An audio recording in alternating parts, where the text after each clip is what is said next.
So hey, what's up guys, welcome back to our YouTube channel. So in this video we are going to see what if Harry Potter was secret heir to Iron Throne. So this will be movie, and if you want more then please leave a like, share and subscribe. Also don't forget to check out my other videos on this channel, so please do check out. Now let's jump right into the video. The first time Harry realized the scar had changed, he did not think of Voldemort. That was what unsettled him most. For 17 years, the lightning-shaped mark on his forehead had meant one thing and one thing only: pain, warning, connection. The cold presence of another mind pressing against his own. It had throbbed in the shadows of corridors, burned in graveyards, and split him open with visions he had never asked to see. It had been the brand of survival, of prophecy, of everything in his life he had never chosen. But Voldemort was gone, truly gone. The war had ended weeks ago, yet the scar had not faded into harmless old tissue as Harry had thought it might. If anything, it had become stranger. Not painful, not sharp, not poisoned with a foreign soul, warm, as if something beneath his skin had finally woken up and taken its first slow breath. Harry stood in the upstairs bathroom of number 4, Privet Drive, staring at his reflection in the cracked mirror over the sink. Summer light leaked through the frosted glass, pale and weak, washing the room in a tired yellow that made everything look older than it was. The mirror had a chip at the bottom left corner from the time Dudley had thrown a hairbrush at him when they were 11. Harry remembered ducking. Dudley had laughed. Aunt Petunia had blamed Harry anyway. Some things never changed, except this had. He pushed his hair back and leaned closer. The scar was not red. It was not swollen. It looked exactly as it always had, thin, jagged, pale against his skin. But the warmth was there again, deep, steady, alive. Harry lifted 2 fingers and touched it. The effect was immediate. His breath caught. For one impossible second, the mark did not feel like a scar at all. It felt layered, almost textured, as if the familiar lightning shape were only the topmost edge of something larger buried underneath. A curl, a ridge, a pattern winding under skin and bone like a hidden brand. Then the sensation vanished, leaving only racing pulse and a cold thread of unease down his spine. He lowered his hands slowly. No, he muttered to his reflection, absolutely not. I'm done with mysterious forehead nonsense. The reflection stared back at him, unconvinced. Behind him, the floorboards creaked. Harry turned sharply, wand in hand in less than a heartbeat. But it was only Hermione standing in the doorway with her arms folded, and a look that was equal parts concern and exasperation. You're doing it again, she said. Doing what? Staring at yourself like the mirror's about to reveal some terrible secret. Harry lowered the wand. Maybe it will.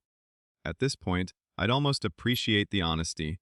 Hermione stepped into the bathroom, careful not to crowd him. Since the battle, everyone around Harry had been careful with him in quiet ways. Ron spoke louder than necessary, as if silence might give Harry too much room to think.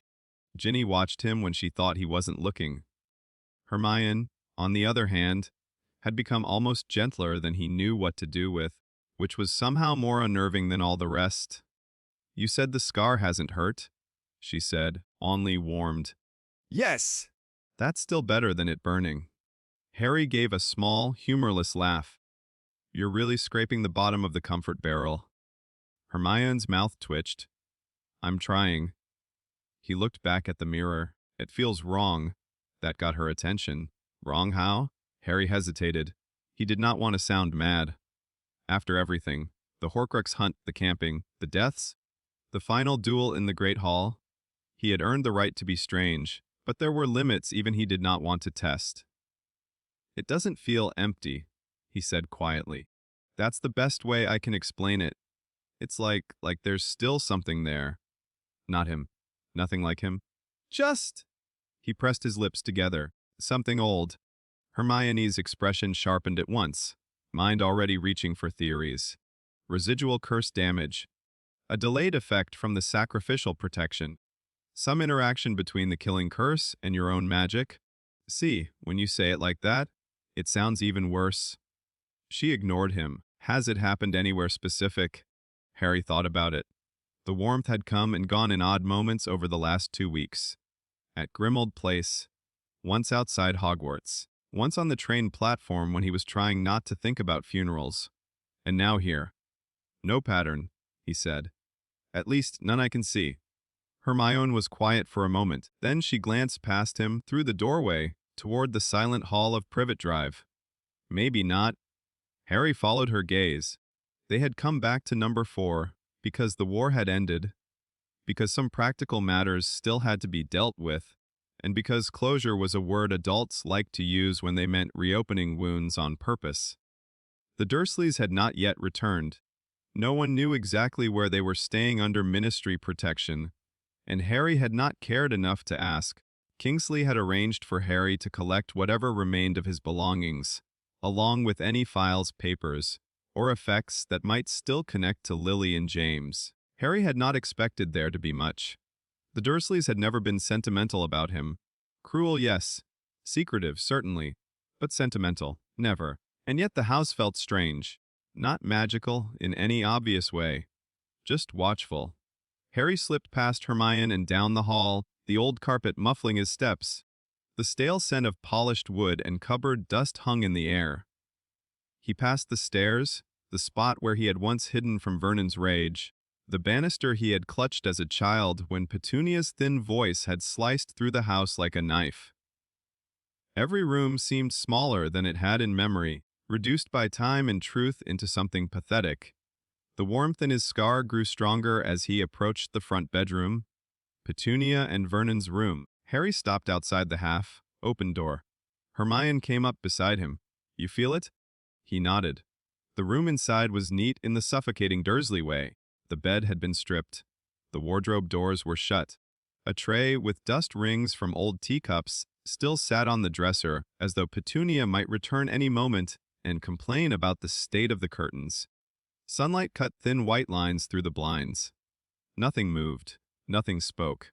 And yet Harry knew, with the same deep certainty that had once told him when danger was near, that whatever had changed in his scar was being pulled towards something here. He raised his wand. Accio hidden object. Nothing happened. Hermione frowned. That's never a good sign. Harry stepped inside. The warmth intensified with every pace. By the time he reached the wardrobe, it had spread down the side of his face and into his neck, no longer pleasant, but not painful either. It felt like standing too close to a fire on a winter night. Not enough to burn, only enough to remind you that flame was alive and hungry. The wardrobe doors were locked. Of course they were. Harry pointed his wand. Alomora. There was a click. The right door swung inward. Inside hung a line of colorless dresses and coats in sharp, orderly rows. Beneath them sat polished shoes, paired perfectly. Nothing unusual. He crouched, scanning the floorboards. Then he saw it. At the back, almost hidden beneath a long winter coat, one board sat a fraction higher than the others. Hermione. I see it. Harry shoved the shoes aside and hooked his fingers under the edge. The board resisted, then came loose with a dry groan, revealing a narrow hollow beneath. Inside lay a bundle wrapped in old faded cloth. The instant Harry touched it, the scar flared hot. He hissed and nearly dropped the bundle, but the heat vanished as quickly as it had come, leaving his pulse hammering in his throat. Hermione knelt beside him. Open it. The cloth fell away in layers, revealing 2 objects. The first was a letter sealed in dark red wax so old it had cracked at the edges. No name on the front. No address. The second was a small shard of black stone. Harry froze. It looked like glass, but wrong somehow. Darker, sharper, as if it had swallowed light instead of reflecting it. Its edges glimmered with a strange oily sheen. Hermione inhaled sharply. Harry, that might be dragonglass. He looked up. Dragon what? It's in some old comparative folklore texts, she said, already leaning forward. Volcanic glass. Obsidian, basically, but associated with blood magic, fire rituals ancient. Harry picked it up. The world lurched. Heat speared through his scar so violently that he nearly cried out. He fell back against the wardrobe, hand clamped to his forehead as the room blurred around him. Not lightning. Not lightning. The thought came from nowhere and everywhere at once. Under his skin something moved. Not flesh. Not bone. A shape. A pattern uncoiling beneath the false outline he had known all his life. He saw for a single bright instant, The reflection in the wardrobe mirror opposite him, not a jagged bolt on his brow, but the curved head of a dragon, wings swept back, tail spiraling down along his temple in a mark of fire and blood. Then the vision snapped. Harry gasped. Hermione caught his shoulder before he could pitch forward. Harry, look at me. He did, breathing hard. The room came back into focus slowly. The black stone lay on the carpet where he had dropped it. His hand was shaking. What? Harry said hoarsely. Was that? Hermione looked far too pale for his liking. Your scar glowed? He stared at her. Glowed? Not red, she said. Gold. For a second I thought it was moving. Harry let out a short, disbelieving laugh that held no humor at all. Brilliant. That's exactly what I needed. A magical forehead that's become actively theatrical. But Hermione wasn't smiling. Her eyes had gone to the letter. Harry, she said, very softly, I think you need to read that. He looked at the seal. Even cracked with age, it was intricate. 3-headed dragon worked into the wax in fine curling lines. Harry had never seen that symbol before, and yet a chill ran through him, sharp as prophecy. He broke the seal. The parchment inside was old, yellowed, and written in a hand so familiar it punched the air from his lungs. Lily Potter's handwriting. His mother's. He had seen it only a handful of times in his life. On the letter from Slughorn, on old scraps preserved by strangers, on the note she had left with baby Harry tucked beside him in Godric's Hollow. But he knew it immediately, knew the graceful slant of the letters, the quick firmness of the strokes. His hands stopped trembling for an entirely different reason. The letter was shorter than he expected. If this letter has been found, then one of two things has happened: either I am dead, or the wards have failed, and there is no longer any point in keeping the truth buried. Harry swallowed. Petunia, if you are the one reading this, then I am asking more of you than I have any right to ask. I know what this world did to us. I know what my leaving cost you, but I am begging you, when the time comes, tell my son what he is before someone crueler does. Harry's eyes snapped to the next line. Harry must never believe the mark on his brow began with Voldemort. The glamour was woven long before that night. If it is breaking, then the blood is waking. The words seemed to thud in the silence. Hermione whispered, Blood? Harry kept reading. The name I gave up was Alice. That was all. No explanation. No family history. No neat answer. Just that one line, written with such force that the ink had nearly torn the parchment. Alice. Harry stared at it. What does that mean? Hermione asked. I don't know. But he did know one thing. It was not an English name. Not magical Britain. Not Muggle Britain. Something older clung to it, something hot and bright and dangerous. From downstairs came the sudden sharp crack of a door slamming. Harry and Hermione were on their feet in an instant, wands raised. Footsteps. One said only. Then Aunt Petunia appeared in the doorway. She looked thinner than Harry remembered, though perhaps that was only because terror had stripped her down to the truth. Her blonde hair was pinned back too tightly. Her face was drawn and brittle. She wore gloves despite the heat outside, and her eyes locked not on Harry first, but on the opened floor hollow. Then on the letter in his hand. For a moment no one spoke. Petunia's expression changed. Not surprise, not anger. Defeat? You found it, she said. Harry's voice came out cold and flat. You knew. Her gaze flicked to the black shard on the floor, and Harry saw something almost like dread pass through her. I knew enough? That's funny, Harry said, because from where I'm standing, it looks like you knew rather a lot. Hermione shifted slightly beside him, ready for anything. Petunia stepped into the room with all the reluctance of someone approaching a grave. I told them this would happen, she said, more to herself than to Harry. I said the longer it was hidden, the worse it would be when it woke. Who is Alice? Harry demanded. At the name, Petunia closed her eyes. When she opened them again, they were wet, though Harry could not remember ever seeing his aunt cry. That, she said in a strained whisper, was your mother before she became Lily Evans. Silence hit like a dropped stone. Harry stared at her. No, that was ridiculous, impossible. His mother was Lily Potter, Lily Evans before that. A muggle-born witch from Cokeworth with red hair and green eyes and a laugh he had heard only in memories and Dementor fog. Not, whatever this was. Petunia saw the refusal on his face and laughed once, a hollow, ugly sound. You think I didn't say the same thing? She asked. You think I wanted to believe it?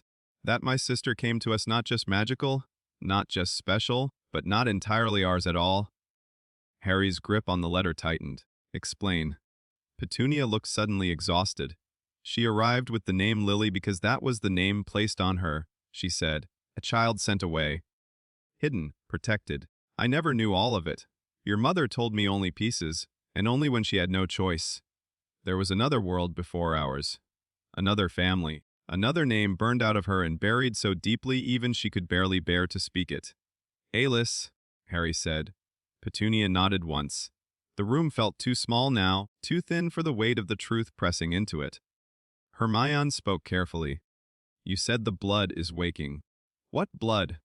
Petunia's eyes moved to Harry's forehead, and for the first time in his life, she looked at the scar not with disgust, not with resentment, but with pure fear. That is not a scar, she said. The warmth returned all at once, blooming under Harry's skin. Petunia took a step back. It was hidden, she whispered. By glamour, by blood, by your mother's magic and older magic still. The curse shattered the surface of it, that's all. It changed the shape, left everyone seeing what they expected to see. Harry heard his own voice as if from a distance. What is it, then? Petunia's lips trembled. A dragon mark. The silence afterward felt endless. Somewhere outside, a car passed on Privet Drive. Ordinary, distant, absurdly normal. Inside the room, Harry's entire life tilted sideways. He looked down at the letter again. At the black stone. At Petunia, who had spent years hating magic because she had once stood too close to something stranger than even Hogwarts had ever imagined. A dragon, Harry repeated. Yes. Harry let out a breath that almost became a laugh. Of course. Brilliant. Why stop at dark lords and prophecies? Why not dragons? Petunia did not smile. You think this is funny because you do not understand what it means, she said. I saw her, Harry. Once. Really saw her. Not Lily with her schoolbooks and kind eyes and silly flowers. The other part. The buried part. The part she feared. Her voice dropped to a whisper. When she blood, the fire answered. Harry went very still. Hermione's face had gone white. Petunia's gaze fixed on him with dreadful certainty. And now, she said, it is answering you. As if her words were a command, the air in the room changed. Heat gathered around Harry in a wave. Not from outside. Not from a wand. From him. The letter in his hand curled at the edges. Hermione stepped back. Harry, I'm not doing this. But he was. Or something in him was. The scar, no, the mark, burned gold beneath his skin. He felt it spread like molten veins across his brow, behind his eyes, down his throat and chest. It was not pain. It was pressure. Hunger. A furnace door opening inward. For one terrified second, Harry understood how fire could feel alive. The curtains nearest the window ignited. Petunia cried out. Harry dropped the letter and stumbled backward, horror slamming into him as flames leapt up the fabric in a rush of orange and gold. Hermione shouted an incantation, dousing them with a blast of water, but steam exploded through the room and the heat only intensified. Harry, get outside! I can't. A crack split through the wardrobe wood. Heat shimmered around his hands. Not red, gold. No, not gold, dragonfire. The thought came with no source and too much certainty. Harry ran. He bolted from the room, down the stairs, past the hall table and the cupboard under the stairs, where he had once slept, and out through the front door into the bright, empty street. He barely made it onto the garden path before he fell to one knee, clutching his forehead as fire roared through his blood. Behind him Hermione was shouting containment spells. Petunia was screaming for water or God or both. The hedges trembled in a hot wind that had not existed moments before. Harry lifted his head. For the briefest heartbeat, reflected in the front window of number 4, he saw the truth. Not a lightning scar. A dragon, coiled in pale fire across his skin. Then the glass burst outward in a shower of sparks. Harry stared at the burning house, breath ragged, heart hammering, as the last fragile lie of his childhood began to go up in flames.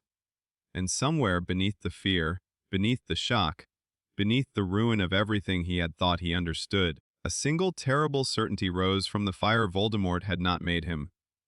Something far older had. The fire did not spread the way normal fire should have. That was the first thing Harry understood once the shock stopped deafening him. He had seen enough destruction in his life to know the difference between ordinary flame and something touched by magic. Finfire had taught him that. It had moved like a living beast, hungry and malicious and impossible to reason with. This was not that. The flames consuming number 4 Prevet Drive were not monstrous. They did not leap toward neighboring houses or claw their way greedily across the street. They stayed where they had been born, burning the Dursley home with eerie precision, as if the house itself had been chosen and marked for judgment. Orange flame devoured the curtains. Gold white fire licked the window frames. Once or twice Harry thought he saw shapes moving within the blaze. Not serpentine beasts, not faces, but long wings made of heat and ash unfurling for an instant before vanishing into smoke. The garden hedge closest to the house blackened and curled inward. The front path cracked beneath Harry's hand where he braced himself, and steam rose from the stones. Hermione skidded to his side, coughing, her hair half out of its tie and her wand clenched so hard her knuckles had gone white. "This isn't normal," she snapped as if he needed telling. Harry laughed once, harshly. "You think?" She rounded on him. "Can you stand?" He nodded, though he wasn't entirely sure that was true. The furnace feeling inside him had not vanished. It had merely settled deeper, no longer wild enough to burst out uncontrollably, but still there, coiled under his ribs like a sleeping animal that had finally learned it possessed teeth. From the front doorway, Aunt Petunia stumbled out into the yard with both hands pressed to her mouth. Her usually immaculate blouse was scorched at one sleeve. Her eyes were fixed on the burning house with the stunned expression of someone watching 20 years of denial collapse all at once. "No," she whispered. "No, no, no." Harry pushed himself upright. For one dislocated moment, he almost felt pity for her. Number 4 had been her fortress, her monument to normality. Every polished surface, every stiff dinner, every cruel correction had been part of her desperate attempt to force the world into neat and manageable shapes.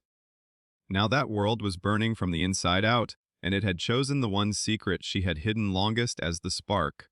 Hermione cast a wide muggle, repelling charm over the street with clipped, efficient motions. Already a few curtains were twitching in neighboring houses. A dog barked frantically somewhere down the road. "Harry," she said without looking at him, "we need to leave before this becomes a ministry incident." Harry did not move. Petunia finally lowered her hands and looked at him. Not past him, not through him, but at him. There was fear in her face. But there was something else too. Recognition. "It's begun," she said hoarsely. Harry took a step toward her. "Then stop speaking like this is some half-finished sentence and tell me what you know." Petunia flinched, but whether from his tone or the heat radiating off him, he could not tell. "You cannot shout this away," she said. "You cannot point your wand and make it into a tidy answer." "No," Harry said, "but I can ask again." The house groaned behind them as part of the upper frame collapsed inward in a burst of sparks. Petunia shut her eyes for one brief, trembling second. When she opened them, something in her had altered. She looked older, smaller somehow, less like the sharp, edged tyrant of Harry's childhood, and more like a woman who had carried a secret until it poisoned everything around it. "Inside the kitchen?" she said, her voice thin. "The cellar hatch. Under the pantry rug. There is another box." Hermione and Harry exchanged a look. Petunia gave a broken laugh. "Don't look at me like that. I did not keep all of it in one place. I wasn't stupid." Harry glanced at the inferno that had once been the front of the house. "You may have noticed the kitchen is currently on fire." "It won't burn yet," Petunia said. The certainty in her voice made his scar, his mark, pulse again. Hermione noticed. "How do you know that?" Petunia's throat worked, "Because she told me where the fire would refuse to eat." Harry stared at her. "She said if the blood ever woke." Petunia whispered, "The old things would try to survive it." That was mad. Completely mad. And yet almost every important truth in Harry's life had sounded mad just before it proved itself real. He looked at Hermione. Can you keep the house stable long enough for us to get in and out? Her expression suggested she would rather not, but she nodded. For a minute. Maybe two. No longer. Harry drew a breath. The air tasted of ash and summer and old, buried things clawing toward the surface. Then let's do it. The kitchen looked like the inside of a fever dream. Flames crawled along the ceiling beams, but bent around the pantry alcove as though repelled by an invisible wall. Smoke curled everywhere except that one patch of floor by the old pantry cupboard, where the rug lay untouched in the middle of surrounding heat. Plates had shattered across the tiles. One of Petunia's prized ceramic bowls had melted into a warped white lump on the counter. The clock with its little hands pointing to Hom had cracked straight down the middle. Hermione was muttering containment charms under her breath, sweat shining at her temples. Every few seconds the roof groaned and sparks rained down. Harry dropped to one knee, yanked the rug aside, and found the iron ring of the cellar hatch beneath. It was hot, not burning, just warm, in the same way his mark had become warm. He gripped it and pulled. The hatch came up with a shower of dust and a wave of stale air. Darkness yawned beneath them. Petunia remained by the doorway, one hand braced against the frame as if she didn't trust her legs. You go down, Harry said flatly. She looked at him with a flash of old resentment. I beg your pardon. You hid it. You know where it is. You go first. Hermione shot him a warning glance, but Harry did not care. He was done allowing adults to hand him half truths wrapped in grief and call it protection. For a second Petunia looked as though she might refuse on pure habit alone. Then a beam upstairs cracked like thunder. She descended. Harry followed with his wand lit, Hermione close behind. The cellar was smaller than he expected. Not a true basement, more a dirt-floored storage hollow with shelves of ancient preserves, dusty tins, and boxes so old their labels had peeled away. The walls were brick near the top and rough, packed earth below. It smelled of dry rot and stale cold. And in the far corner, half hidden beneath a canvas sheet, sat a narrow wooden chest bound in blackened metal. The moment Harry saw it, something inside him lurched. It was not a Horcrux feeling. Not that nauseating wrongness. This was closer to recognition, though he had never laid eyes on the chest before in his life. The iron bands were etched with tiny patterns that resembled scales, and at the center of the lid was a sigil burned into the wood, a three-headed dragon, similar to the one on Lily's letter. Hermione drew in a breath. That symbol again. Petunia's voice came from behind them, small in the gloom. She sealed it herself. Harry crouched before the chest. With what? Petunia hesitated. Blood. Of course, because nothing in Harry's life could ever simply involve keys. He set his hand flat against the lid. The chest clicked open at once. Petunia made a strangled noise. Inside, cushioned in faded dark velvet, were three objects. The first was another letter, thicker than the last and tied with red thread. The second was a ring of pale silver set with a deep red stone that looked almost black in the dim cellar light. The third was a folded piece of cloth. Harry lifted it carefully. It unfolded into a strip of dark fabric embroidered at one edge with silver thread, three dragons, and a crown worked so delicately they seemed almost alive. It was too fine to be anything ordinary. Not quite a banner, not quite a sash, some kind of ceremonial strip meant to be worn or displayed. The red stone in the ring caught the light and flashed like fresh blood. Hermione crouched beside him. That's not British. No, Harry said quietly. It isn't. He opened the second letter. This one had no introduction, no caution to Petunia. It began at once. My son, if you are reading this, then the last barrier has failed, and I am no longer alive to tell you what I should have told you myself. Harry's throat tightened. There is no easy way to write this, and no merciful one. The life you know is real. I am Lily. I loved your father. I chose that name, that life in you. None of it was false. But it was not all of me. He read faster, the burning house forgotten above them. I was not born Lily Evans. I was born Ailys of House Targaryen, daughter of fire and blood, carried from one world into another, before I was old enough to remember the arms that gave me away.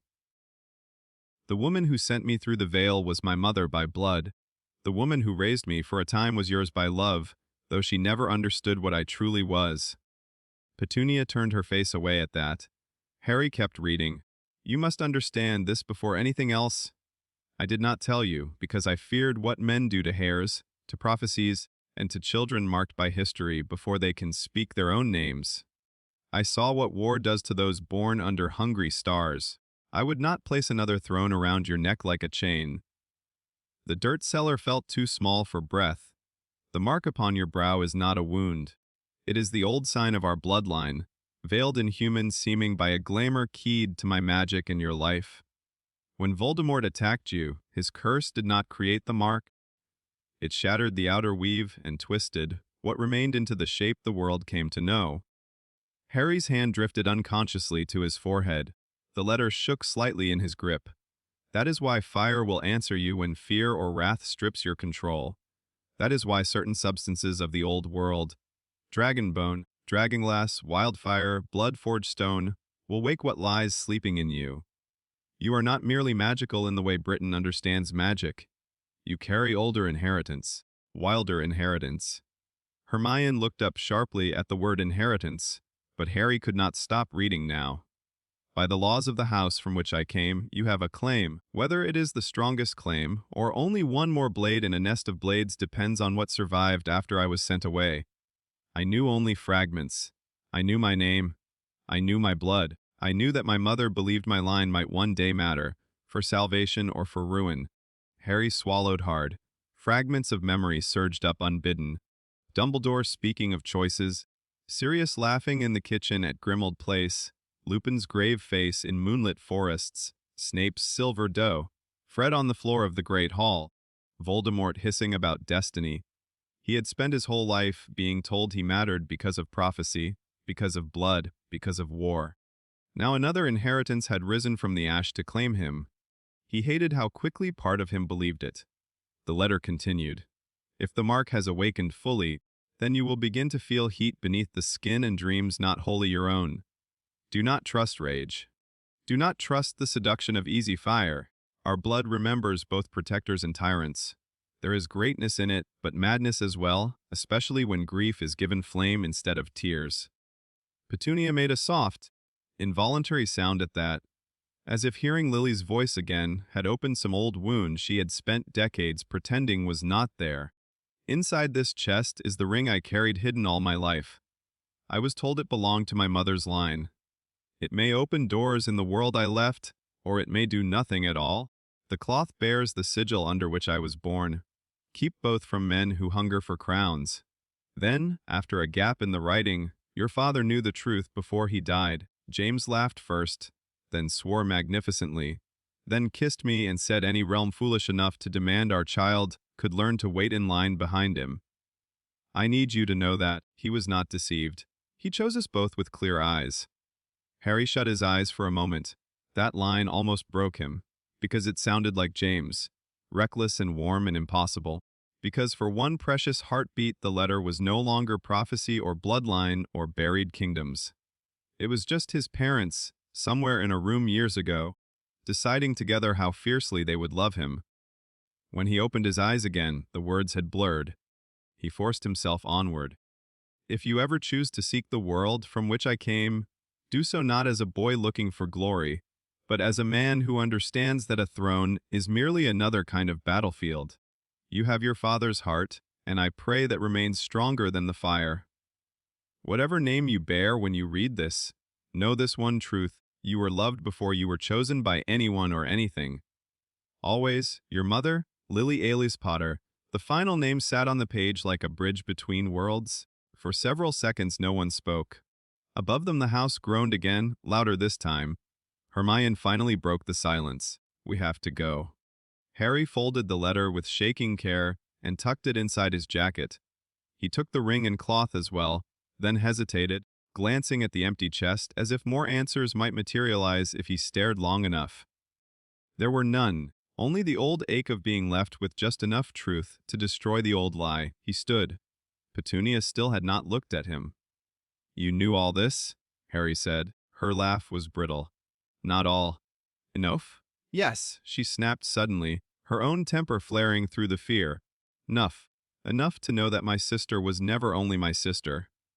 Enough to know she arrived like a miracle and a theft at once. Enough to watch our parents adore her, while I stood there ordinary and unwanted beside something bright enough to change the air in a room. Enough to hear words like bloodline and mark and veil and understand that no matter where she lived, some part of her always belonged elsewhere. Harry stared at her. Hermione opened her mouth, perhaps to intervene, but Petunia was no longer looking at either of them. She was speaking into years. She said she chose us. Petunia whispered. She said it, as though choosing us erased what we were left holding. She learned your world and went away to school, and came back more alive than I had ever seen her, and I hated her for it. Not because she had magic. Not only because of that, because she could belong to impossible things and still expect the rest of us to remain standing in her shadow, smiling. The confession came out ugly and raw and years too late. Harry should have hated hearing it. Part of him did. Another part, the part that had spent too much time watching broken adults fail children, only felt tired. And when she died, he asked. Petunia's face crumpled. She made me promise, she said, if anything happened. If the blood ever woke. If the mark changed. There were so many ifs. Her eyes found his at last. I told myself it never would. I told myself if I kept you small enough, miserable enough, ordinary enough, perhaps that part of you would stay asleep. Hermione's horror sharpened. You abused him to suppress magic. Petunia flinched as if struck. I was afraid, she whispered. Harry's voice went flat. That doesn't make it better. No. Her answer was immediate this time, and that more than any excuse might have been the only honest thing she had ever given him. No, it doesn't. Another crash from above cut through the cellar. Dust rained from the beams. Hermione seized Harry's arm. Now, they climbed out into a kitchen half consumed by fire. The invisible calm around the pantry had finally begun to fail. Flames crawled across the edges of the cupboards with ominous patience, as if some protection had decided its time was up. The heat slammed into them in a heavy wall. Hermione sent a blasting charm through the back door and herded them into the garden. The moment Harry cleared the threshold, the kitchen windows burst outward in a thunder of glass. Petunia cried out and stumbled onto the lawn. Harry turned in time to see the upstairs of number 4 collapse inward on itself. Smoke boiled into the summer sky. Sparks whirled like fireflies. The Dursley house, his prison, his refuge, his first battlefield, was being erased in front of him. And with it, the version of Harry Potter who had once believed his life began in a ruined cottage in Godric's Hollow and nowhere else. The mark on his forehead throbbed again. Not painfully. Calling. He reached into his jacket and pulled out the ring.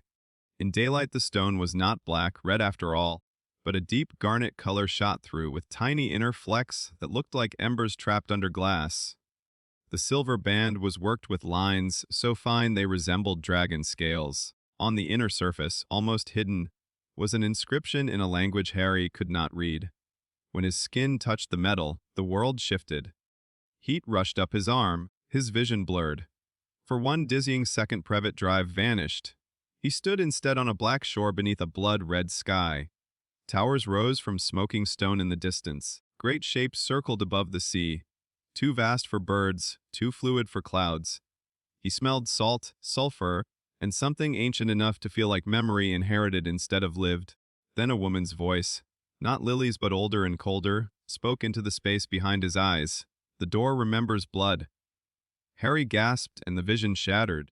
He nearly dropped the ring, but Hermione caught his wrist. What happened? He could barely hear her over the pounding in his ears. A place, he said. I saw a place. Petunia had gone paper white. The ring, she said. What did it show you? Harry turned toward her slowly. You know where it leads. Petunia shook her head too quickly. Not exactly. Try again. Tears slipped down her face, and for once she did not wipe them away. Lily said there was a gate. Not a gate like a door, a crossing. That if the old world ever called you strongly enough, the ring would find the path where her blood once passed. Hermione stared between them. A portal. Petunia nodded shakily. We're. Petunia lifted a trembling hand and pointed not at the house, not at the road, but west. Far west, beyond Little Winging, beyond London, beyond all the familiar geography of Harry's life. "There's a place in the cliffs," she whispered. "She took me there once when we were girls. I thought it was only a cave by the sea. She made me swear never to speak of it. Said the veil there was thin, thinner than anywhere she had found since arriving in our world." Petunia swallowed. I thought she was imagining things, or perhaps I wanted to think that. Harry closed his fingers around the ring. The mark on his forehead burned in answer. This was real. Not just a buried family name, not just magical ancestry or some lost noble house. Another world, another history, another war waiting somewhere beyond the horizon of everything he had known. He should have said no. He should have gone to the Burrow, to Ginny, to Ron, to the fragile beginning of peace he had bled for. He should have handed this to Kingsley or McGonagall, or any responsible adult still left in his life, and refused one more destiny. But that was the cruel trick of truth, Harry thought. Once you knew it existed, pretending otherwise became its own kind of cowardice. Hermione was watching him carefully. She knew that look on his face by now. She had seen it in first year before trapdoors, in sixth year before caves, in seventh year before forests. It was the expression Harry wore when fate knocked, and he hated himself for reaching toward the handle anyway. "You're thinking about going," she said. He met her eyes. "Yes." Her jaw tightened, not in disagreement but in calculation. "Then we do this properly." The word we landed with familiar force? Harry exhaled. "Hermione." "No." She cut him off before he could even try. "Don't be idiotic. You've just discovered your mother was a hidden Heir from another world, and that your scar is apparently a dragon-shaped magical seal. That is at least a two-person problem. Under any other circumstances, he might have smiled. Instead, he looked back at the burning wreck of Privet Drive. The flames had changed color again. Less orange now, more gold, flickering with streaks of white so bright they looked almost holy. They consumed the sitting room where Aunt Marge had once sat swollen and furious, the stairs beneath which he had hidden as a child, the narrow cupboard where he had learned what it meant to be unwanted. No grief came. Only an odd, stern sense of ending. Petunia followed his gaze. "I suppose it's fitting," she murmured. Harry glanced at her. "The house," she said. "It kept your secrets badly." That startled a short laugh out of him before he could stop it. Petunia's mouth trembled, almost becoming something like a smile before the weight of everything crushed it flat again. He looked at her for a long moment.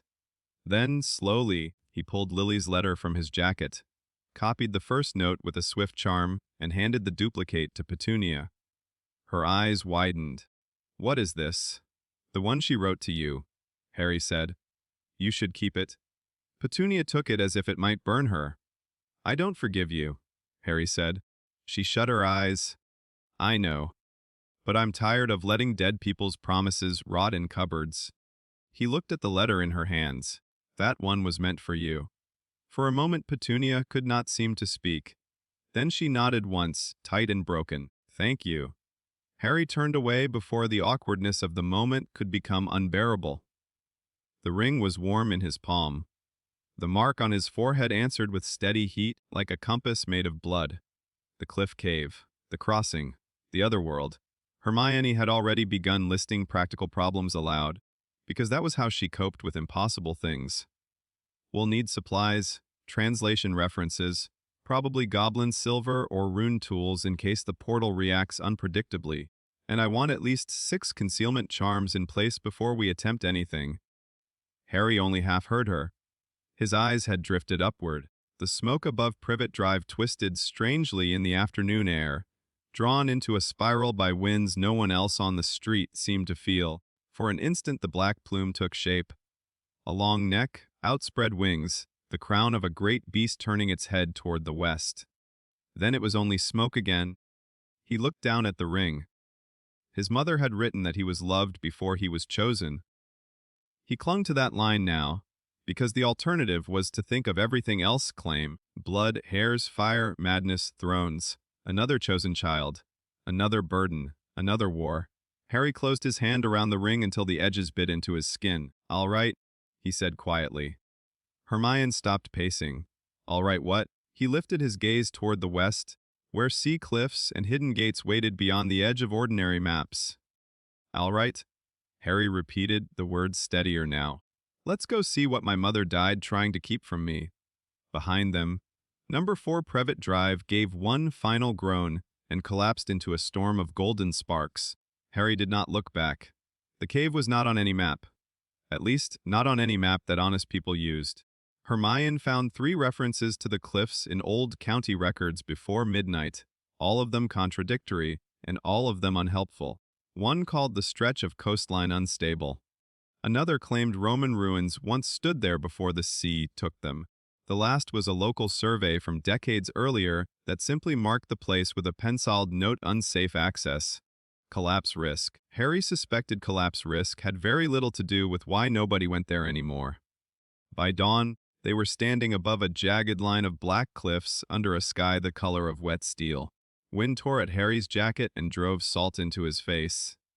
Below them, the sea smashed itself against the rocks in white bursts of fury, each wave sounding like something enormous trying and failing to climb onto land. Hermione had packed as though they were invading a small country, which, Harry thought grimly, might not be entirely inaccurate. She had layered protective charms over both of them before they left London, stuffed her bag with books, dried food, spare potion vials, quills, bandages, and enough magical tools to outfit a careful apocalypse. Harry had brought the essentials, the invisibility cloak, his wand, the weirder inheritance in his pocket, and a sense of resigned dread. Petunia had not come with them. She had stood in the smoking remains of Privet Drive long enough to give directions in a voice that barely sounded like hers, then gone still and distant the moment the practical need for speech ended. Harry had not asked her to come. She had not offered. Some distances were too old to cross in a single night. Now only the sea stood between Harry and the truth. He reached into his coat and touched the Targaryen ring through the fabric. It warmed instantly, a steady pulse against his fingers. "This way," he said. Hermione peered over the edge of the cliff path. "I hate that sentence when you say it without explanation," Harry pointed. A narrow trail, nearly invisible beneath scrub and loose stone, wound downward along the cliff face toward a slash of darkness near the base. From above it looked less like a path and more like a crack the land was trying to hide. Hermione followed his gaze, then sighed. Of course it's dramatic. They climbed down carefully. The wind grew sharper with every step, whipping Harry's hair into his eyes and making the rocks slick beneath their boots. Several times Hermione muttered stabilizing charms under her breath when the path narrowed to almost nothing. Below, the cave waited in stillness that felt wrong for a place so close to the raging sea. By the time they reached it, both of them were breathing harder than either cared to admit. The opening was taller than Harry expected, half concealed by jutting stone and curtain, like growths of dark seaweed clinging to the rock. The cave beyond swallowed light too quickly.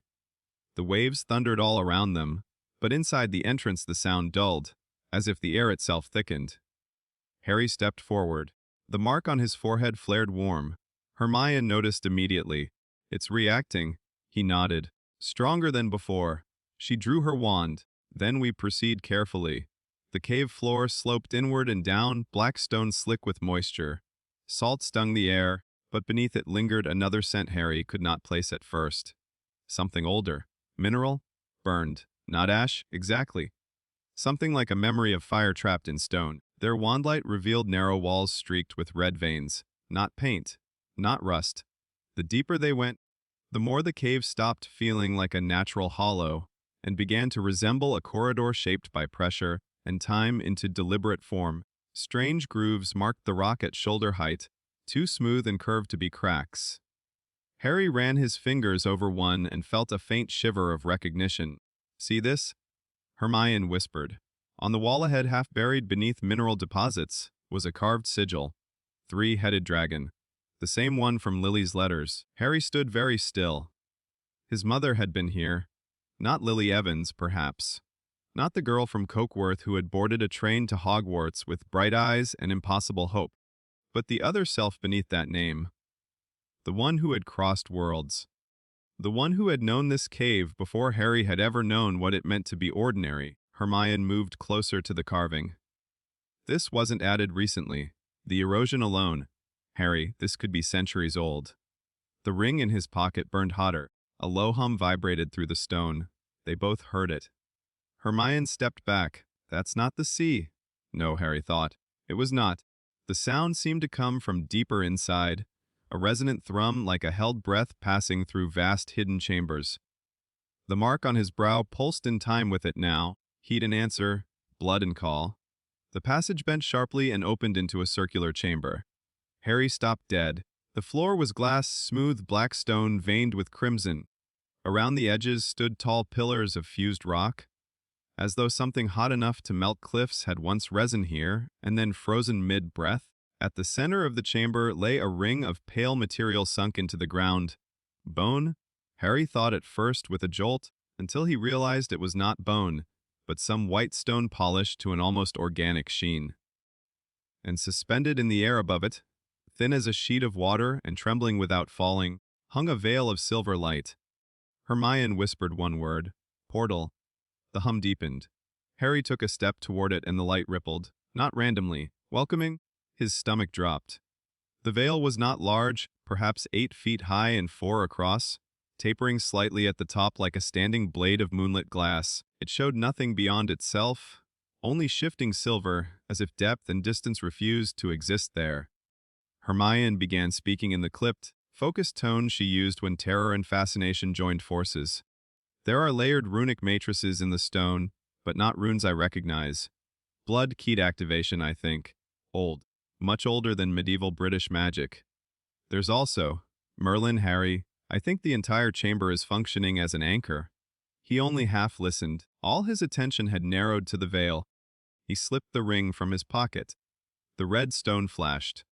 The silver surface of the portal responded at once, brightening until the entire chamber filled with cold light. Harry's mark blazed. Pain lanced through his forehead, not curse pain, not violation, but the pain of something sealed finally turning in its lock. Images slammed through him.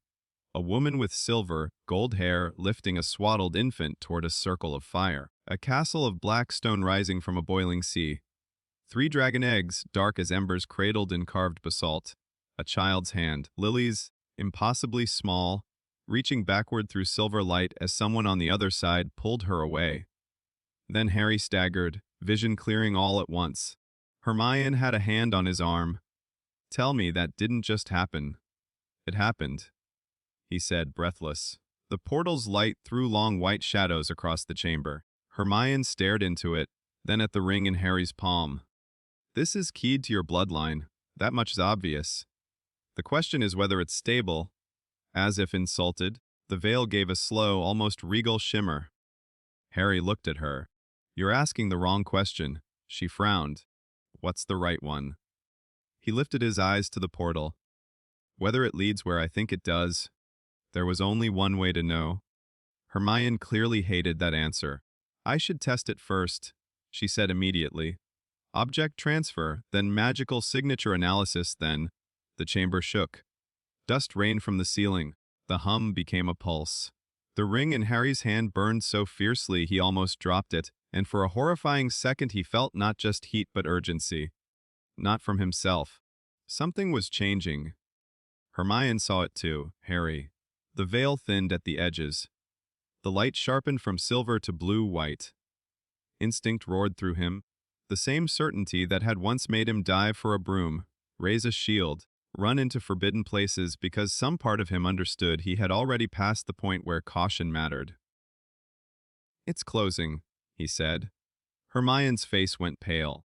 Are you sure? No. Another crack split through the chamber floor. That was answer enough. Hermione swore under her breath. Fine. Fine, we go together, on 3. Harry blinked. Together? She gave him a furious look. I told you already. This is a 2-person problem. Under the circumstances, that was probably the closest thing to comfort he was going to get. Harry gripped the ring in one hand and his wand in the other. Hermione seized his sleeve with white, knuckled determination. The portal brightened again, so bright now it erased the far wall of the chamber. 1, Hermione said. The hum climbed higher like a string drawn too taut. 2. The mark on Harry's forehead felt molten. 3. They stepped through. Crossing the veil felt nothing like apparition. It felt like being remembered by somewhere else. Harry lost all sense of body for one dizzying second. Not pain, not spinning, not suffocation, just a vast, impossible sensation of being pulled along lines that had existed long before he was born. He glimpsed shadowed towers, red skies, wings against moonlight, a throne of blades, forests with white trees watching through carved faces, oceans black enough to swallow stars. Then the world struck him all at once. He stumbled forward onto rough volcanic stone and dropped to one knee, coughing on sulfur, thick air. Behind him Hermione made a strangled sound and nearly fell, but kept hold of his shoulder. The portal snapped shut with a noise like a sword being drawn. Harry looked up and forgot how to breathe. The sky was wrong. Not wrong in the way weather could be wrong. Wrong in the way an entire world could announce itself at a glance. The light was harsher, cleaner, cut through with a reddish cast from the setting sun. The sea before them stretched dark and immense beneath cliffs of black stone. Great towers rose from the island nearby, narrow, twisted, and severe, built not with British sense or comfort, but with the arrogant cruelty of old kings who wanted their very walls to look like dragons. Dragonstone. Harry knew it with absurd certainty, though. No one had said the name aloud. At the highest point of the fortress, great carved dragon gargoyles crouched with wings half spread, their stone mouths open toward the sky. Hermione slowly straightened beside him. "Oh," she said faintly. Harry did not think he had ever heard all strip her vocabulary down to a single syllable before. The air was hot despite the wind. Not summer hot, fire hot. The kind of warmth that rose from black rock after holding sunlight all day, except deeper and stranger, as though the island itself contained veins of sleeping flame. Harry could feel it answering him, or perhaps recognizing him. They had emerged on a narrow ledge above a lower shore, hidden between ridges of jagged stone that curved around the remains of a ruined stair. The sea crashed far below. A steep path climbed upward toward the fortress, and downward toward a small stretch of black sand where the waves bit and recoiled. Hermione was already turning in place, eyes racing over everything. "The geology's volcanic," she said, because apparently normal thought was her method of coping with impossible world-crossing events. "The architecture, Harry, that has to be Valyrian influence. The dragon motifs aren't decorative, they're structural. And the ambient magic," she trailed off, then looked sharply at him. "Do you feel that?" Harry nodded slowly. Yes. How could he not? Magic here did not sit in the air the way it did in Britain. It did not sparkle at the edges of spells or hum politely in old stones. It crouched in the ground like a living thing, in the sea, in the wind, in the fortress above them, ancient, half-starved, and watching. His wand felt different too. He drew it and cast a simple lumos. The light came, but dimmer than it should have, blue, white, and slightly unstable. The spell wavered once before settling. Hermione immediately copied him and frowned at the results. "There's resistance," she murmured. "Or distortion, as if our magic still works, but the environment doesn't quite want to translate it." Harry extinguished the light. The mark on his forehead pulsed again, warmer now than painful. The island was doing something to it, or perhaps the mark was reacting to being where it belonged. A gull screamed overhead. No, not a gull. The cry was deeper, harsher. It echoed from farther up the cliffs, too resonant to belong to any bird Harry had ever heard. Hermione heard it too and slowly lifted her head. Silence stretched. Then she said, very carefully, "Please tell me that wasn't." A shadow passed across the stone. Not large. Not the world-darkening size of legend, but unmistakably winged. Both of them froze. Harry looked up just in time to see a shape wheel high above the outer towers of Dragonstone, backlit by the setting sun. Long tail, long neck, wings that beat with slow, deliberate power. His scar, his mark, flared so hot he nearly doubled over. Dragon. The creature banked and vanished behind the fortress before either of them could do more than stare. Hermione made a sound that was half fear, half wild scientific triumph. "There are actual dragons." Harry found he could not speak. He had faced basilisks, hippogriffs, thestrals, acromantulas, even a blasted Hungarian horntail, but this was different. This was not a magical beast dragged into a tournament or bound inside a story. This was blood-made sky. Somewhere above them, voices shouted. Both Harry and Hermione dropped instantly, pressed flat behind a spur of jagged rock as footsteps clattered on the ruined stair beyond the ridge. Two men emerged on the path above, both armed with spears and wearing dark scale, like armor under wind, whipped cloaks. Their helms bore stylized dragon wings at the temples. They spoke in a language Harry did not know, hard consonants and long liquid vowels, but the tone needed no translation. Alarm, search. One of them pointed downslope, toward the ledge where the portal had deposited them. Harry tightened his grip on his wand. Hermione mouthed disillusionment. He nodded. They cast together. The charm took, but imperfectly. Harry felt it cling strangely, like wet cloth instead of flowing invisibility. The air here was fighting the spell, not rejecting it, just refusing to make it easy. The soldiers descended carefully, eyes scanning the rocks. Harry's pulse hammered in his ears. One of the men stopped barely 10 feet away and crouched near the scorch mark where the portal had opened. He touched the stone, jerked his hand back, and said something sharp to the other. The second soldier answered with a word Harry did understand. Targaryen. The sound of it hit like a bell. The first man looked up toward the fortress and repeated it, slower this time, almost disbelieving. Targaryen. Harry and Hermione exchanged a glance, so the magic had left a trace. A recognizable one.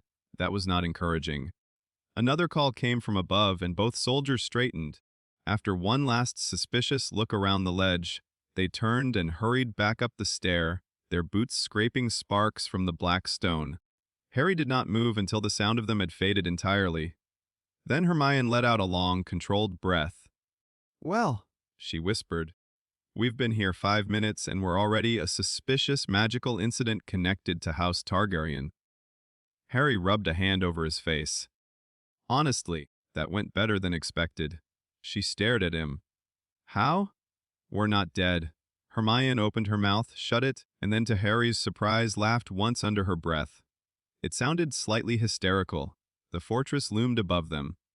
Not home, Harry thought. Never that. But something in his blood had gone terribly, thrillingly still the moment he saw it, as if a compass needle long broken had twitched at last toward north. He rose into a crouch and peered up the path. "We need information before we do anything else," he said. "Who rules here? What year it is in relation to everything, whether Daenerys exists yet, whether anyone knows the name Alis." Hermione nodded quickly, back in motion. "And we need cover identities. British clothes are conspicuous. Your accent will be disastrous. Mine won't help. Also, if dragons are active, that may narrow the timeline significantly." Harry's thoughts snagged on one word, active. "As opposed to extinct, yes," Hermione said, "which means we've arrived at a point when the political situation is likely very unstable." A bitter laugh almost escaped him. Of course it was. He took one last look toward the sea. Britain was gone. Hogwarts, the Borough, London, the graves, the rebuilding. All of it now existed on the far side of a shut portal he had no guarantee of reopening. Before him lay Dragonstone, dragons in the sky, and a bloodline that apparently meant something here beyond mere family tragedy. The island seemed to breathe beneath his feet, and Harry knew with a certainty both cold and electric that he had not crossed into a quiet corner of history. He had arrived in the middle of a realm already preparing to bleed. "Come on," he said. They moved along the lower path, keeping to shadow and broken stone until it curved around the base of the cliffs. From there they could see more of the island's smoking vents in the rock, narrow roads winding upward, smaller towers clustered beneath the great fortress, and ships in the harbor below bearing banners Harry could not yet make out in the darkening light. Then voices drifted up from the shore ahead. Not soldiers this time. Small folk. Harry and Hermione crept closer until they could see a cluster of fishermen hauling nets over black sand near a crooked wooden jetty. Their speech was rougher, simpler, and thankfully slower. Harry caught scattered words: Storm King, War Dragon Queen. "No, not Queen, Princess." "No." Hermione leaned toward him and whispered, "Listen." One of the fishermen spat into the surf and said in a thick accent, Stannis'll have his war, but King's Landing won't bend. Not for him, not for any dragon ghost. Stannis. Harry felt his stomach drop. Hermione's eyes widened in the growing dark. Another man snorted. Dragon ghost. Best pray no dragon comes back. Realms blood enough for one throne. No Daenerys. No dragons reborn under her banner. Stannis pressing claim against King's Landing. Harry pieced it together with a rush of dawning horror. Robert was dead. The War of the Five Kings had begun, which meant Joffrey sat the Iron Throne. Cersei held the capital. Renly likely still lived, or perhaps not for long. Robb Stark was in the field, and Westeros was balanced on the edge of full collapse. Hermione mouthed the conclusion at the exact same time he reached it. Too early, or perhaps too late. Either way, not safe. Harry looked up toward the black towers of Dragonstone again, feeling the mark pulse with answering heat. Stannis Baratheon was here. Melisandre likely here too, and somewhere across the sea, perhaps still a frightened girl with 3 impossible eggs, Daenerys Targaryen lived without the slightest idea that another heir had just stepped out of legend onto the stones of her ancestral seat. Harry's hand closed around the ring in his pocket. He had wanted answers. Instead, he had landed in the middle of a succession war, with dragon blood in his veins and a magical signature the guards could apparently smell. Very quietly, Hermione said, "Harry, whatever happens next, you cannot reveal who you are yet." He kept his eyes on Dragonstone. "No," he said, "not yet." Because the moment he did, every knife in this world would start turning toward him. And for the first time since stepping through the veil, Harry understood something essential about Westeros. In Britain, being the chosen one had made him a target.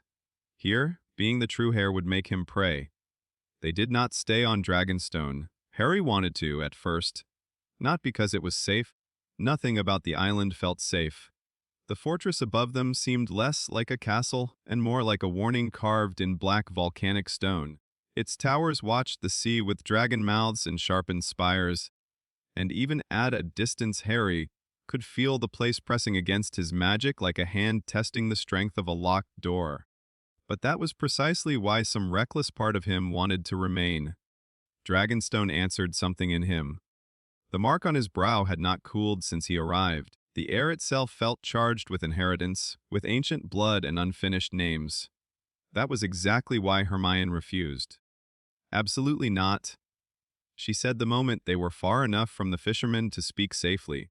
We've arrived on the ancestral seat of a claimant king, advised by a red priestess who literally burns people alive for prophecy. You are a magical anomaly with a Targaryen bloodline and a forehead that lights up whenever dragons are nearby.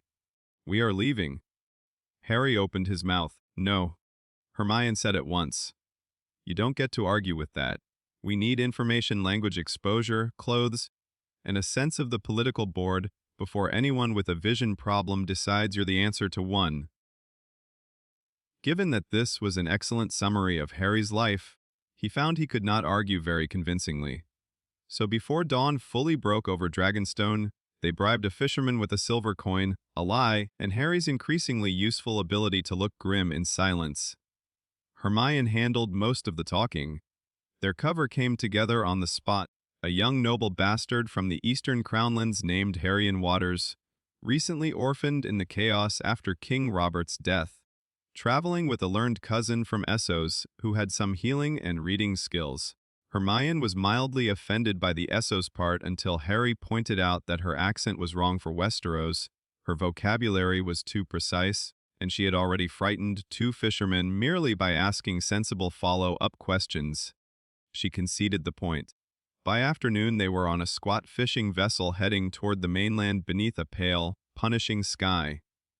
Harry sat near the stern with his hood up, letting the wind whip salt into his face, while he stared back at Dragonstone until it became a cluster of black shapes in the distance. Once, high above the fortress, he saw something winged wheel through the light again. Too far to make out clearly, too large to be mistaken for anything else. The mark on his forehead warmed in answer. Hermione noticed from where she sat opposite him among coils of rope and damp netting. She had spent the first hour of the voyage pretending not to watch him, and the second hour giving up on the pretense entirely. It's reacting again, she said quietly. Harry touched the mark through his fringe. Only when I look back. That's not ominous at all. He snorted once.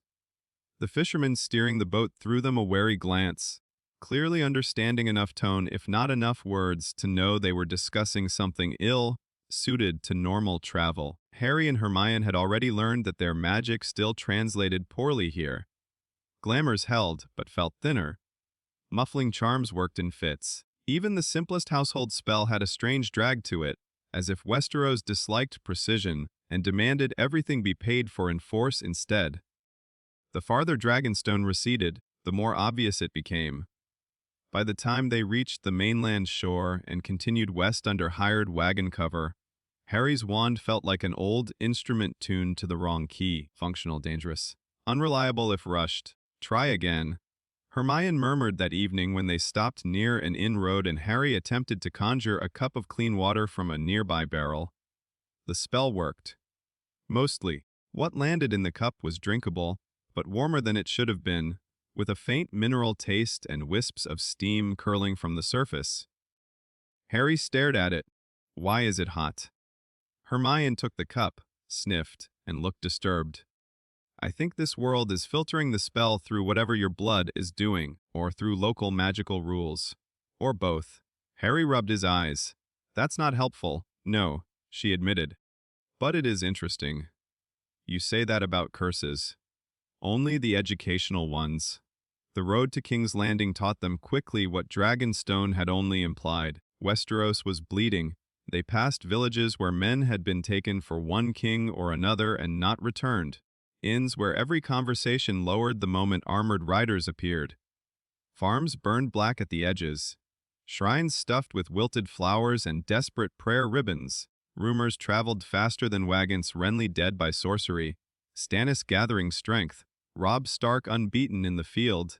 The Lannisters richer than sin and twice as dangerous. And in King's Landing, a boy king with his mother's smile and none of her patience. No one agreed on the truth. Everyone agreed on the fear. Harry listened more than he spoke. It suited the role of a bastard noble nursing a private grief, and in truth he needed little encouragement to keep quiet. The more he heard of Westerosi politics, the more he understood that his old instinct, to act first and deal with the moral complexity while running, would get him killed here before lunch. Hermione adapted faster. She learned prices, names, noble houses, insults, prayers, and roads with terrifying efficiency. By the third day, she could mimic the rhythm of local speech well enough to pass as foreign rather than absurd. By the fourth, she had bullied a peddler into selling them better clothing, transforming Harry from unmistakable outsider into the plausible image of a young high-born bastard fallen on uncertain times. Dark wool, plain but well-cut cloak, boots that had seen road dust, but were too good for common stock, and a dagger at his belt he did not especially trust. He still kept his wand hidden inside his sleeve. The ring never left him. King's Landing announced itself first by smell. Long before they saw the city walls, the wind shifted and brought with it smoke, sewage, fish rot, hot stone, horse dung, baking bread, tallow, river mud, and too many people packed too tightly into one place. Harry wrinkled his nose and Hermione muttered, "That cannot be hygienic," with the solemn horror of someone personally offended by urban design. Then the road curved, and there it was. King's Landing sprawled across the hills beside the Blackwater, like a city built by argument rather than plan. Sunlight flashed off domes, septs, towers, and windows half buried in haze. The Red Keep rose above it all on Aegon's high hill, red stone and pale walls glaring down over the city like a clenched fist. Even from a distance Harry could see the shape of power in it. Thick walls, hard angles, defensive arrogance. He slowed without meaning to. "That's where all the knives are," Hermione said under her breath. Harry glanced at her. "You make it sound welcoming." "I'm trying to be optimistic." The closer they came, the more oppressive the city felt. Armed guards at the gates. Beggars in the dust. Merchants shouting. Gold cloaks swaggering through the streets with the lazy violence of men used to obedience. Haggling, prayer, drunken laughter, someone crying behind a shuttered window, smiths hammering iron in the distance. It was louder than London and meaner than Nocturne Alley. Harry felt the red keep before he understood he was feeling it. A pressure, not magical in the British sense. Not a ward he could identify or a charm laid in neat layers, something older and less articulate than that. The hill itself, perhaps. Old blood, old death. Too many kings sitting too long in one place where wildfire, ambition, and history had sunk into the stones. The moment he looked up at it, his wand became noticeably heavier inside his sleeve. He did not mention that to Hermione immediately. He should have, but some part of him wanted to test whether it was only nerves. That lasted until they found a room at a narrow inn off the street of Flower, and Harry tried to cast a basic privacy charm. The spell flared, hissed at the edges, and collapsed into nothing. Hermione, who had attempted a listening ward at the same moment, swore quietly in 3 languages. Harry looked at his wand. That's new.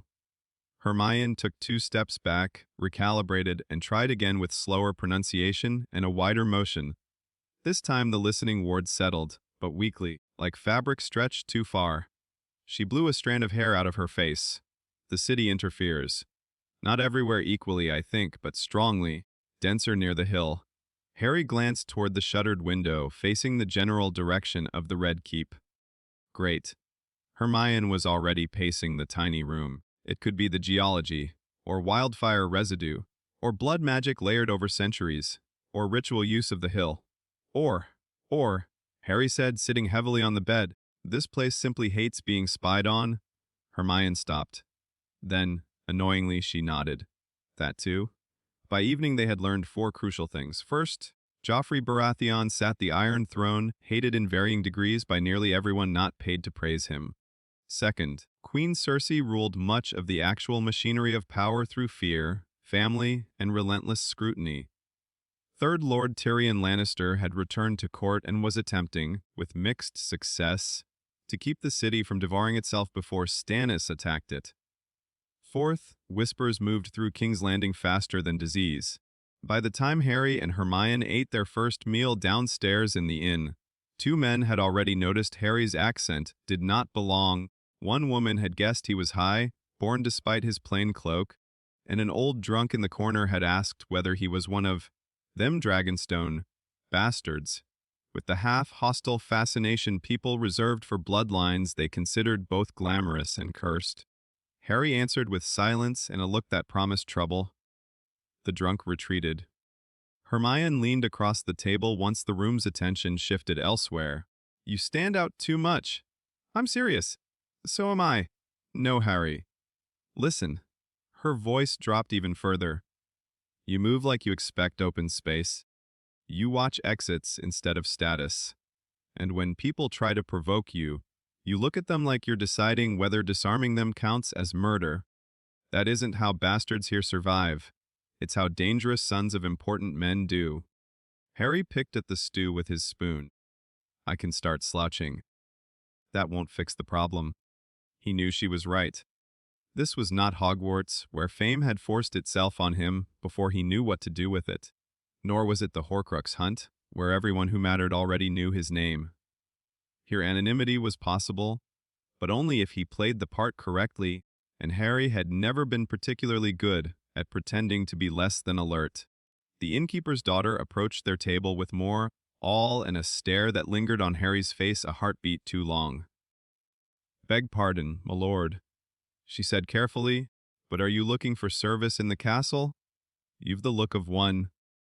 Harry almost said no on instinct, but Hermione cut in with a practiced little smile. My cousin is considering several options. The girl nodded, encouraged. There's many houses want clever young men now, what with war and all. Scribes, stewards, messengers. So long as they don't ask too many questions.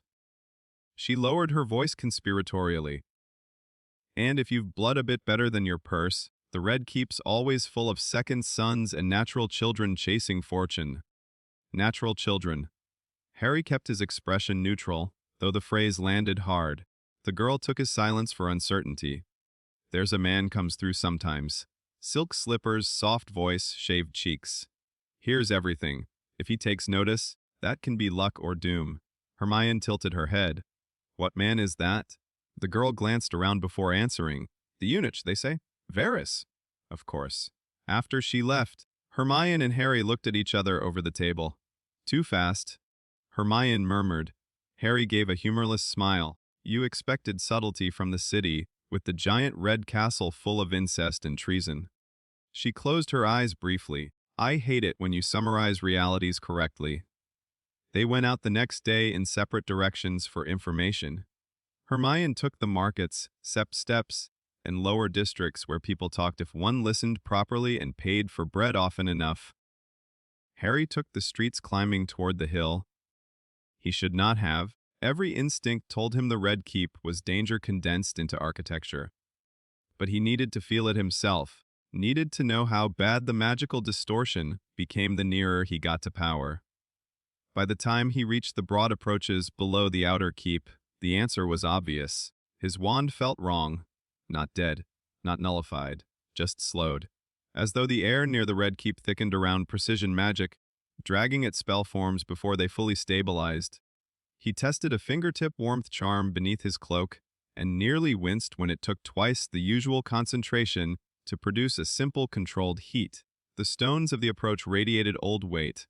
His mark was warm again, but not in the answering way Dragonstone had caused. This was warrior. A warning hum rather than a call. Harry stood beside a line of loaded wagons and looked up at the keep's walls. Something in those red stones had seen too much blood spilled for crowns. Someone brushed his shoulder in passing. Harry turned instantly, but the offender, a thin man in faded servant's clothes, had already moved on through the crowd. In the half-second before he vanished, the man glanced back and said, almost under his breath, "If you mean to stare at lions, my lord, best learn which of them bite for hunger and which for sport." Then he was gone. Harry stood motionless in the press of people. The voice had been soft, cultured, deliberate. By the time he returned to the inn, Hermione was already there, waiting with a face that said she had equally unpleasant news. "I think someone followed me from the Street of Seeds," she said. Harry shut the door behind him. "I met someone who wanted me to know I was being noticed." Hermione's mouth flattened.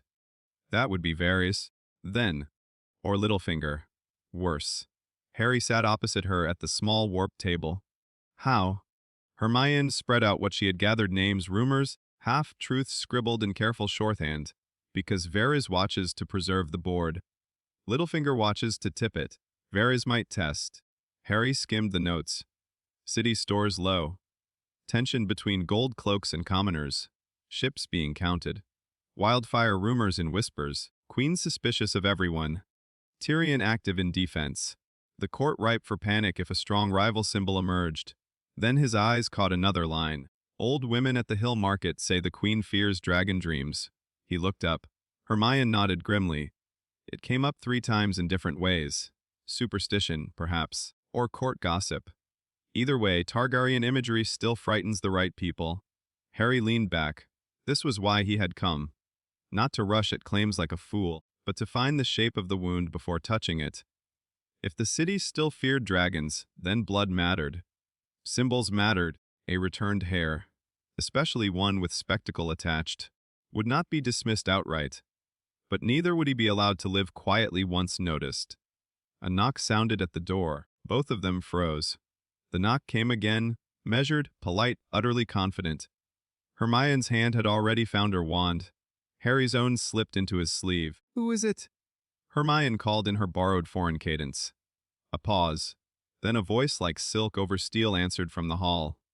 "A friend of opportunity," it said, "and perhaps, if fortune is feeling generous, a guide for travelers who have wandered farther into danger than they intended." Harry and Hermione looked at each other. Littlefinger, Harry thought at once. Everything about the phrasing felt wrong in precisely that way. Hermione mouthed, "Don't open it." Harry almost agreed. Then he remembered the man at the keep, the way the city moved around invisible hands. The truth every corridor here seemed eager to teach him. If a player wanted you seen, refusing the game did not remove you from the board. It merely let everyone else take the first turn. Harry stood. Harry. He gave Hermione the slightest shake of his head, not because he was certain, because he wasn't. That had never stopped him before. It was not about to start. He crossed the room and opened the door. The man outside was shorter than Harry expected, neatly dressed in dark fine cloth with a mockingbird pin gleaming at his breast. His beard was trimmed to careful perfection. His smile was warm in the way a knife might be called polished. Behind him stood no visible guards, which only made Harry more certain there were some. Peter Baelish looked Harry over once from boots to brow, quick as a duelist measuring reach. "Well," he said softly, "King's Landing continues to surprise me, and I had thought it almost out of inventions." Harry did not move from the doorway. Littlefinger's eyes flicked once to Hermione behind him, then back again. "There are names," he said pleasantly, "that fit a man the way borrowed boots fit a lordling in flight. Serviceable for a little while, uncomfortable by evening, and liable to betray their owner at the worst possible moment." His smile deepened just enough to become more dangerous. "May I come in? My young Waters." Hermione's grip tightened on her wand. Harry met Littlefinger's gaze and felt, with the sharp certainty of long practice, that this man lied as easily as most people breathed. But he also felt something else. Not legitimacy, not full, not yet. The city made that kind of precision slippery. Still, there were impressions, flashes at the edge of thought, calculation, curiosity, delight, and under it all the cold excitement of a gambler who had just spotted a new piece dropped onto the table by a hand he could not see. Harry stepped aside. Littlefinger entered the room like a man entering a hall he already owned. That, more than the smile or the silk or the perfect courtesy, made Harry understand the city properly for the first time. King's Landing did not need open threats to be deadly. It had learned how to sharpen welcome into a weapon. And Harry, hair or no hair, had just walked into its mouth. Peter Baelish did not sit like other men. Most people, Harry had learned, lowered themselves into chairs as if furniture existed for comfort. Littlefinger occupied a chair the way a spider occupied the center of a web, lightly, deliberately, as though still touching every thread in the room. He settled himself at the small table, in their rented chamber with one elegant motion, brushed an imaginary speck of dust from his sleeve, and smiled as if he had accepted an invitation rather than forced one.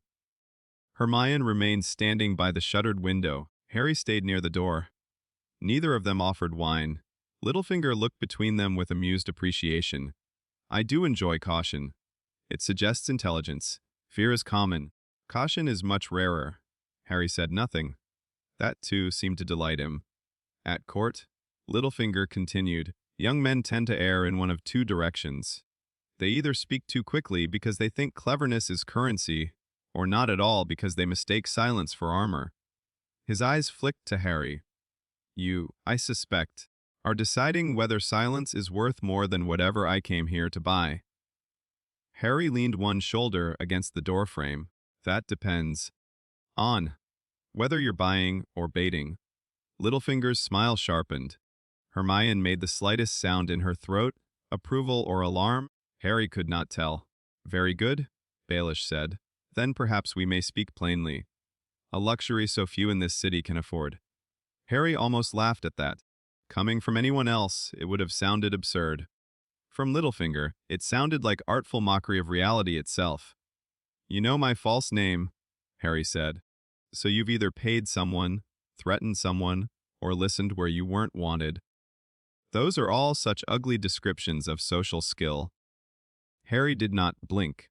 Littlefinger sighed, as if disappointed that his charm had failed to seduce the room into lowering its guard. "Very well. You arrived in the city with decent boots, poor lies, and the posture of someone accustomed to danger rather than hierarchy. Your companion is too educated to be what she claims, too attentive to be harmless, and too protective of you to be merely kin. You walked the approaches below the Red Keep today and looked up not like a pilgrim or petitioner, but like a man measuring walls. Then one of Varys's little birds noticed you did not react to the keep the way most men do." Harry's jaw tightened. Littlefinger noticed. "Heavier, was it?" he asked softly. "Near the hill." Hermione straightened from the window. "You're guessing." "Of course I'm guessing. Certainty is vulgar, but educated guesses have built my fortunes far more often than facts." Harry let a beat of silence pass. "What do you want?" At that, Littlefinger's gaze warmed with what might have been real pleasure. Now there is the right question. He leaned back, lace cuff brushing the warped wood of the table. King's Landing, he said, is full of men who inherit power and women who marry it. Very few people here create it from nothing. I admire those who try. His eyes rested on Harry's face. You have no banner, no visible patron, no proper place in the city, yet already the wrong people have noticed you, which means you may be useful to someone, me, if you are fortunate, someone worse, if you are not. Hermione spoke at last, her tone cool and foreign. And if we decline your help? Littlefinger smiled at her as one might smile at a child who had asked whether winter might be rescheduled. Then I will know you are braver than wise, and we shall all proceed accordingly. Harry felt that flicker again at the edge of his mind. Thoughts not readable in full, but impressions leaking through expression and cadence. Littlefinger was enjoying this, testing the shape of them, not because he knew exactly what Harry was, but because he did not. Uncertainty excited him. Harry pushed away from the doorframe and came to stand opposite the table. You haven't answered, he said. What do you want? Littlefinger tapped one finger lightly against the wood. A story, he said. Harry's hand almost moved toward his sleeve, but Littlefinger lifted a calming palm at once. Not the whole of it. I'm not greedy on first acquaintance. Only enough to know whether you are a danger worth investing in. Hermione's voice went flat. That sounds like greed. Then perhaps I am growing as a person. For a moment nobody spoke. Beyond the thin walls of the inn came the usual sounds of the city evening. Voices in the lane, hooves on stone, a woman laughing too loudly somewhere below, shutters banging in the river wind. Harry made a decision, not a large one, just enough truth to control the shape of the lie. I was born in the wrong place for the blood in my veins, he said. Hermione's eyes flicked to him sharply, but she did not interrupt. Littlefinger went very still. Harry continued, carefully. My mother left me something before she died. Something that suggests the family history I was raised with is incomplete. Not a claim, not a name, but enough. Baelish's gaze did not leave Harry's face. And now, he murmured, you have come to the city where incomplete family histories bloom into wars.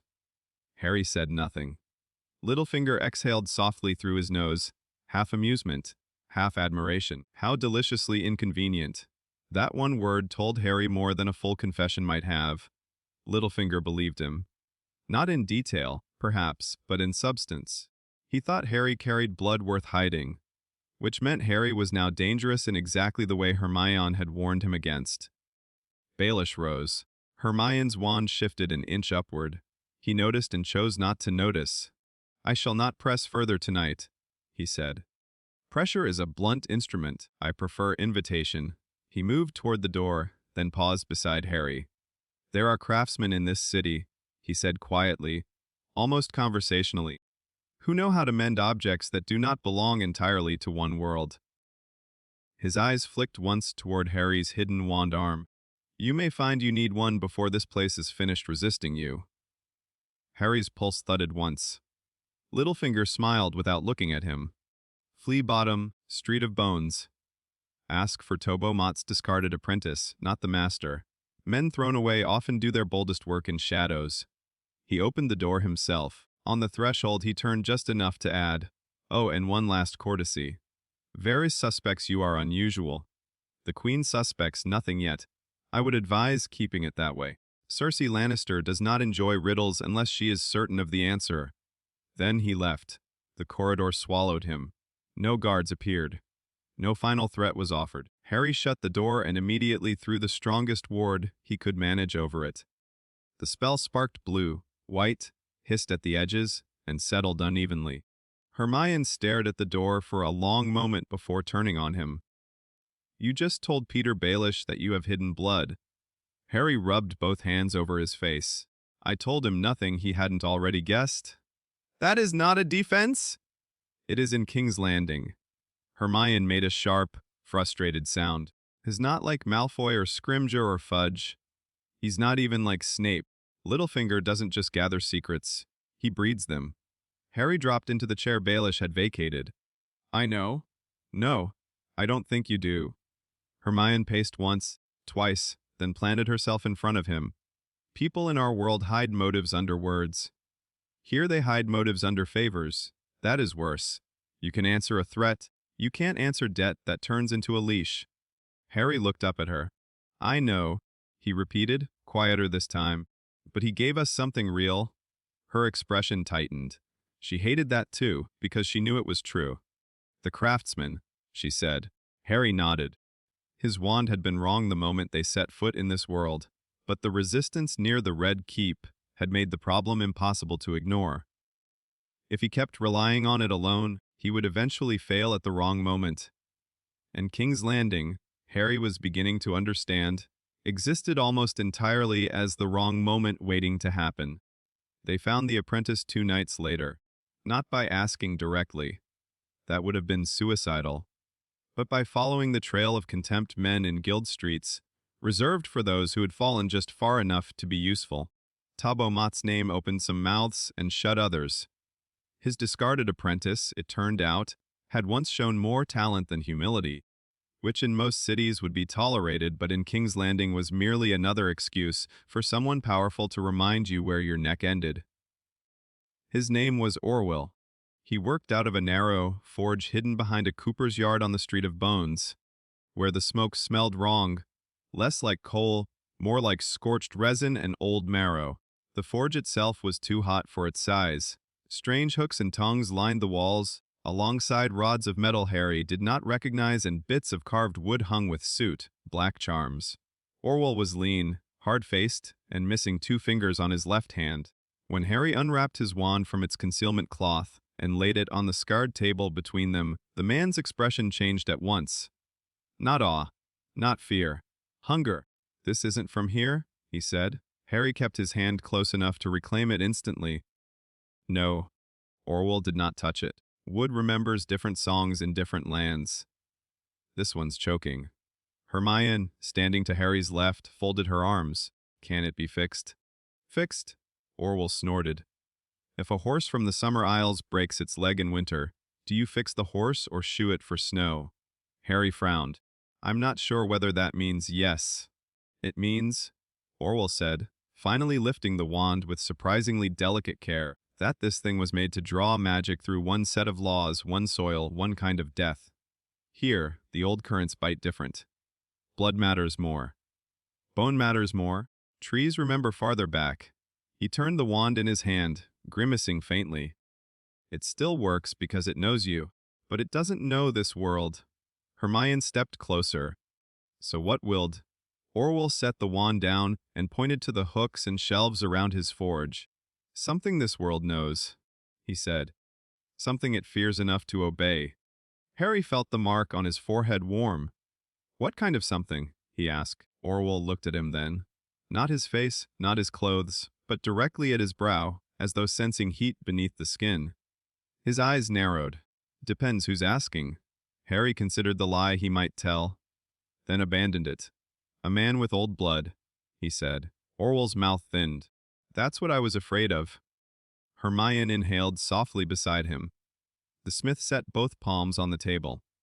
If you've dragon blood in you, even a whisper of it, then wood from this side won't settle for ordinary carving. It'll want a bargain. He jerked his chin toward the back room. Werewood if you can get it, though gods know how. Dragonbone if fortune's feeling obscene, blood to bind, fire to wake. And if you fail the making, the focus will reject you and burn your nerves black from wrist to heart. Hermione answered first. That's not an acceptable margin for error. Orwell shrugged. Then keep your foreign stick. Harry's thoughts were already moving. Werewood, dragonbone, blood. It sounded less like wandcraft and more like ritual possession, which probably meant it would work here better than anything resembling Ollivander's elegance. Can you do it? Harry asked. Orwell hesitated. Yes, he said at last, if the materials are real, if your blood is what you say it is, and if no one important learns I helped. Encouraging. Hermione muttered. They left by the back alley with more questions than answers, and one impossible shopping list. Werewood should have been beyond reach in the south. Dragonbone more so. Yet King's Landing, with its thieves and collectors and war profiteers, had a way of producing the impossible for anyone willing to step far enough into filth. The dragonbone came first. Not fresh, not ceremonial, not some gleaming relic from Valyria. It was older than that and smaller than Harry expected, a rib shard preserved in the vault of a disgraced collector who had once supplied strange curiosities to noble houses before losing half his patronage in a scandal involving poisons and a woman from lies. Hermione negotiated for it while pretending to despise the entire transaction. Harry suspected the only reason they got the piece at all was because the collector thought they were paying too much for a myth. The weirwood proved harder. No true southern market traded in it openly. Too sacred in the north, too unsettling for southern lords, too tied to old gods most people preferred to mock from a distance. But on their fifth night in the city, after bribes, whispers, and one deeply unpleasant conversation with a smuggler who smelled of river rot and fear, Harry was led beneath a shuttered warehouse near the docks to a hidden storeroom filled with contraband carvings. Most were splintered idols and old altar scraps looted from forgotten holdings. One piece was different.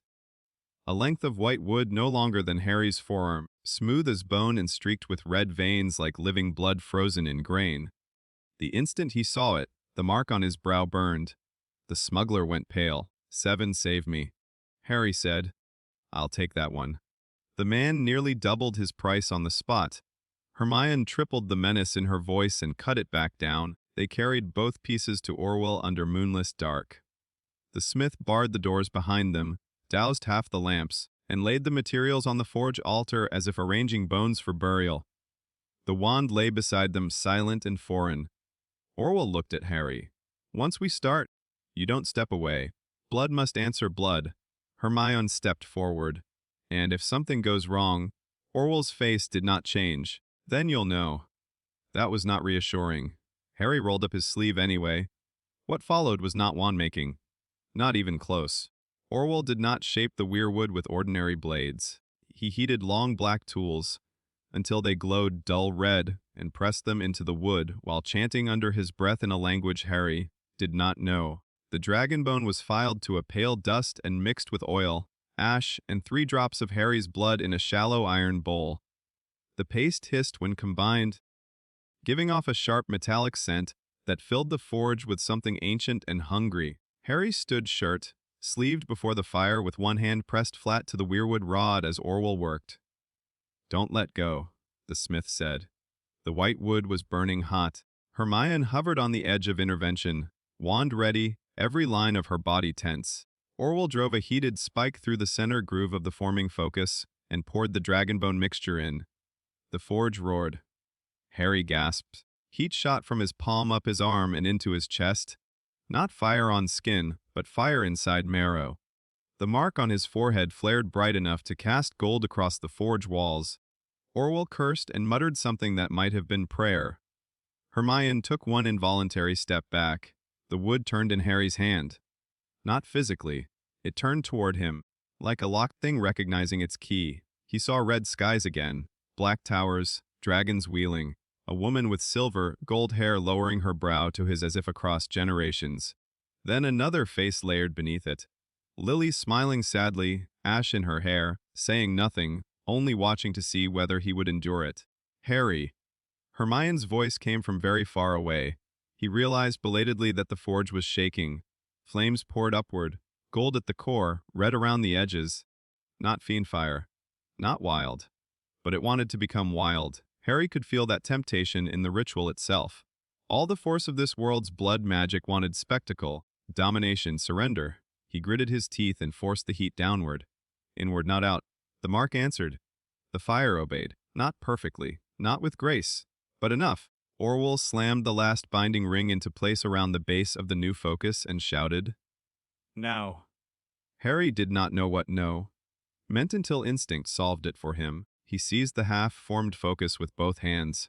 Pain ripped through him. Gold fire flashed once, blindingly bright. Then everything went dark.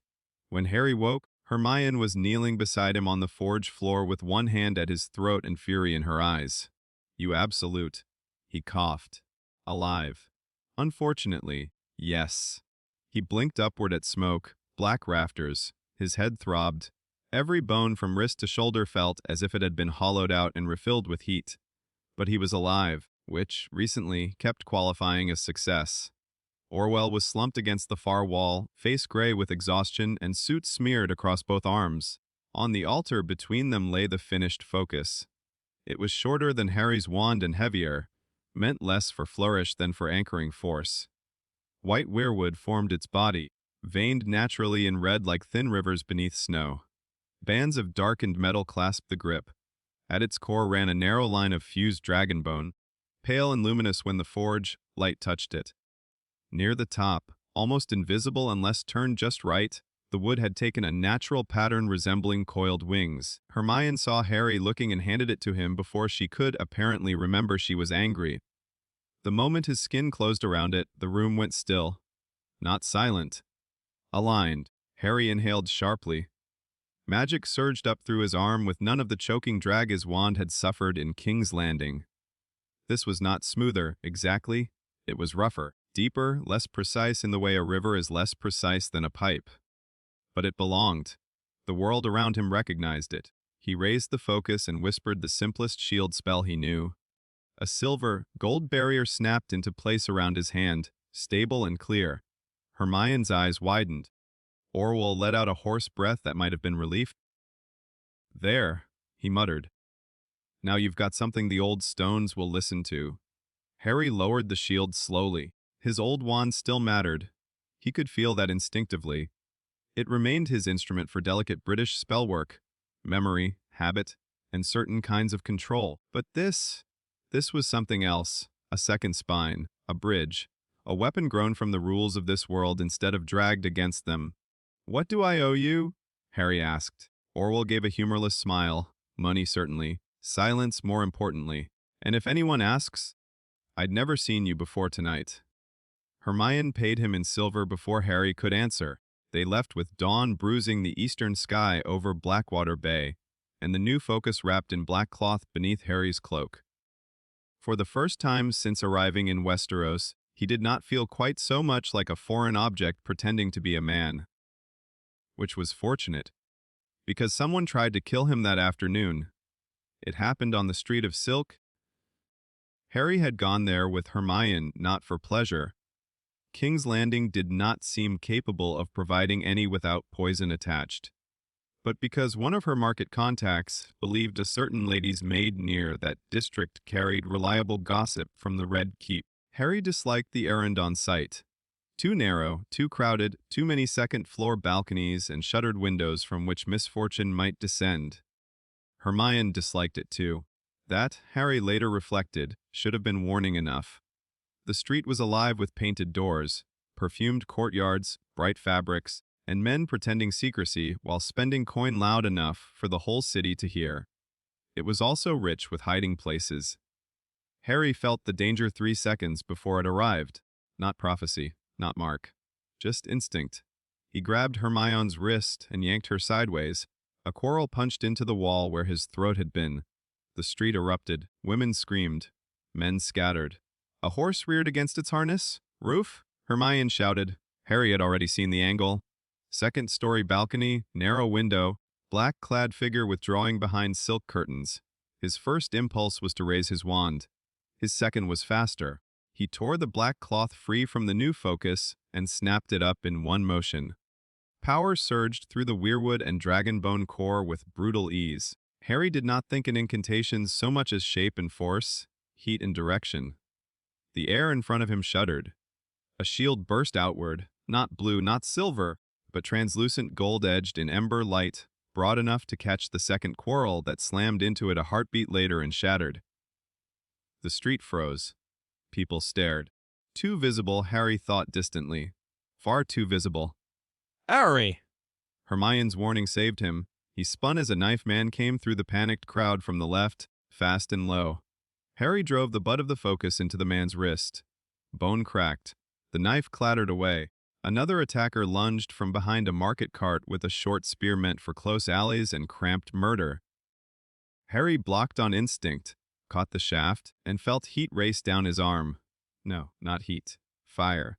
The wood of the spear blackened in his grip and burst apart in a shower of red sparks. The attacker stumbled back in horror. That should have ended it. Instead, the crossbowman on the balcony made one fatal mistake. He reappeared for a third shot. Harry looked up. The mark on his brow flared. The focus in his hand answered like a struck bell. And for one terrible instant, anger made the path obvious. A line of force from his hand to the balcony. One surge. One burst. The whole facade would go up like kindling. Assassin silk shutters maybe half the building with it. Easy. Too easy. Lily's letter flashed through his mind.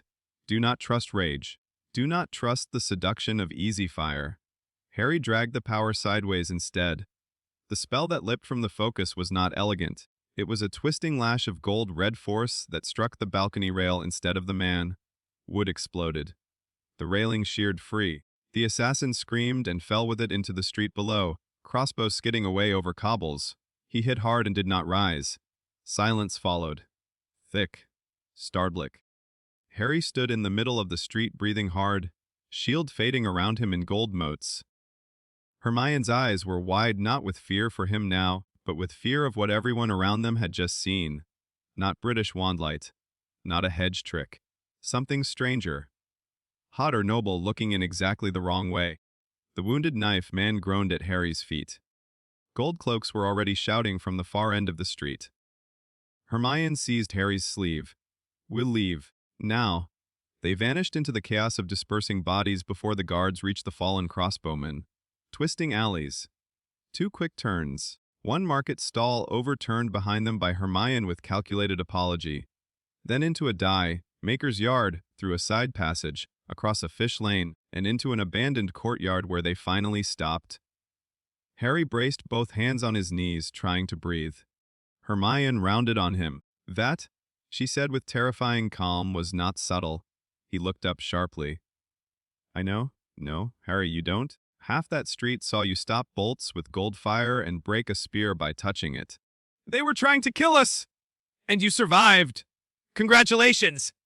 Unfortunately, so did the rumor. Harry straightened, jaw hardening. What was I supposed to do? Let them shoot you. Hermione's anger faltered for a heartbeat. Then she exhaled sharply, pressing thumb and forefinger to her eyes. No, she said, lower now. No, you were supposed to save us. You did. That's the problem. The words landed with bitter truth, because that was it, wasn't it? In one world, Harry's survival became legend. In another, legend became political currency faster than blood dried. He looked down at the focus still clutched in his hand. The weirwood veins glowed faintly, then dimmed. It worked, he said quietly. Hermione followed his gaze. Wes, she said after a moment. Too well. Neither of them needed to say what came next. A street attack in King's Landing could mean anything. Random violence, rival thieves, a test, a warning, a private inquiry carried out with public deniability. But 3 attackers, coordinated angles, and a balcony shot time to force open movement. That was not chance. Someone had wanted to see how Harry defended himself, or whether he could. By nightfall, the city whispers had begun. At the inn, a serving girl claimed a foreign bastard had turned arrows aside with sunlight. A pox-scarred wine merchant swore a demon prince had burned a spear to ash barehanded. A washerwoman insisted the gods had sent a golden-eyed guardian to punish a murderer on the street of silk. The details varied. The center did not. Something dangerous and unusual had appeared in King's Landing. And as Harry sat in the small upstairs chamber with the shutters barred and both wand and focus laid before him on the table, he knew exactly what that meant. Varys would be listening. Littlefinger would be smiling.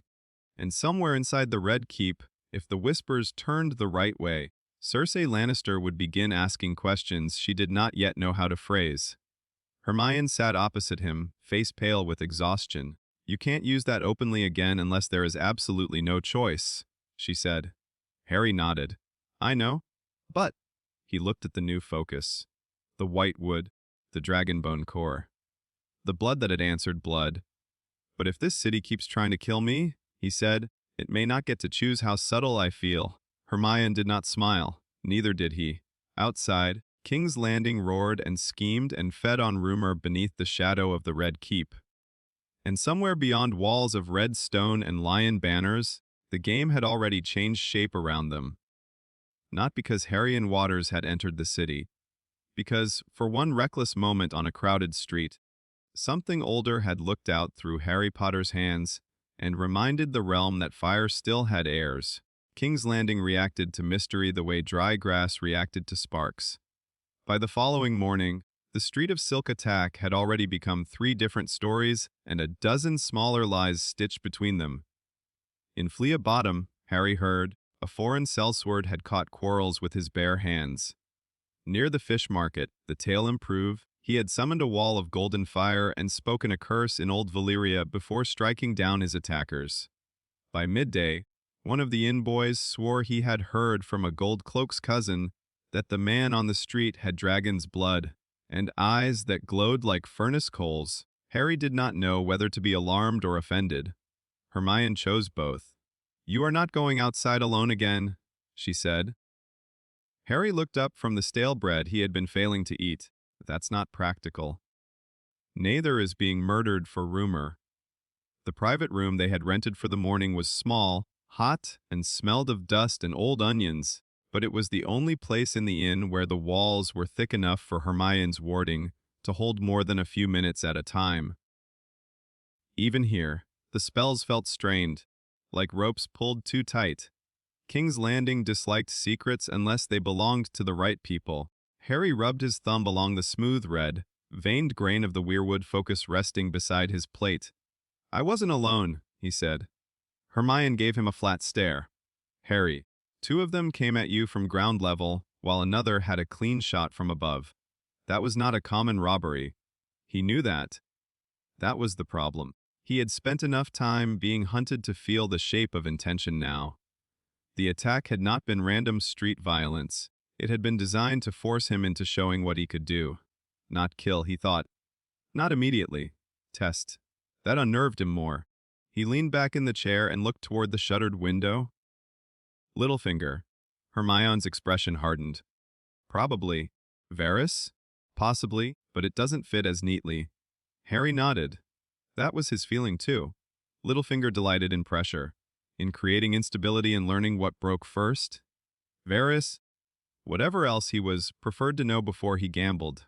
The Street of Silk had felt like bait cast into dark water to see what surfaced snarling. Unfortunately, something had. Hermione tapped the table once, drawing his attention back. "We need to assume 3 things. First, that your display has reached the Red Keep in some form.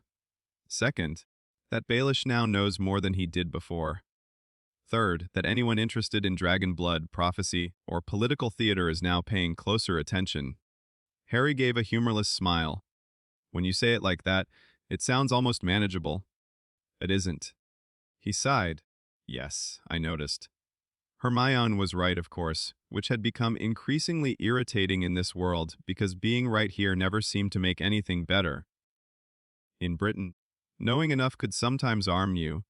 In King's Landing, it merely let you identify the knife before it went in.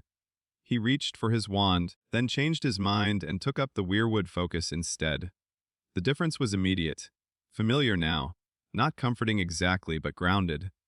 When he cast with the focus, Westeros did not resist in the same way.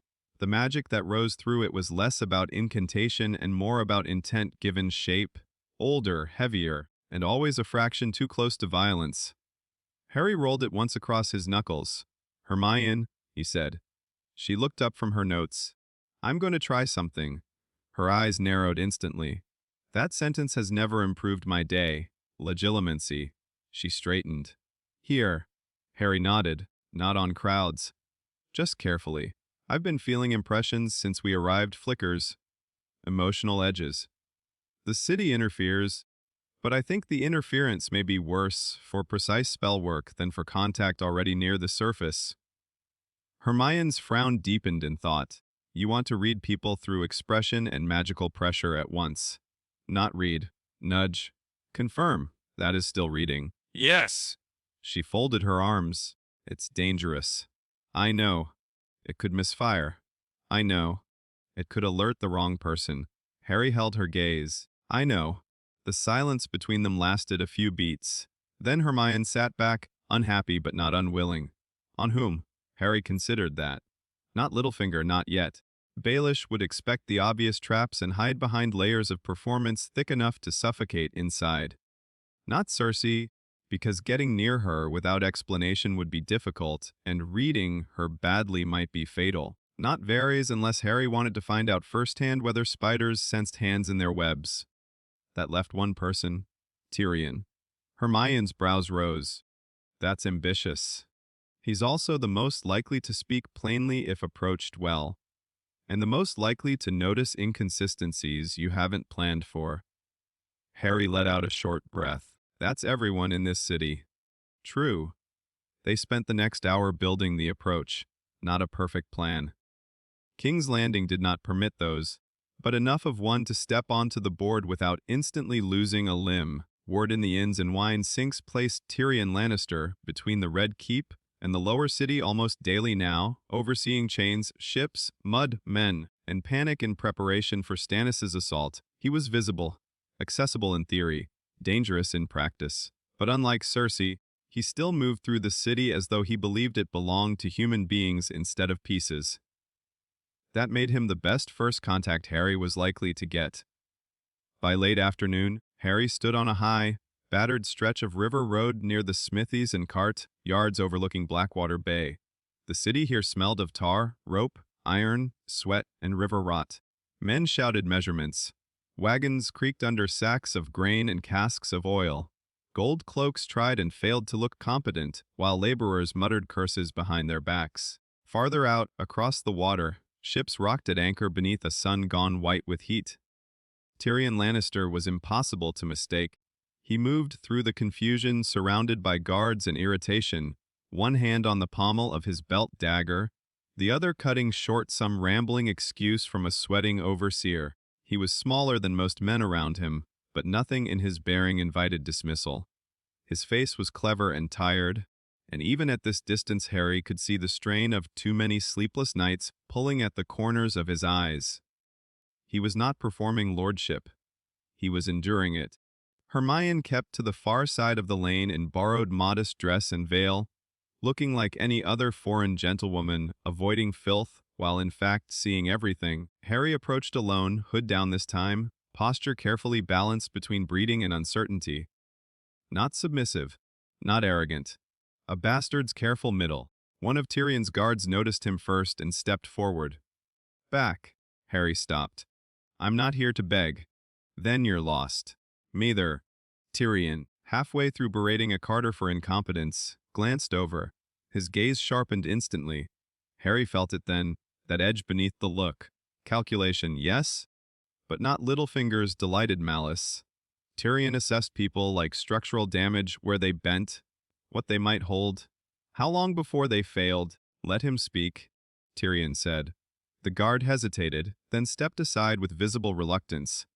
Harry inclined his head the bare minimum. My lord. Tyrion studied him for one long second. You have the accent of nowhere useful. That makes you either a traveler or a liar. Possibly both. Harry almost smiled. Most days, he said. I'm trying for traveler.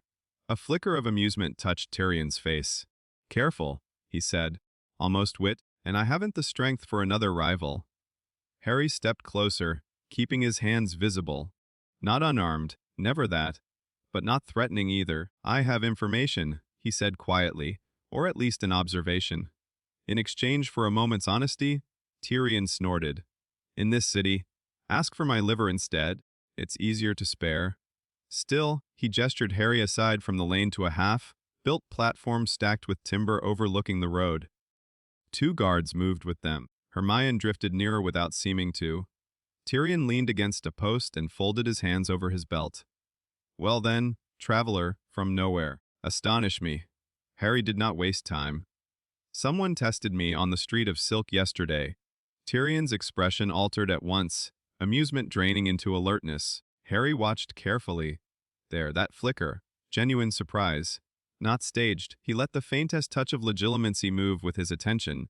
Not invasive, not a probe, more a pressure at the edges of an unlocked door. Enough to taste reaction, alarm, annoyance, no foreknowledge. Useful. I assumed as much, Tyrion said. Word travels strangely fast when bolts start flying in expensive districts. So I've learned. And why? Tyrion asked. Would you bring that to me? Harry held his gaze. Because if the attack came from your sister, you'd already know what I can do.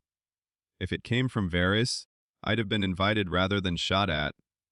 If it came from common thugs, they were remarkably well organized for men who wanted coin, which leaves someone who prefers to pull threads and watch what tangles. Tyrion's eyes narrowed. Baelish. Harry said nothing. He did not need to. The name hung between them with enough weight on its own. Tyrion looked him over again, slower this time. You are either much brighter than your clothing suggests, he said, or much deader than you realize. Possibly both. That won him an actual, reluctant smile. Tyrion's gaze drifted once toward the city behind Harry, toward towers and smoke and the red bulk of the keep. When he spoke again, his voice was lower. Suppose I believe you. What precisely are you asking in exchange for this singular moment of honesty?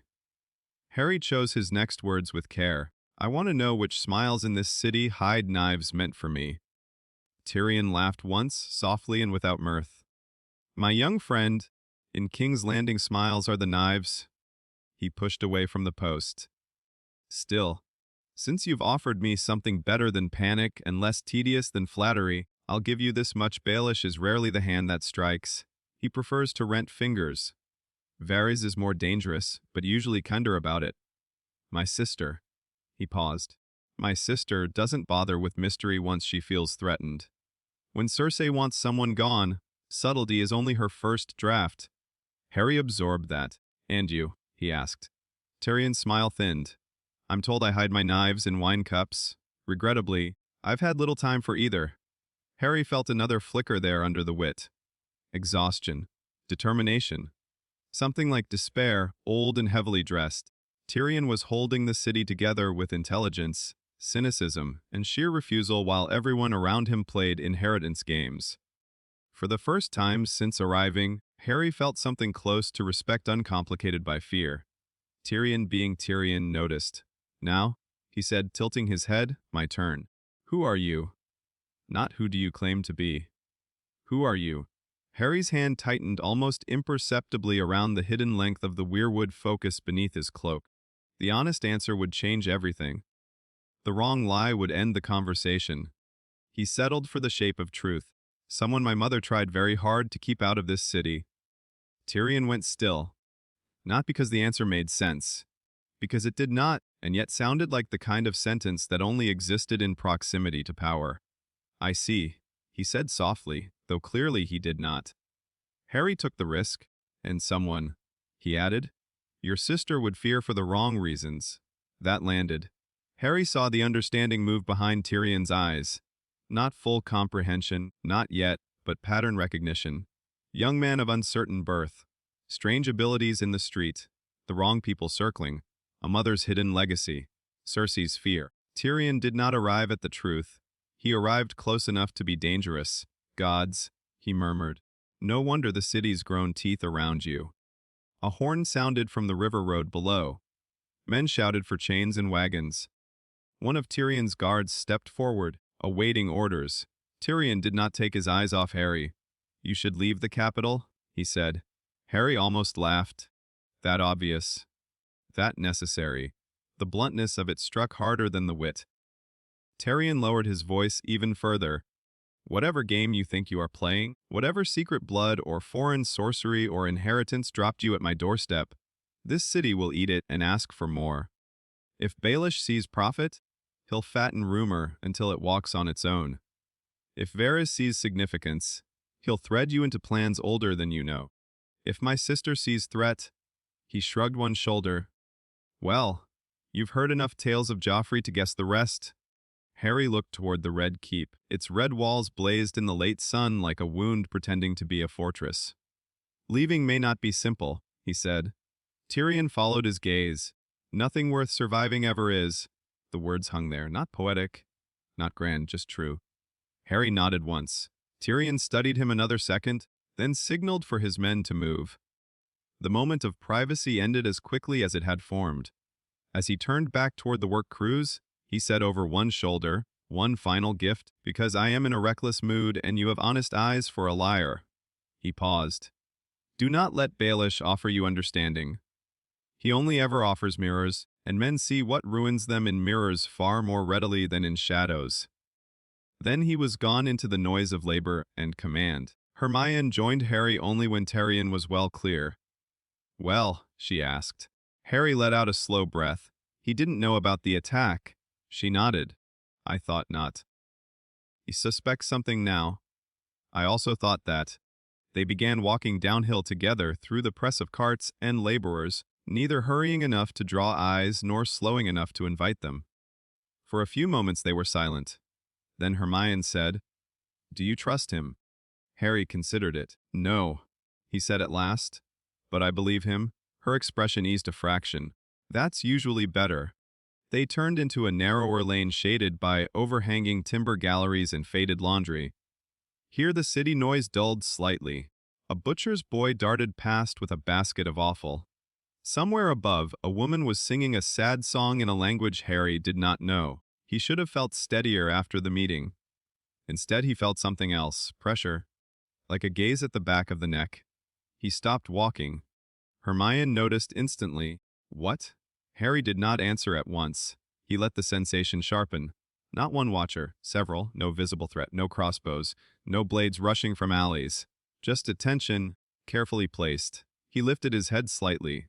Across the lane, behind the carved lattice of an upper balcony, a flash of green silk moved and vanished. Above them, at a second-story window, a child with shaved head and enormous dark eyes was watching without blinking.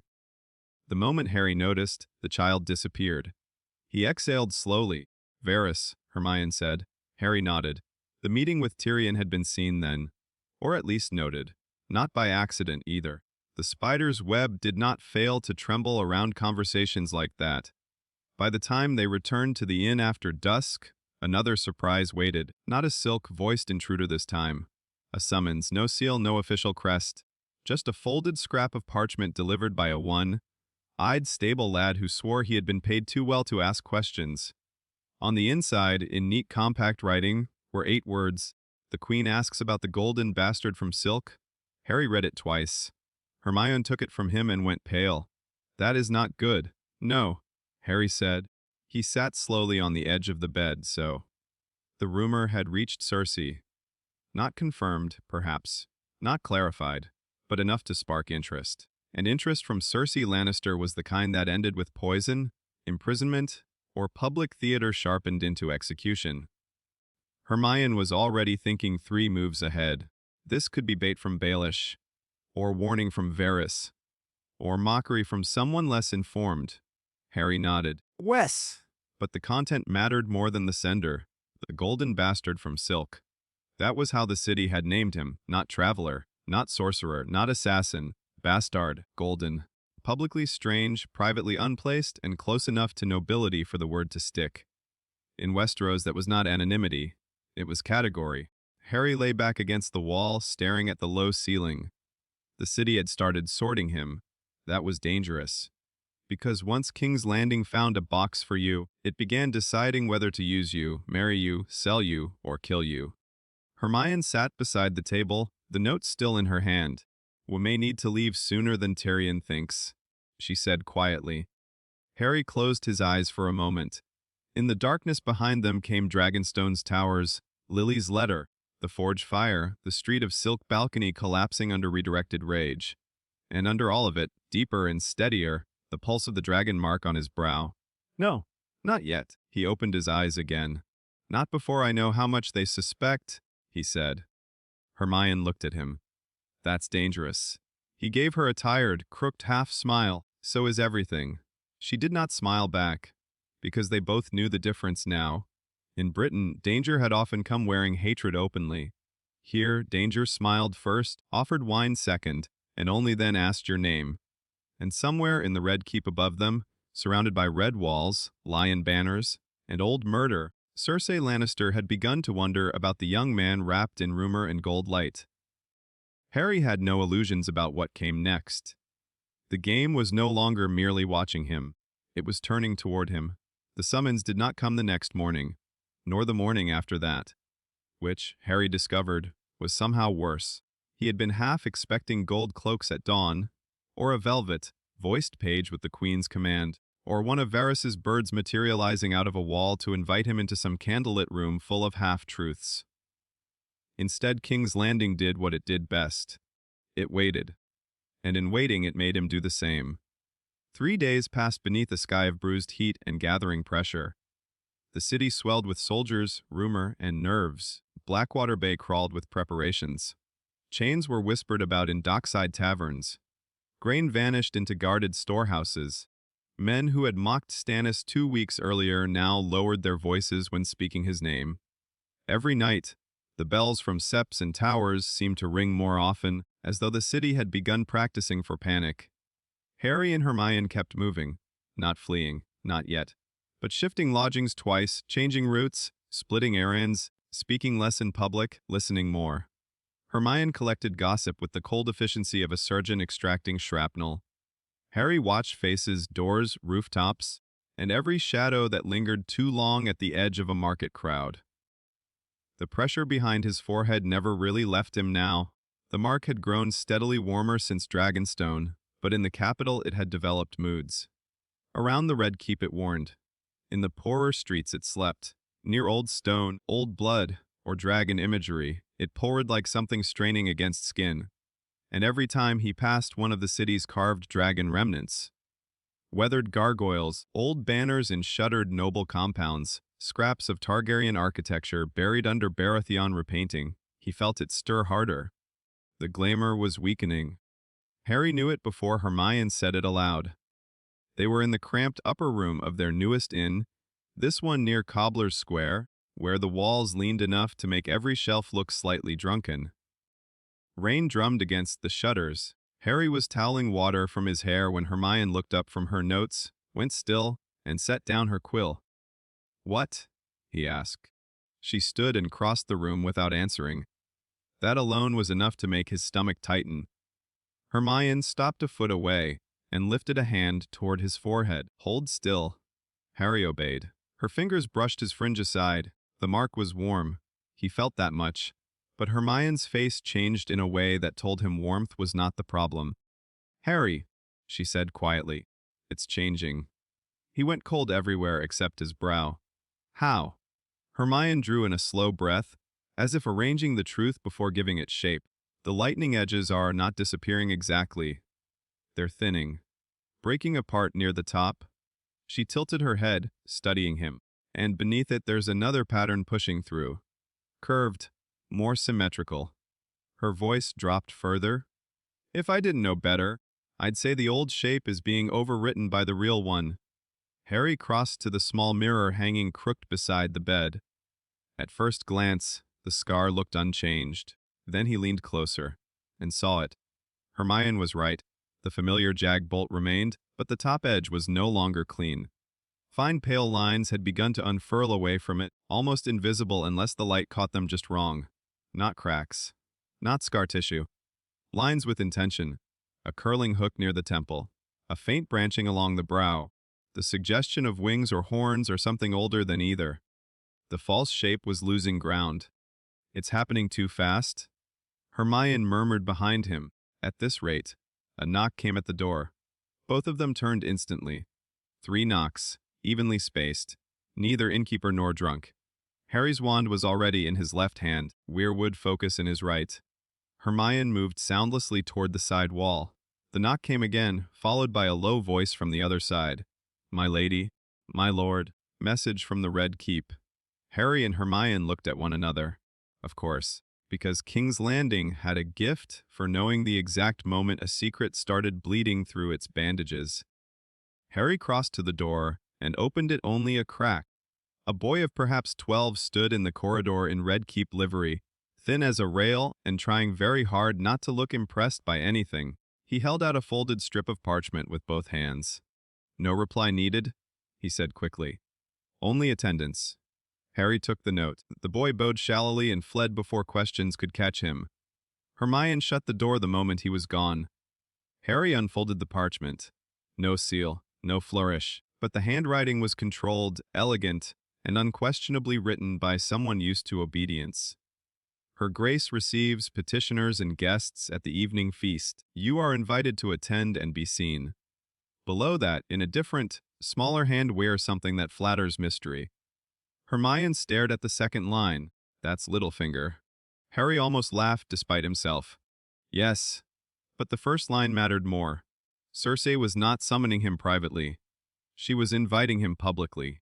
To be seen, to be measured, possibly to be baited. That was worse. She doesn't know enough to arrest you, Hermione said at once, already moving into analysis. If she did, she wouldn't bother with a feast. This is inspection. She wants to see whether rumor matches reality. Harry looked down at the note again. And if I don't go? Then she'll become interested in why. He hated that she was right. Again, the rain beat harder against the shutters.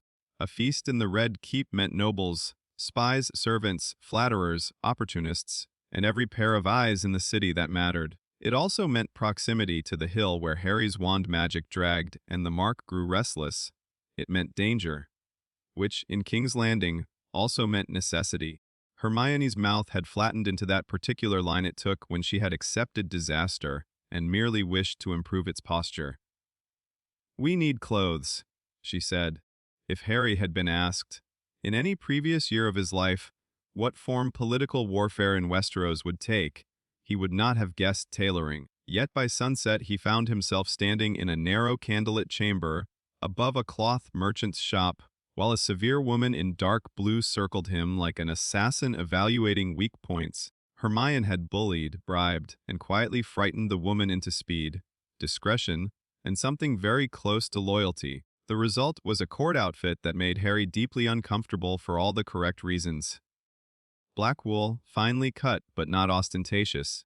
A dark doublet with subtle silver stitching at the cuffs, enough to suggest breeding without naming house. A charcoal cloak clasped with plain worked steel. High collar.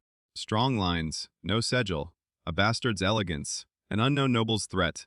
When Harry emerged from behind the privacy screen, Hermione looked up from adjusting the sleeves of her own borrowed gown and paused. What? She studied him for a second too long. You look like trouble with inheritance. Harry snorted. Helpful. It's meant to be. Hermione herself wore deep green, subdued enough not to attract court challenge, rich enough not to look provincial. Her hair had been pinned back more intricately than Harry had ever seen her bother with, which meant she was preparing for battle in the only way this city would allow women to do openly. Still no guarantee the glamour holds, she said, crossing to him. Harry nodded. They had worked on it all afternoon. Ordinary concealment was too weak. Glamours slipped near the Red Keep, and the mark beneath his skin was no longer content to lie quietly under borrowed shape. In the end, Hermione layered 3 separate techniques over it: visual softening, attention blurring, and a mild suggestion charm so weak it would not trigger obvious magical resistance, but might encourage most eyes to accept the familiar lightning shape without looking too closely. It was the best they could do. It might still fail. Hermione reached up and adjusted the fall of Harry's fringe once more. Do not touch it unless absolutely necessary. Fidgeting draws eyes. I know. Do not antagonize Cersei unless the alternative is death. I know. Do not let Littlefinger corner you alone. Harry looked at her. She sighed. Yes, I know, that one may be impossible. He gave her the faintest crook smile. For one heartbeat she smiled back, quick and grim and familiar enough to feel like home in a room full of foreign silk. Then it vanished. Ready? She asked. No, Harry thought. Never. Wes. The Red Keep was worse at night. By torchlight, its red stone looked less like architecture and more like old flesh pulled taut over bone. Guards in lion and stag livery lined the approaches.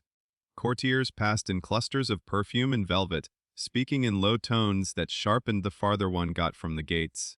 Music drifted from somewhere higher in the fortress, sweet enough to hide knives under. The moment Harry crossed the outer threshold, his magic shifted. His wand dulled, his weirwood focus hidden beneath his cloak warmed like an ember, and the mark, Merlin, the mark, began to burn, not painfully at first, just insistently. The Red Keep did not recognize him the way Dragonstone had, but it knew enough of dragon blood and buried kingship to make whatever slept in him bare its teeth. Hermione felt his hand tense at his side. "Too much?" she asked under her breath. "Not yet." They passed under carved arches where old Targaryen dragons had been half chiseled away and replaced with Baratheon-crowned stags. Harry noticed every wound of it, every place the old dynasty had been covered rather than erased. The keep was layered with conquest, pretending it had always been rightful. He disliked it on sight. The feast hall was a blaze of candlelight and gold. Lords and ladies drifted in bright constellations beneath banners, armor glints, and painted ceilings. Servants moved like a bloodstream through the room. The music came from a gallery at the far end, where lute strings and soft pipes filled the air with something almost soothing. If one ignored the constant undercurrent of evaluation, Harry did not. The moment he and Hermione entered, attention shifted. Not all at once. That would have been simple. Instead it came in ripples, one glance, then another, then a murmur moving through those who had already heard some version of the street of silk rumor, and were now trying to fit it to flesh. Harry kept his expression calm and gave them only what Harrian waters will do: enough uncertainty to look real, enough restraint to look bred, enough silence to invite mistakes. At the high table, Cersei Lannister sat in dark green velvet with gold blazing at throat and wrists, beautiful in the same way wildfire must have looked beautiful just before the screaming started. Joffrey lounged beside her in cloth of gold insolence, young and vicious and visibly bored by anything not already kneeling. Tyrion sat lower, a cup in hand and exhaustion in his eyes. Varys was there in pale silk, soft and smiling. Littlefinger glittered near one of the side columns, pleased with the room as if he had composed it. And Cersei was already looking at Harry. The force of that attention hit like a thrown blade. She did not blink. Harry bowed exactly as much as was prudent for a man of uncertain rank. Hermione followed suit. A herald announced them as Harrian Waters and Companion, which meant Littlefinger or someone adjacent had already done the necessary work to have them admitted cleanly. Cersei's mouth curved. It was not a smile. "So," she said, loud enough for nearby tables to hear, "this is the young man my city has spent 2 days turning into a legend." A hush spread outward like spilled wine. Harry lifted his head. "Cities are generous with exaggeration, Your Grace." That won a few soft chuckles. "Good. Let them think him quick rather than dangerous." Cersei studied him as if deciding whether his face offended her personally. "And modest. Remarkable. I had been told you threw sunlight at assassins." "Poor light, perhaps," Harry said. "King's Landing streets are narrow." Joffrey laughed sharply. "He jests because he's frightened." Tyrion took a long drink. "Then he has the one virtue absent from most of this hall." Cersei ignored her brother. "You are from the Crownlands?" she asked. "Yes, Your Grace." "Which house?" "None worth your notice." A dangerous answer. He knew at the moment it left his mouth. So did she. Cersei leaned back slightly. "That may be for me to decide." Littlefinger shifted at the edge of Harry's vision, clearly delighted. Hermione stepped in with perfect timing, lowering her head just enough. "My cousin means no disrespect, Your Grace." "Recent losses have left our circumstances uncertain." Cersei's eyes flicked to her, dismissive at first, then mildly curious. "And yet you came to court." Hermione answered smoothly. "One learns quickly in dangerous times where power sits." Tyrion coughed into his cup, almost hiding a laugh. Cersei's gaze returned to Harry. "Indeed." She lifted one hand. A servant stepped forward with wine. The room loosened by a fraction, conversation beginning to resume around the edges now that the first inspection had not produced immediate blood. Harry accepted the cup but did not drink. That, too, was noticed. He could feel the feast shifting around him. Lesser lords finding reasons to drift closer. Ladies measuring him through fans and lowered lashes. Men of trade and middling birthmarking his clothes. His face, his ease under the Queen's scrutiny. A public sorting. Exactly what Hermione had predicted. And then it worsened. The music changed. At first he thought it only a new tune, lower and older than the previous one. Then the first singer's voice rose, over the strings in a language Harry did not understand, but recognized instantly from the ring inscription and Dragonstone's whispers. Valyrian. The mark on his forehead flashed white-hot. He froze. Hermione saw it immediately. Her eyes widened a fraction. Not now, Harry thought. Please, not now. The singer continued, voice winding through the hall like smoke over embers. Several courtiers turned with interest toward the musician's gallery. Cersei barely reacted, which meant the song had likely been chosen by someone else. Someone who understood symbolism. Littlefinger. Or Varys. Maybe both. Harry felt the glamour on his brow strain. The song did something to him. Not memory exactly, but resonance. The language seemed to bypass thought and move straight into blood, into whatever inheritance Lily had hidden and the Red Keep had begun unwinding. Heat poured under his skin. His fingers tightened around the wine cup hard enough to creak the metal. Hermione moved half a step closer. Harry, she murmured, almost soundlessly. Cersei's eyes sharpened. She had seen the tension. Of course she had. What is it? The Queen asked. Does the music displease you? Harry forced breath into his lungs. No, Your Grace. A lie. The singer's voice climbed. The mark burned, and suddenly Harry knew, not as theory, but with awful certainty, that the glamour was failing from the inside. The old shape could no longer survive this much proximity to blood, symbol, and deliberate provocation. He needed air. Now? But moving too abruptly would turn curiosity into pursuit. Before he could choose, Joffrey made the decision for him. Perhaps our mysterious guest would entertain us. The boy king said, mean delight sharpening every word. He's become rather famous in my streets. I should like to see whether rumor has given me a coward or a conjurer. The hall laughed lightly, uneasily. Tyrion's expression went flat. And I should like a dragon that cooks and shits gold, but we don't all get our wishes. Joffrey ignored him. Cersei's gaze had gone very still. She was watching Harry's forehead now, not his face. She had seen something, not the full truth. But enough. Come closer, she said, not a request. The room quieted again. Harry did not move at first. He felt the mark thrumming under Hermione's layered glamour. Felt sweat at his temples despite the coolness of the wine cup in his hand. Felt the Red Keep pressing in, old stone and older blood, while somewhere in the hall the Valyrian song wound tighter and tighter around his nerves. Hermione's hand brushed his sleeve in warning. If he refused, it would become spectacle. If he obeyed, it might become revelation. Harry stepped forward, one pace, then another. The hall seemed suddenly too bright. Every candle turned to witness. Cersei watched him approach with the cold intensity of a predator, deciding whether the thing before her was worth the danger of striking. Joffrey smirked. Varys had gone softer somehow, more intent. Littlefinger looked like a man attending the first notes of his favorite song. Harry stopped at the foot of the dais. Cersei leaned slightly forward. Look at me, she said he did. Her eyes narrowed. The mark seared. For one impossible second Harry saw his reflection in the polished gold at her throat. Not lightning, not even mostly lightning, but a pale curve widening above the old scar line. Then Cersei reached out. Too fast to avoid without revealing fear. Her fingertips brushed his fringe aside. The world held its breath. Pain tore across Harry's forehead. The glamour shattered. Not explosively. Worse. Beautifully. The false lightning line cracked apart in threads of silver, gold light, peeling back over skin like old paint washed from carved stone. Beneath it emerged the real mark in one fluid, merciless instant the pale, gold shape of a dragon in profile, head crowned and wing unfurling over his brow, tail curling toward his temple in elegant lines no wound could ever have made. Gasps swept the hall. Someone dropped a cup. Joffrey jerked backward so violently his chair scraped stone. Tyrion went utterly still. Varys's hands folded tighter over one another. Littlefinger's smile deepened into something almost devout. Cersei snatched her hand back as if burned.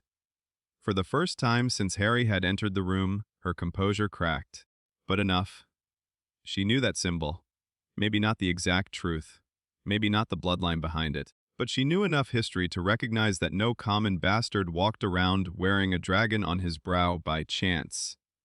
The singer in the gallery fell silent mid-note. The entire hall stared. Harry stood motionless at the center of it, every instinct screaming to reach for wand or focus or door. The mark blazed hot and exposed. No more lies, no more softening charm. just the undeniable shape of blood made visible. In the silence, one old lord near the side tables whispered hoarsely what everyone else was thinking. Targaryen. The word cut through the hall like a knife through silk. Chaos would have been easier. Instead, the room did something more dangerous. It believed. Not fully, not wisely, but enough. Harry saw it move through them. The calculation, the fear, the greed, the remembered stories of silver princes, dragon kings, fire, prophecy, madness, and the dynasty that had once sat exactly where Joffrey now sprawled, paling beneath gold. Cersei recovered first. Of course she did. Enough, she said sharply, and the word cracked through the chamber with queenly authority. A trick. Some Eastern trick meant to bait fools and flatter drunkards. No one answered, because no one in that room, not even those who wanted her to be right, truly believed that. Harry felt something in him shift. This was the moment. He could deny, could grovel, could say it was illusion, alchemy, street magic, foreign nonsense. He could try, but King's Landing had already seen too much. So he chose something else. Not claim, not yet, presence. He straightened, just slightly, and let the hall look. Let them see not a cringing impostor, but a young man carrying a mark older than their fear. I did not come here to flatter drunks, your grace, he said, his voice quieter than Cersei's had been and somehow carrying farther. That was all. But it was enough, because the words did not sound defensive. They sounded like refusal. And in a hall full of men and women who bowed for breath, refusal had a kind of power all its own. Joffrey surged to his feet, face mottled. Seize him. No one moved. Not immediately. Gold cloaks at the doors glanced first to Cersei, then Tyrion, then back to the boy king. Nobles looked at one another in panicked uncertainty. No one wanted to be the first man to lay hands on a possible dragon claimant in a room full of witnesses, unless the queen herself guaranteed the outcome. Littlefinger, Harry noticed, did not so much as twitch. Tyrion stood. Your grace, he said to Joffrey before the command could curdle into action, perhaps we might avoid spilling blood at supper over a birthmark, however artistically placed. We're not barbarians from the hills. Joffrey rounded on him. He's a traitor! Then question him tomorrow, Tyrion said mildly. When your mother's guests have finished deciding whether tonight was theater, sorcery, or indigestion. That got a nervous laugh from somewhere. Cersei did not look away from Harry. Her mind was moving too fast to follow, but Harry could see the outcomes turning behind her eyes. Arrest him now and turn rumor into martyrdom. Let him go and risk the city building him into symbol by dawn, kill him openly and invite questions she could not yet answer. Use him perhaps if he proved bastard enough. Destroy him privately if not, she smiled. And that, Harry thought, was far more frightening than her moment of shock. How curious, she said softly. King's Landing receives strangers every day, yet some arrive with such memorable introductions. Hermione appeared at Harry's shoulder, as though summoned by strategy itself, head bowed just enough to keep her from seeming threatening and close enough to remind everyone he was not alone. My cousin is tired, your grace, she said. The heat overcame him. Joffrey barked a laugh. The heat painted a dragon on his face. Hermione did not so much as glance at him. The city is famous for many strange arts. Varys made a soft sound that might have been admiration. Cersei's gaze flicked between them. Then, to Harry's astonishment, she waved one jeweled hand. She said, not mercy. Dismissal, temporary, calculating, but real? Rest, the queen continued. And tomorrow, perhaps, you will tell me which deadhouse taught you to enter my hall wearing its ghost. Harry bowed. Not deeply, not arrogantly, exactly enough. He turned before anyone could reconsider. The hall parted for him. That was the most dangerous part of all, not the fear, not the gasps. The way they moved aside, as if some old instinct buried in the realm still remembered how to make way for dragon blood. Hermione matched his pace perfectly as they crossed the chamber. No one stopped them. No guard dared first contact under 100 watching eyes. Littlefinger inclined his head as Harry passed, smiling like a priest at the opening of a prophecy. Varys watched with unreadable softness. Tyrion lifted his cup once, almost invisible, in something between warning and sympathy. Then they were through the doors, into the corridor, into breath again. The moment the feast hall shut behind them, Hermione grabbed Harry's arm and pulled him hard into a side passage, lit only by 2 smoking torches. "Are you all right?" she demanded. Harry pressed a hand to his forehead. The mark still burned, but the worst of it had settled. "No glamour now, no hiding it. No," he said honestly. "But I'm standing." Hermione exhaled, almost a laugh and not at all amused. That was catastrophic. Yes. And somehow not the worst possible outcome? That too? Boots sounded farther down the corridor. Servants, or guards, or both. Hermione lowered her voice sharply. "We have minutes, perhaps less, before the city starts turning this into 100 different shapes. We need to decide now whether we run, hide, or get ahead of it." Harry looked back toward the sealed feast doors.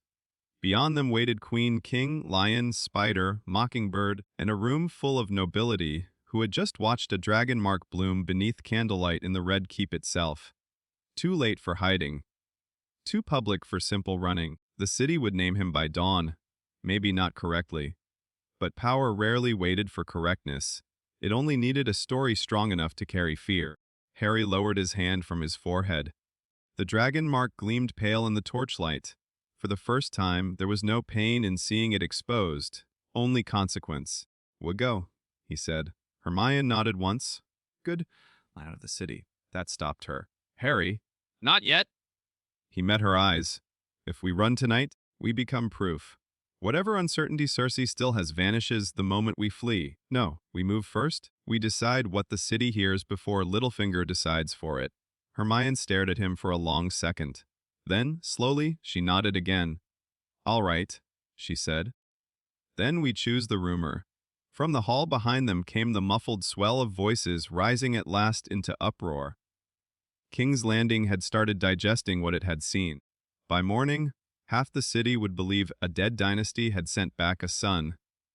The other half would believe a sorcerer had mocked the crown in its own hall. Both versions were dangerous. And somewhere above them, in red chambers full of candlelight and old rage, Cersei Lannister would be deciding whether the golden, marked bastard who had walked into her feast was a curiosity, a weapon, or a threat that needed to disappear before the realm remembered how to dream of dragons. Harry turned toward the stair. Below, the city waited with all its teeth.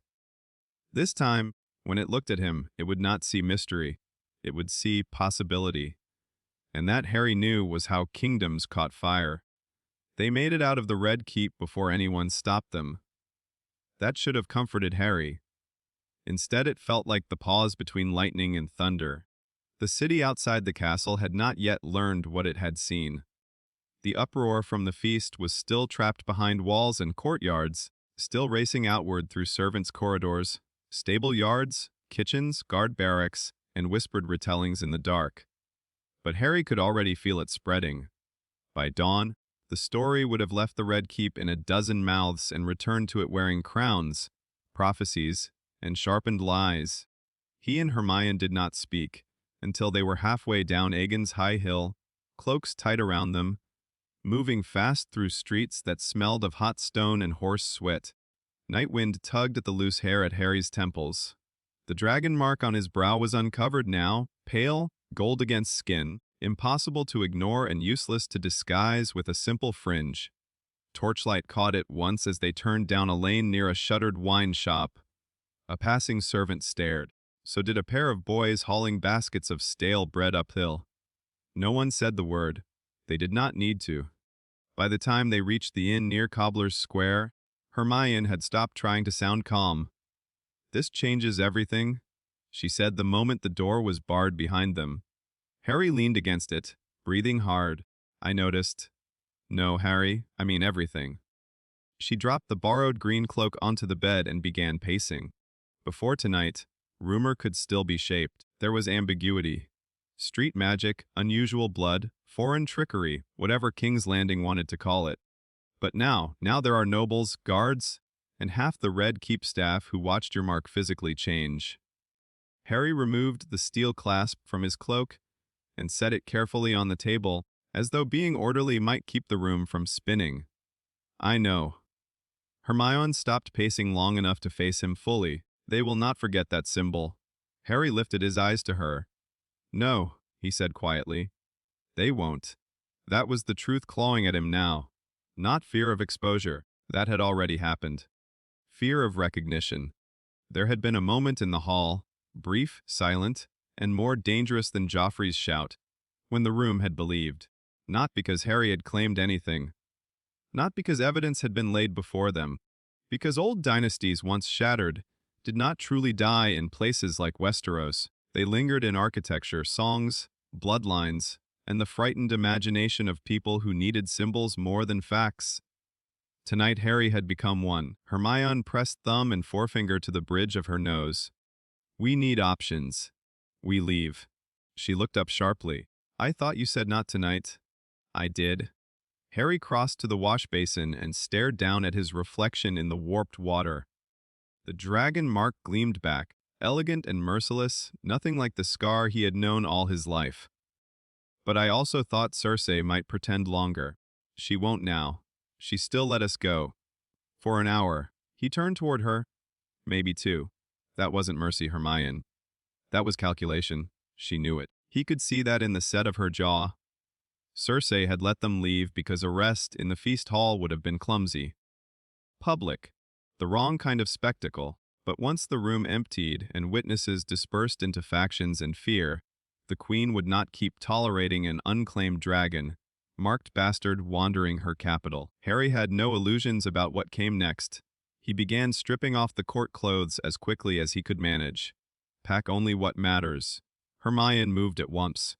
Wand wraps, notes, the Targaryen letters, the ring, coin, dried food. Her movements were fast and clipped, but Harry knew her well enough by now to see the anger under it.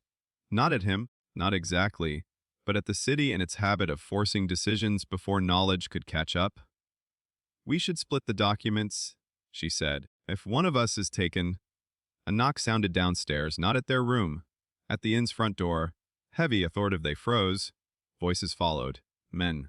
Several. The innkeeper's nervous protests rose, then abruptly stopped. Hermione went pale. Too late, Harry's mind raced.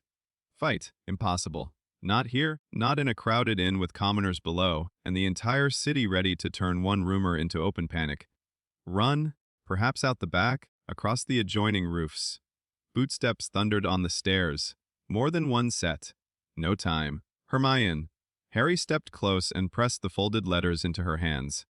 Take these. Her fingers closed automatically. What are you doing? If they search me, they'll find everything. If they separate us, they'll search me too.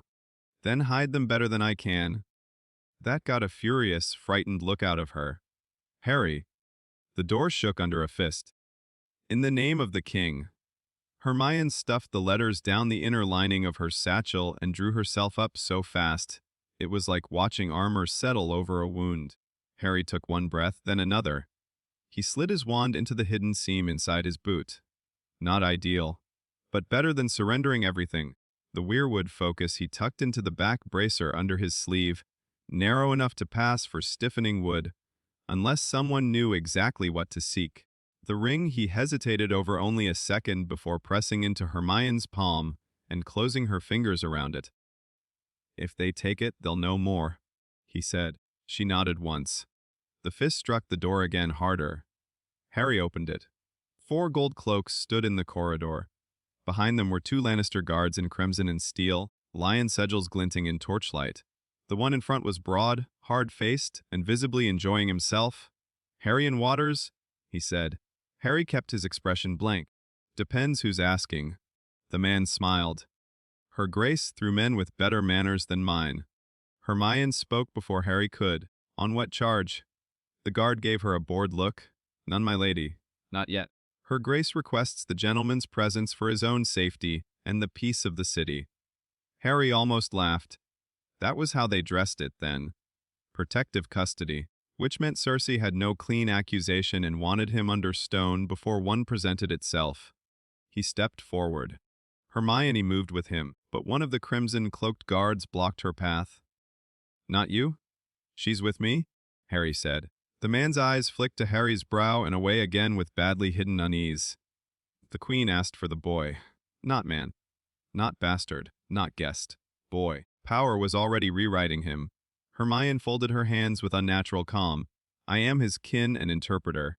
A lie, but delivered smoothly enough to survive at least first impact. The broad-faced officer considered. He clearly wanted to refuse. He also clearly did not want to risk mishandling this particular prisoner without explicit instruction.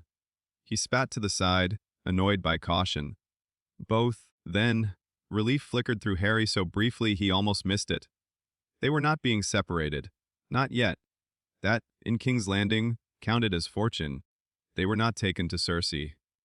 Not immediately.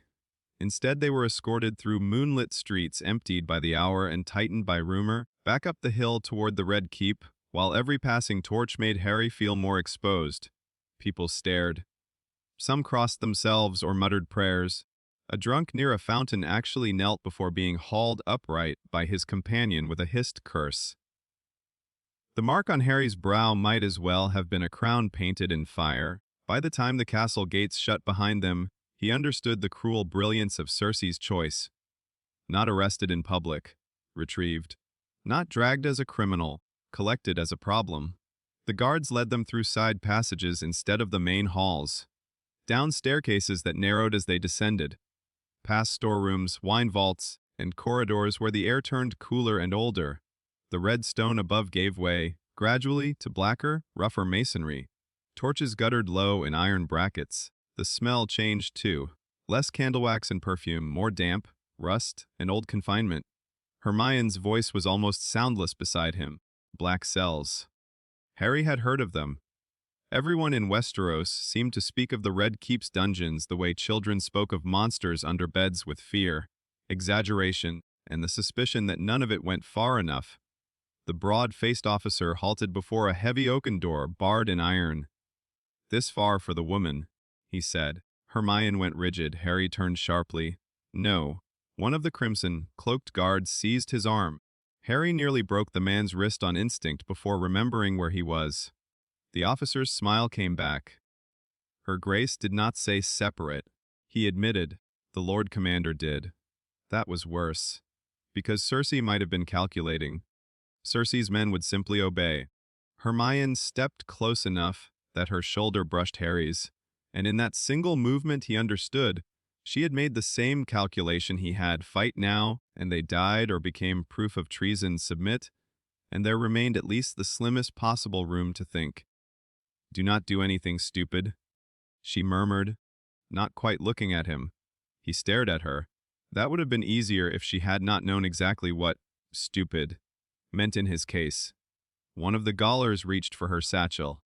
Hermione handed it over before he could snatch. Good, Harry thought. Better that than have them realize how much she cared about what was inside. The man riffled through it carelessly. Cloth, bread, quills, coin. He missed the seam with the letters. Harry kept his face blank. The ring was gone too. Hermione must have hidden it already, somewhere clever and infuriatingly unsearchable on first pass. That gave him just enough air to endure the next part. They took his cloak, his belt dagger, the steel clasp, everything obvious. Then they searched him. The wand in his boot was found almost at once.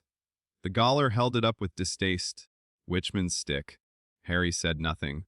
When the man reached for Harry's sleeves, his pulse kicked once. But the weirwood focus, hidden flat beneath the leather brace at the back of his forearm, passed as reinforcement. The gaoler thumped the bracer, grunted, and moved on. Harry did not let himself exhale. Hermione was led away first. She did not look back. That frightened him more than if she had. Then the iron-bound door opened, and Harry was taken deeper. The cell was black stone, iron bars, and silence thick enough to feel alive. It sat at the end of a narrow row of deeper chambers beyond the ordinary holding cells, where the torches thinned and the air smelled of damp rock and cold ashes. No straw, no stool. Only a rough bench built into the wall and a bucket in the corner. The door was solid iron lattice, allowing just enough torch glow from the corridor to paint the floor in pale bars. The gaoler shoved Harry inside. Her Grace will send when she pleases, the man said. The door slammed shut. The bolt fell. Footsteps receded. Then there was nothing. Harry stood very still in the darkness. This, too, should have been familiar. Cupboards, locked rooms, forbidden places, caves, forests, tents full of fear. But this was different. Privet Drive had hated him. Azkaban had terrified him. The Forest of Dean had exhausted him. The black cells of the Red Keep did something subtler and far worse. They listened. Harry felt it almost at once. The stone around him was old. Not naturally old in the way cliffs or caves were old, but old in the way built places became old when too many secrets were trapped inside them. This was a castle raised by dragonlords and inherited by liars. Ares had walked above these cells, Rhaegar, Tywin, Cersei, Joffrey, men and women who thought thrones made them eternal. Their fear had soaked downward. Harry sat slowly on the bench. The mark on his brow still burned, though less fiercely now that he was away from the feast hall. The loss of his wand gnawed at him. The hidden weight of the weirwood focus under his sleeve was the only thing keeping panic from rooting too deeply in his chest. He flexed his hand once, feeling the hidden length against his arm. Not yet, he thought. Escape was meaningless without Hermione. And escape, in truth, might not even be the point tonight. Tonight was about pressure. Cersei wanted him frightened, off balance, uncertain whether he was prisoner, guest, hostage, or prelude to execution. The ambiguity was the weapon. Harry leaned back against the cold wall and shut his eyes. He needed to think. Who knew what? Cersei knew the mark. Tyrion suspected hidden blood. Littlefinger knew enough to enjoy himself. Varys almost certainly knew they had been taken. The city above would be racing into rumor by the hour. Some version of Dragon Bastard in the Red Keep would already be changing hands over aisle and candlelight. Good, bad, impossible to tell. At some point he must have drifted. Not asleep, exactly, but into the jagged kind of stillness that came when the body was too exhausted to hold tension at full stretch. That was when the first whisper began. Burn. Harry's eyes opened at once. The corridor stood empty. No footsteps, no guards, only black stone and the low hiss of torchfire far away. He rose. Who's there? Silence. Then, from somewhere deeper than hearing and too close to his skin to ignore, burn them. Harry went cold. Not Voldemort, not Horcrux, not a mind pressed against his. This came from the walls. No, from whatever the walls remembered. He stepped away from the bench. The mark flared. The black stone before him seemed suddenly to ripple, not physically, but in the way memory ripples through a face when someone says the wrong name. Harry saw heat shimmer where there should have been none. Heard distant shouting, muffled and frantic. Smelled smoke, wildfire. A madman's fear. The cell vanished. For one sickening instant Harry stood in a corridor above, not below, the keep. Torchlight roared on red walls. Men ran. Someone was screaming for pyromancers. Through an open arch he saw King's Landing at dusk and knew, not guessed, knew, that hidden beneath it lay jars enough to turn half the city into a pyre. A voice was shouting, "Hi," ragged, desperate. Burn them all. Harry reeled back and slammed into the real cell wall as the vision shattered. Stone, darkness, damp. His pulse battered his ribs. No, he thought. No, but the wall had already remembered him in return. Another vision came harder. Ares on the Iron Throne, beard unkempt, nails filthy, eyes bright with fever and terror. Not grandeur. Not even malice first, fear. Fear sharpened until it became cruelty because cruelty felt like control and control felt like survival. Harry saw courtiers kneeling, saw guards exchanging frightened glances, saw a city full of innocents transformed in a king's mind into kindling for his own vindication. Then another flash, Rhaegar, young and grave, standing over a table strewn with maps and prophecy fragments. Summerhall ash, the prince that was promised, dragons from stone, a line of obsession gentler than madness and perhaps more dangerous for that very reason. Then Lily, not truly Lily, not her ghost. A memory, shape conjured from blood and longing, turning once in a corridor with torchlight in her hair and dragonfire in her veins. The cell dropped back around him. Harry was breathing too hard. The mark burned like a brand. His hands were shaking. The walls of the Red Keep were not haunted in the nursery story sense. They were saturated, built by Targaryens, ruled by them, broken by them, and something in Harry's blood was letting the stone speak. He slid down the wall to sit on the floor, knees drawn up, head bowed. This was what Lily had meant. Not just greatness, not just fire, memory inheritance. The dangerous kind. He thought of the street of silk, of the balcony and how easy it would have been, how terribly, seductively easy. to turn anger into annihilation. He thought of the feast hall and the split second after the mark revealed itself, when Joffrey had screamed for guards and the entire room had gone still enough for one violent spell to change history. How easy would it become later? When fear grew teeth, when armies marched, when lords lied, when a city full of knives forced him, again and again, to decide whether mercy was worth the cost. Another whisper passed through the stone. Ashes. Harry looked up. This time the vision did not take him fully. It opened only enough for him to see children running through a market street under summer sun, women haggling over fruit, a man sleeping drunk against a fountain, ordinary faces, ordinary life. Then the same street under green fire, screams, bone shadows on stone. Harry shut his eyes so hard it hurt. That was the true horror of it. Not the image of Aerys shouting in madness, not the pyromancers, not the throne, the fact that, under enough pressure, fire would always offer the same bargain and end it now. Burn the threat before it grows. Spare yourself the slower pain. Harry knew that bargain. He had been offered versions of it his whole life. Kill, curse, break, use the hollows, use the other one, use fear, use rage. Use power first and reckon with morality afterward. He had survived Voldemort by refusing certain easy victories. Now Westeros was offering him the older, hotter version. He understood suddenly, with cold clarity, how a Targaryen could begin with love of beauty or duty or family, and end surrounded by ash.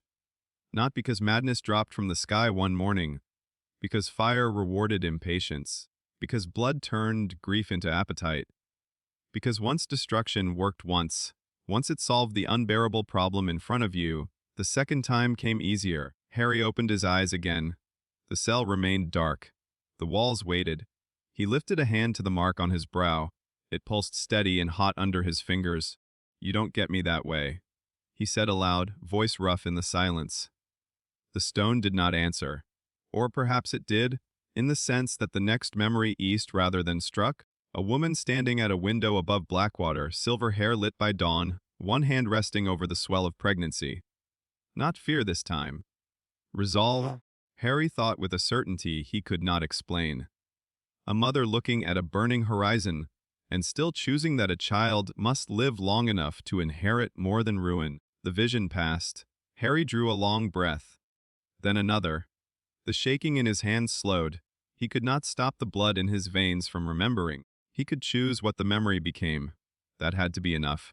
Sometime later, minutes or hours impossible to tell in the dark, footsteps sounded in the corridor. Real ones, measured light. Not a Galler's stomp. Harry rose at once. A lantern glow approached, soft and golden. Varys emerged from the blackness beyond the bars like a secret that had finally decided to speak. He wore pale robes even here, impossibly clean against all the damp and stone. The eunuch stopped just outside the cell and regarded Harry with an expression almost maternal, if one ignored the fact that nothing in him was harmless. "My poor boy," Varys said softly. "They do choose such unpleasant rooms for history." Harry stared at him through the bars. "That depends," he said, voice still rough. "Is this history or housekeeping?" Varys's smile deepened by a hair. "Oh," he murmured. "You are dangerous when exhausted. I do prefer a sharp mind to a pretty symbol." Harry did not move closer. "Where's Hermione? Alive, frightened, furious, which, in my experience, means she is thinking quite clearly." Relief hit hard enough that Harry had to lock his knees to stop it showing. Varys noticed anyway. "Of course he did. She has not been harmed," he continued. "Though I regret to say her Grace's hospitality remains conditional." Harry's laugh was short and bitter. That's one word for it. Varys tilted his head, studying the now unhidden dragon mark with frank interest. "You did make an entrance, I've been told." "Yes," repeatedly. The eunuch's soft eyes sharpened. "The city is already arguing over whether you are a trickster, a bastard of dragon seed, a red priest's omen, or the son of some hidden Targaryen branch smuggled out of madness and war. I confess, I have heard less imaginative beginnings." Harry leaned one shoulder against the wall. "And what do you think?" Varys was quiet long enough to make honesty dangerous. "I think," he said at last, "that whatever you are, You have arrived at a moment when the realm is starving for symbols and dying from the men who wield them badly. That was not an answer. It was better. Harry looked at him. Why are you here? Varys lifted the lantern slightly, letting the light play across the bars between them. To see, he said, whether the boy in the dragon's shadow was worth saving from the dragon. Harry frowned. Varys's gaze flicked once to the stone walls, as if he too knew what they held, then back. Tell me, the eunuch said softly, when the walls spoke, did they offer you fire first or mercy? Harry went very still. There it was, not ignorance, not suspicion, knowledge, not of everything, but enough to make the question knife sharp. He could lie. He almost did. Then he remembered the children in the market burning green in the wall's memory. Fire, he said. Varys nodded as if some private fear had been confirmed, and Harry lifted his chin, and I told it no. For the first time since entering the cell, something like warmth touched Varys's face. Good, he said. Then he stepped back from the bars. Sleep if you can. Dawn will bring questions. Some will be foolish. Some will be lethal. Your answer to all of them must remain the same. Uncertainty is your shield until you choose otherwise. He paused. And Mr. Waters. Harry's mouth twitched despite himself. That name sounds ridiculous when you say it. Varys inclined his head, conceding the point. Whatever name you keep, he said. Keep your temper better. Half the realm has died from Targaryen certainties.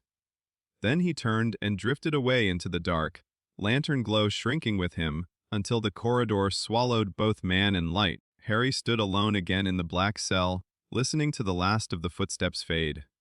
The walls were quiet now. The mark still burned, but beneath the exhaustion and confinement and fear, something else had settled into place.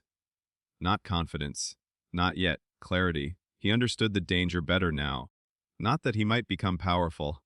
That power, once filtered through blood, grief, and a realm that solved problems with fire, might begin to feel righteous. That was the real inheritance waiting in the stone, not the throne. The temptation to take it quickly. Harry sat back down on the bench and rested his head against the wall. Above him, somewhere beyond layers of Red Keep and Sleeping City, King's Landing waited for dawn to decide what kind of dragon it had caught. Harry knew only one thing for certain. If he ever walked free of this place, he would not claim a crown by becoming the ghost these walls wanted back. He would rather burn the throne itself first. Dawn in the black cells arrived by sound before light. Bootsteps, keys, a bucket set down somewhere in the corridor, the scrape of bolts, and low voices traded between gaolers who did not like standing too long beneath the Red Keep when the walls were quiet. Harry woke stiff and cold on the stone bench, every muscle lined with exhaustion and old tension. For one confused instant, the darkness and damp made him think of the cave by the sea, of portals and Dragonstone, and the moment before all of this turned from family secret into political threat. Then the dragon mark on his brow pulsed, hot and undeniable, and memory returned in full. The feast hall, Cersei's hand, the glamour breaking like old glass. Targaryen whispered by someone too afraid to say it loudly and too shaken not to say it at all. Harry sat up slowly. No new visions came from the walls this morning, though he could still feel the old heat buried in the stone around him. Wildfire fear, dynasty rot, the remnants of men who had mistaken power for permanence. The quiet almost felt respectful now, as if the cell had spent the night showing him what it wished to show and had retreated to wait. The bolt on the iron door slammed back. 2 gaolers entered, neither making eye contact for long. Up, one muttered. Harry stood. Her Grace, he asked. The man flinched slightly at the mark and looked away. No, that was interesting. If Cersei had wanted him dragged directly before her at dawn, she would have done it. Delay meant counsel, disagreement, interference. Someone had argued for a different approach, and in the Red Keep that alone counted as a form of mercy. They did not shackle him. That counted as another. His wand had not been returned, of course, nor his belt dagger. But the hidden weirwood focus still lay flat beneath the leather of his forearm bracer, undiscovered, warm with his pulse. He was led out into the corridor, up one stair, across a narrow junction passage, and into a small vaulted chamber lit by a single arrow slit. Hermione stood there already. She looked tired, furious, and magnificently intact. Relief hit Harry with such force he nearly stopped walking. The guards took position at the door and one of them said, "A quarter hour." Then they withdrew just far enough to pretend privacy. Hermione crossed the room before the echoes had died. "Are you all right?" Harry let out a breath that almost became a laugh. "That was my line." She ignored that. "Did they hurt you?" "No." "Question you?" "Not yet." Hermione's eyes searched his face, then the mark, then the set of his shoulders. She seemed to be cataloging damage the way Madame Pomfrey used to after Quidditch disasters. "You look awful," she said finally. Harry smiled faintly. "You too?" "Good." That absurdly made the room feel warmer. He stepped closer. "The letters. Seth. The ring?" Her expression shifted, just enough. "Also safe?" she said. Harry relaxed by a degree. Hermione reached into the hidden hemline of her borrowed gown. Of course that was where she had put it, and withdrew the Targaryen ring for only a second before closing it in Harry's palm. The garnet dark stone flashed once in the narrow light. "They searched my satchel twice," she said quietly. "Not the stitching in the gown. I am now adding Westerosi men underestimate sewing to my list of recurring strategic advantages." Harry's fingers closed around the ring. The moment his skin touched it, the mark on his brow warmed sharply. Hermione noticed. "It's reacting." He nodded. Before he could say more, the chamber door opened again. Tyrion Lannister entered with all the wariness of a man who had spent the night arguing with power and winning only the right to keep arguing at dawn. Two guards remained behind him, one Lannister, one Kingsguard in white. Interesting. Very interesting. Tyrion dismissed the others with a look sharp enough to peel paint. The Kingsguard hesitated, but only for a second. When the door shut, Tyrion leaned his cane against the wall and regarded Harry and Hermione with an expression that managed to combine irritation, relief, and resignation. "Well," he said, "I'm pleased to report that the city has not yet burned itself in your honor. Though with a little effort and perhaps one more banquet, I'm sure we could improve on that." Harry met his gaze. "You argued for this?" Tyrion snorted. "No, I did it for the exercise. Of course I argued for it. My sister wanted you questioned under the sort of conditions that produce confessions no one sensible should trust. Varys wanted time. Baelish wanted chaos. Joffrey wanted a head on a spike because he's a child with a crown and too few beatings in his past." He rubbed one hand over his face. "I wanted not to hand the city a dragon panic on the eve of war." Hermione stepped forward slightly. "So what happens now?" Tyrion looked from her to Harry. "That depends on whether either of you are about to say something catastrophically stupid." Harry almost smiled. "Then no," he said. Tyrion nodded. "A refreshing start." He moved to the arrow slit and peered out toward the slice of pale morning visible beyond. "My sister cannot prove what she fears," he said. "That is your only protection. The mark suggests blood. It does not establish rank, legitimacy, or intent. Some in court will insist you are a charlatan, others, that you are dragonseed. One of the bastards born from old Targaryen appetites. A few, the more romantic or dangerous among them, are already building you into something larger." "Claimant?" Hermione said. Tyrion's mouth twisted. "Symbol first. Claimant if stupidity ripens." Harry turned the ring once in his hand. "And what do you think?" Tyrion looked back at him. "I think the realm has enough kings already, but I also think denying what everyone saw would be as useless as denying the sea." Silence settled briefly. Then Tyrion's eyes dropped to Harry's closed fist. "What is that?" Harry glanced at the ring. He had not intended to reveal it. But intentions, he was learning, were like maps in this place, useful only until reality decided otherwise. "A family thing," he said. Tyrion's brows rose, the kind hidden in hems and smuggled into dungeons. Hermione muttered, "Unfortunately, yes." Harry opened his hand. The ring caught the gray morning light and seemed to deepen rather than brighten, the garnet stone holding a slow ember glow within it. Tyrion's expression sharpened instantly. "That," he said softly, "does not look like a trinket from Flea Bottom. No, may I?" Harry hesitated, then, very slowly, handed it over. Tyrion turned the ring between two careful fingers. He was no magician, but he was clever enough to feel significance when it sat heavy in the hand. Valyrian work, he murmured, or older imitation. The inscription's wrong for a jeweler's flourish. He squinted at the inner band. I can't read it. Hermione said, Neither can we. Harry watched the ring in Tyrion's hand and felt the mark on his brow grow steadily warmer. The chamber itself seemed to tighten, as though some current beneath the red keep had noticed the old blood artifact brought out into light. Tyrion noticed the heat in Harry's gaze. Harry stepped forward. It reacts, he said, sometimes to places, to blood, to old things. Tyrion handed it back at once. The instant Harry touched it, the world lurched. Not violently, not like the cave or the first contact.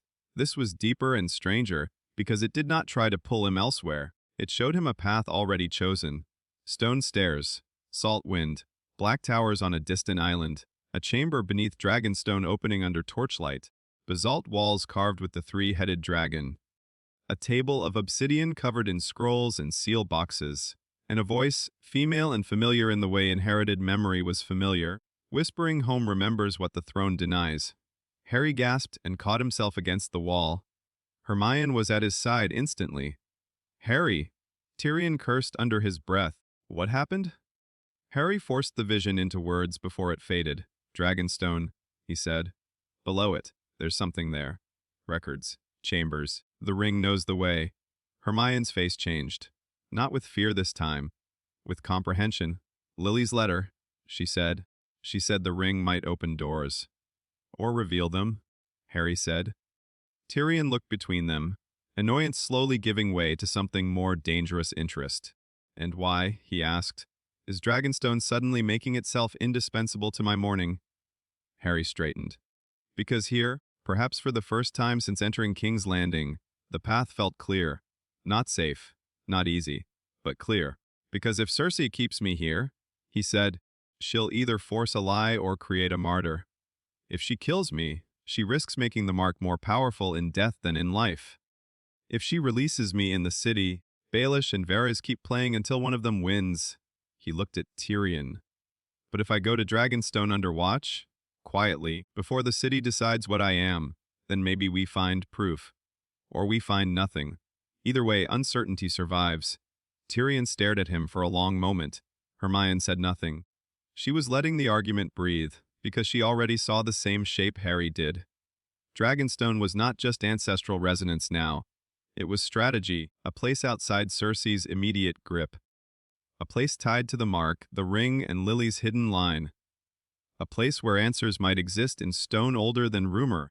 Tyrion exhaled through his nose. You are alarmingly quick for someone barely old enough to shave properly. Harry chose to take that as a compliment. The Lannister sighed and rubbed at one temple.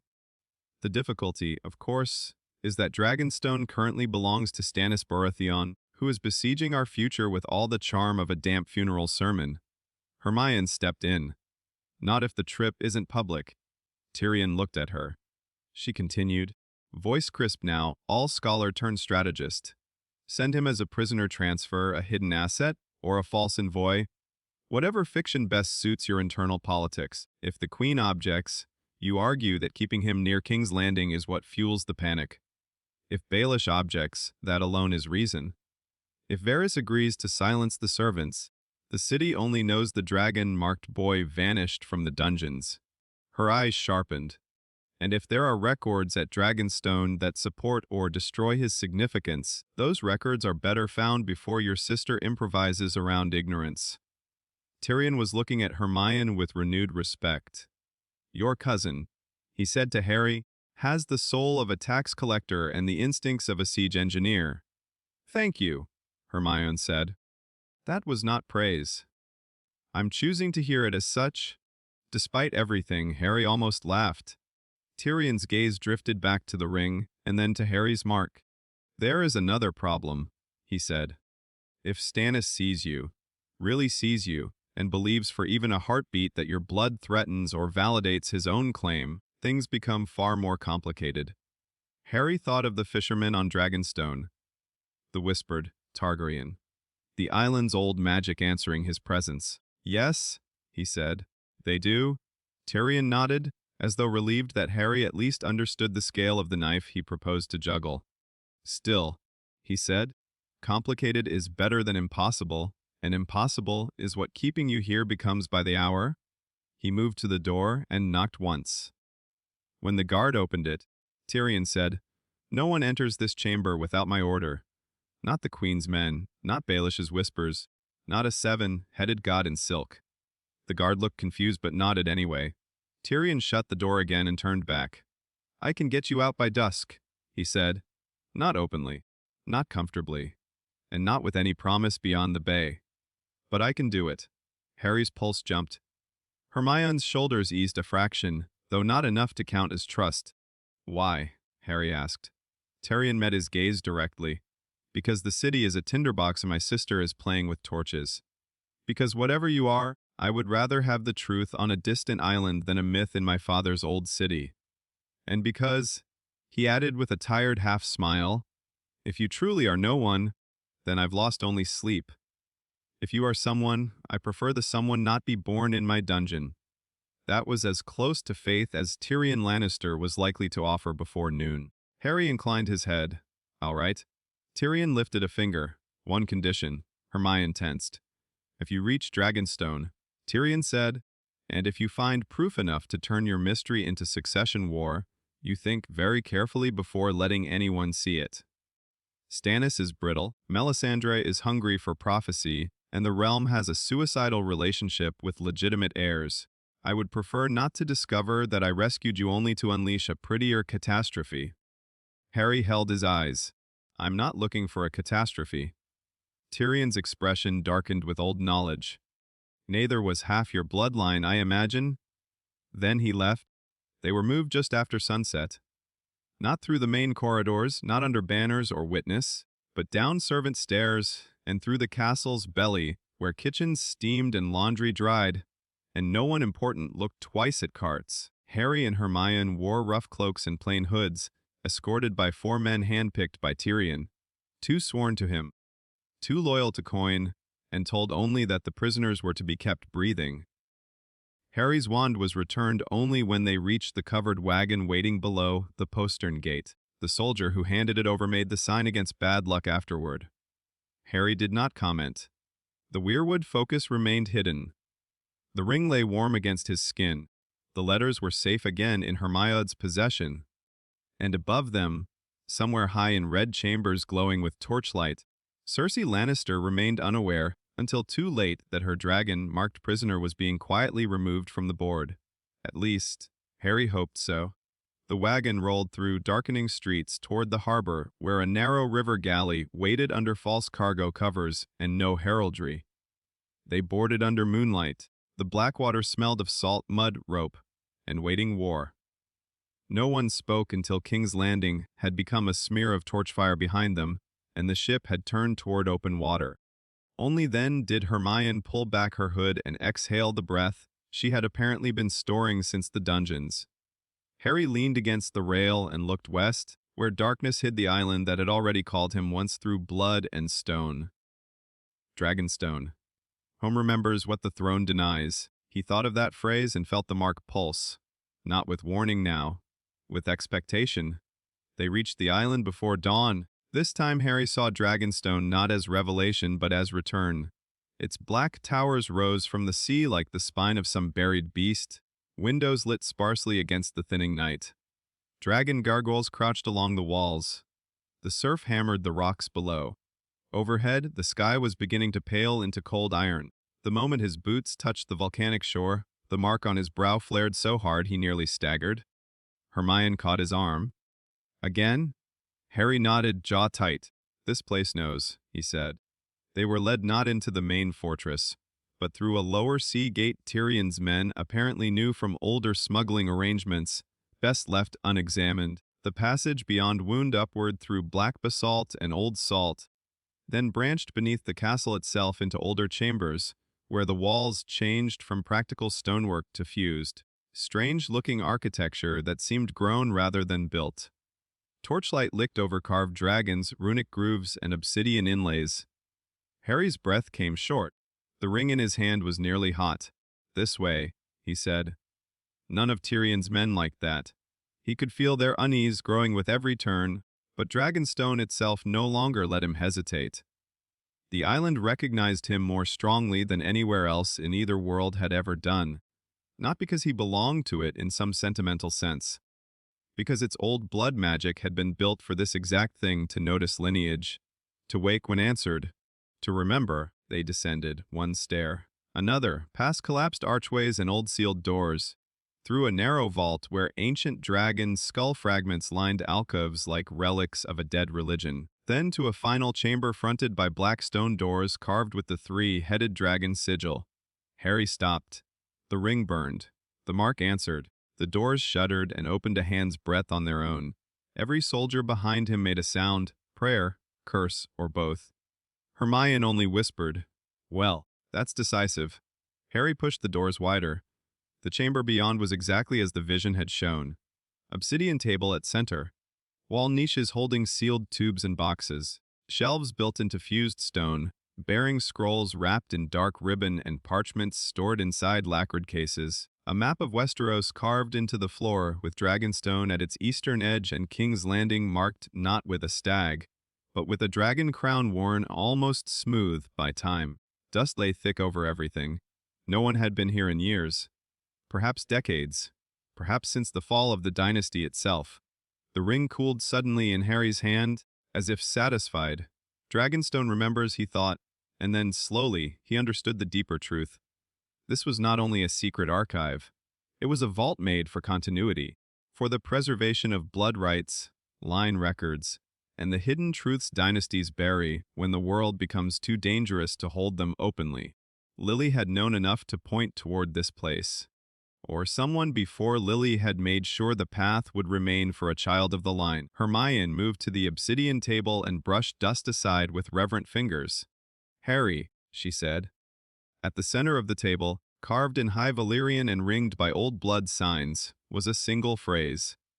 Neither of them could read it aloud, but the mark on Harry's brow burned, and understanding flooded him anyway.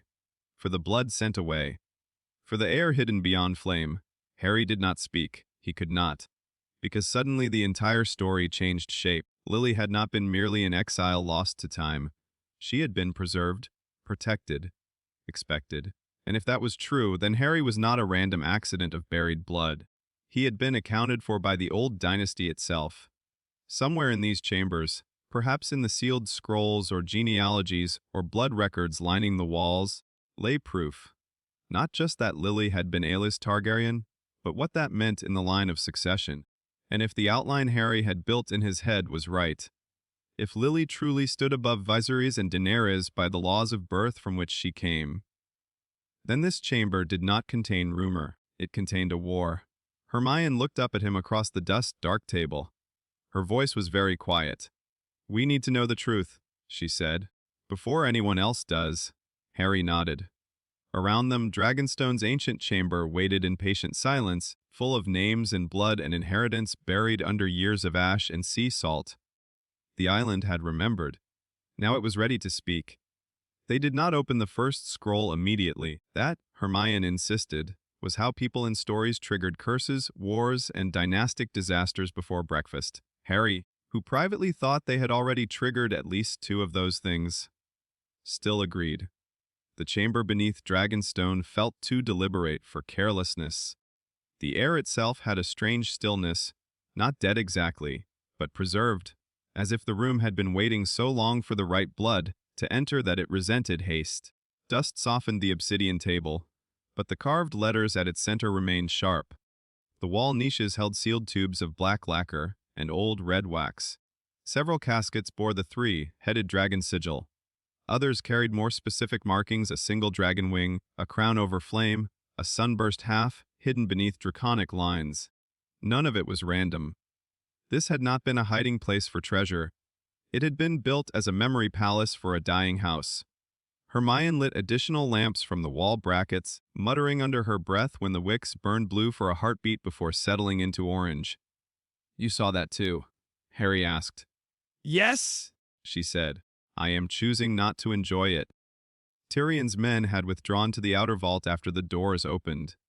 Brave enough to escort, not brave enough to stand among dragon blood archives while stone doors moved without human hands. Harry did not blame them. Dragonstone felt different here below, less like a fortress, more like the buried root of something still alive.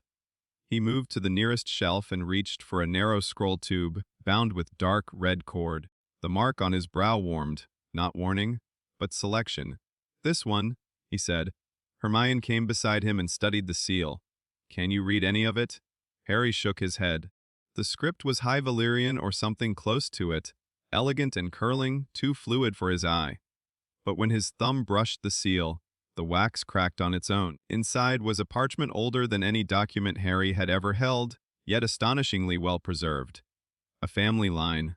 Even without reading every word, the structure was obvious. Names descending through generations linked by marriage lines, births, deaths, claim marks, and sigils in red and black ink. The Targaryen line was there in formal sprawl, branching and correcting itself across years of marriage, war, and dynastic panic. Hermione set both hands on the table and leaned over it, utterly absorbed. "This is a succession record." Harry's pulse climbed. "Can you read enough?" Not fluently. Her eyes moved quickly. "But names repeat often enough, and dates are partially structured." "Wait," she pointed. There, near the lower third of the parchment, beneath the line of Ares Secunda and Rorala, the expected names appeared: Rhaegar, Viserys. Another line beneath, likely Daenerys, though the ink around it looked altered, perhaps updated later or recorded after the original drafting. But above Rhaegar, slightly above, slightly earlier, marked in darker red, was another name, Aelys.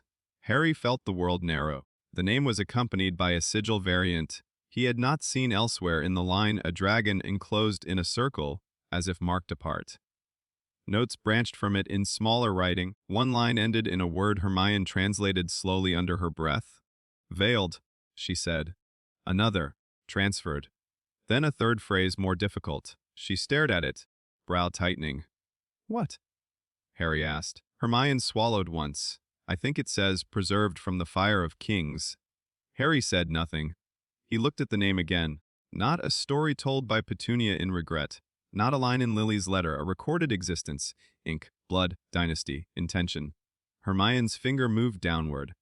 If this line order is direct, and it appears to be, then Aelys is placed above Rhaegar. Harry stared at her.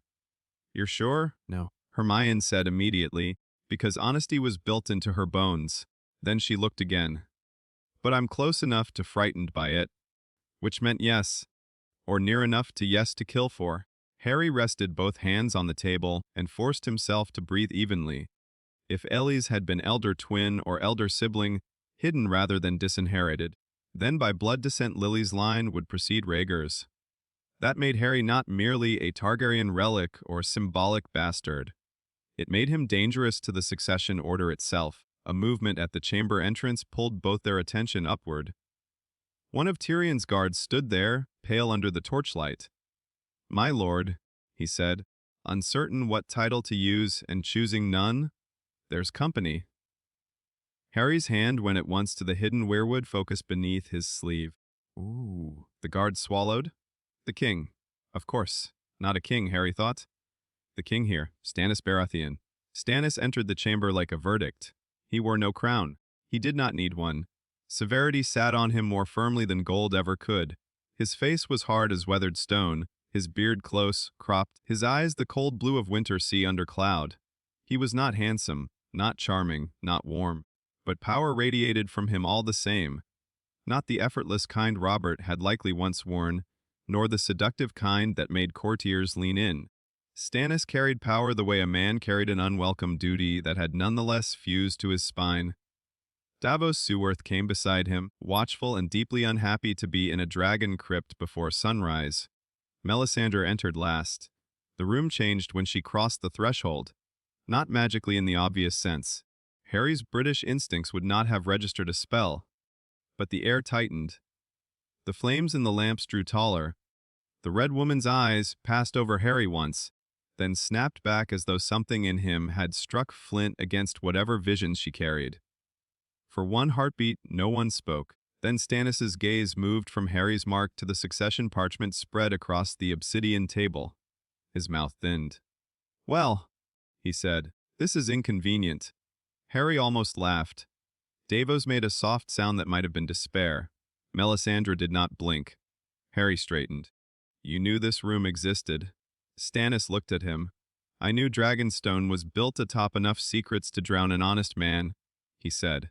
"I did not know one would choose today to climb out of them." That was answer enough. He had known of hidden chambers, perhaps. Old Targaryen vaults. But not of their contents, not of this. Hermione stepped closer to Harry's side, subtle as a shield locking into place. Stannis noticed that too. "You are the boy from King's Landing," he said. "The one my brother's thieves and my niece's gossips have turned into a dragon ghost." "I'm Harry," he said before he could stop himself. Stannis's expression suggested the name meant little and mattered less. "Your Grace," Hermione said, because unlike Harry, she had retained some strategic patience. Stannis ignored the courtesy. What are you? He asked, blunt, almost grateful in its brutality. No dance, no silk, no mockery. Harry respected that instantly, which likely meant Stannis would prove impossible to deal with. "I'm still working that out," he said. Melisandre laughed softly. All eyes shifted to her. The Red Priestess had not moved farther into the chamber, but the torchlight loved her in a way it did not love other people. Her red robes drank shadow and gave back ember, glow. Her ruby glittered at her throat like a captive heart. "The boy speaks truth," she murmured. "That is why he sounds dangerous." Stannis did not turn. "Can you see him?" Melisandre's gaze remained on Harry's brow. "I can see too much?" she said. Harry felt the mark pulse once, hard. Her eyes narrowed. Not triumph, confusion. Interesting. She stepped nearer the obsidian table, near enough now that Harry could feel the heat around her. Not ordinary warmth. Something ritualized. "Fed in the flames," she said softly, almost to herself. "I saw a crowned shadow with wolves at its feet. A bleeding star over salt water. A king with fire in his hands. I thought I knew the shape of it." Her gaze lifted to Harry. "But you." She stopped. For the first time since entering, uncertainty crossed her face. Hermione noticed too. Harry could tell because she went very still. "What?" Stannis said sharply. Melisandre answered without looking away from Harry. "You are not the prince I saw," she said. The words hit the chamber like a blade dropped point, first into stone. Not because Harry cared particularly about being prophetic furniture. Because everyone else did. Stannis's jaw tightened. Davos muttered, "Thank the gods for that." Under his breath, Melisandre ignored him. "But," she continued, "you are bound to the same storm." Harry held her gaze. He was tired of priests, prophets, and everyone who turned young men into symbols and called it insight. Yet he forced himself not to bristle, because whatever Melisandre meant, it was clearly not what she had expected, and that made it useful. "The same storm?" Harry asked. Her ruby flickered with torchlight. "There is fire in you," she said. "Not only the blood fire of old Valyria, something split. 2 lineages, 2 laws, one soul shaped in a land not meant for this one." Her voice lowered. "And the flames do not know whether you are meant to save the realm or break it." Harry thought of the walls and the black cells, of wildfire, of children burning in memory he had not lived. "That makes 2 of us," he said. To his surprise, Melisandre smiled, not kindly, not crudely, recognizingly. Stannis moved to the table and studied the succession scroll. He was no scholar, but he was not a fool. Harry could almost see the calculations forming behind his eyes. A hidden Targaryen line. A boy marked with dragon blood. A possible rival claimant emerging in the middle of a war where Stannis' central argument was lawful succession. No wonder he looked as if he wanted to strangle the concept itself. "This proves nothing yet," he said. Hermione lifted her chin. "It proves enough to start a war." Davos shut his eyes briefly. Stannis' gaze snapped to her. "Then you should be grateful I have not done so." The words were iron. Harry believed him. That did not make the room safer. No one here wanted revelation for the same reasons. Harry wanted truth. Hermione wanted clarity. Tyrion had wanted uncertainty preserved. Stannis wanted law, but only if law continued pointing at him. Melisandre wanted prophecy to remain usable, and Dragonstone, silent around them, wanted only to remember. Harry said, "There are more records." Stannis looked at him. "Then we read them," he said. They spent the next hours combing through a dead dynasty's hidden memory. Sleep became irrelevant. Hunger was forgotten. Torchlight gave way to morning, and then to pale filtered day through volcanic vents high above the lower vaults. Dust coated their fingers. Ancient wax seals cracked under Harry's touch more easily than under anyone else's. The ring warmed at certain boxes and cooled at others, as though some old blood lock remained selective even now. They found birth records, marriage contracts, emergency succession notes written in tight urgent hands after Summerhall and again during the latter years of Aerys's decline. And at last, folded inside a black case marked with the same circular dragon sigil as Ellis's line, they found the document that made silence impossible. Hermione translated first in fragments, then more confidently as repeated legal formulae resolved into pattern. By order of Her Grace, no, likely Queen Rala. She traced down the lines. The elder child, Aelys, born before the Prince Rhaegar by. Hermione stopped and looked up, startled. Minutes. Not years. Minutes. Twin. Harry's chest tightened. She kept reading. Shall be removed from open succession and preserved beyond court reach under blood seal and veil until such time as the line faces annihilation or the promised convergence of crown and flame requires restoration. Davos whispered, "Sweet mother." Stannis said nothing. He had gone very still. Hermione's voice dropped lower as she continued. The child's place in true line is to remain recorded in the dragon vault beneath Dragonstone, denied in court and carried only by those sworn in blood, for fear that the king's growing suspicion and the pyromancer's ambitions turn infancy to tinder. Harry felt sick. Not because it was false. Because it was too deliberate. Lily had not merely been hidden from danger. She had been surgically removed from history and preserved as a reserve heir in case the dynasty devoured itself. Which, of course, it eventually had. Stannis set one hand on the table. His knuckles whitened. "This was treason against the line," he said. "No," Hermione said before she could stop herself. "It was protection of the line." His stare could have frozen seawater. "That depends on who was protected from whom." Harry answered quietly, "From Aerys?" Stannis did not deny it, because the document did not deny it either. Melisandre had taken up another scroll and now stood reading it with half-lidded focus, as though looking through the words into something beneath. Suddenly she said, "There is no promised prince here." They all looked at her. She spread the parchment across the table. It appeared to be a prophetic digest or collection of interpretations, copied from older texts and bound with dynastic notes. Names of stars, smoke, dragons, salt, blood, dawn. Beside them were Targaryen annotations linking prophecy to births, fires, and possible heirs. Melisandre tapped one phrase with a red nail. "The line pursued the prince that was promised," she said, obsessed over it. Rhaegar, then perhaps his children, then others not yet born.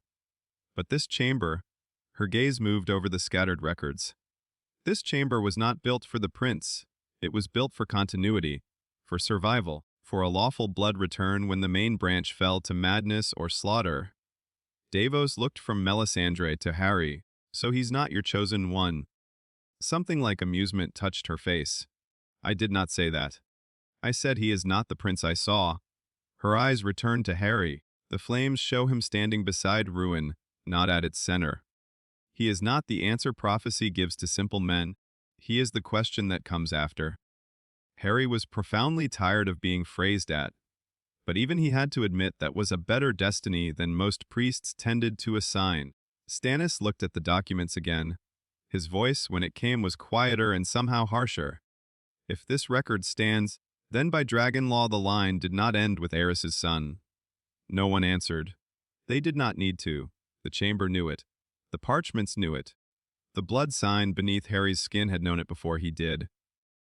Stannis straightened and turned to face him fully.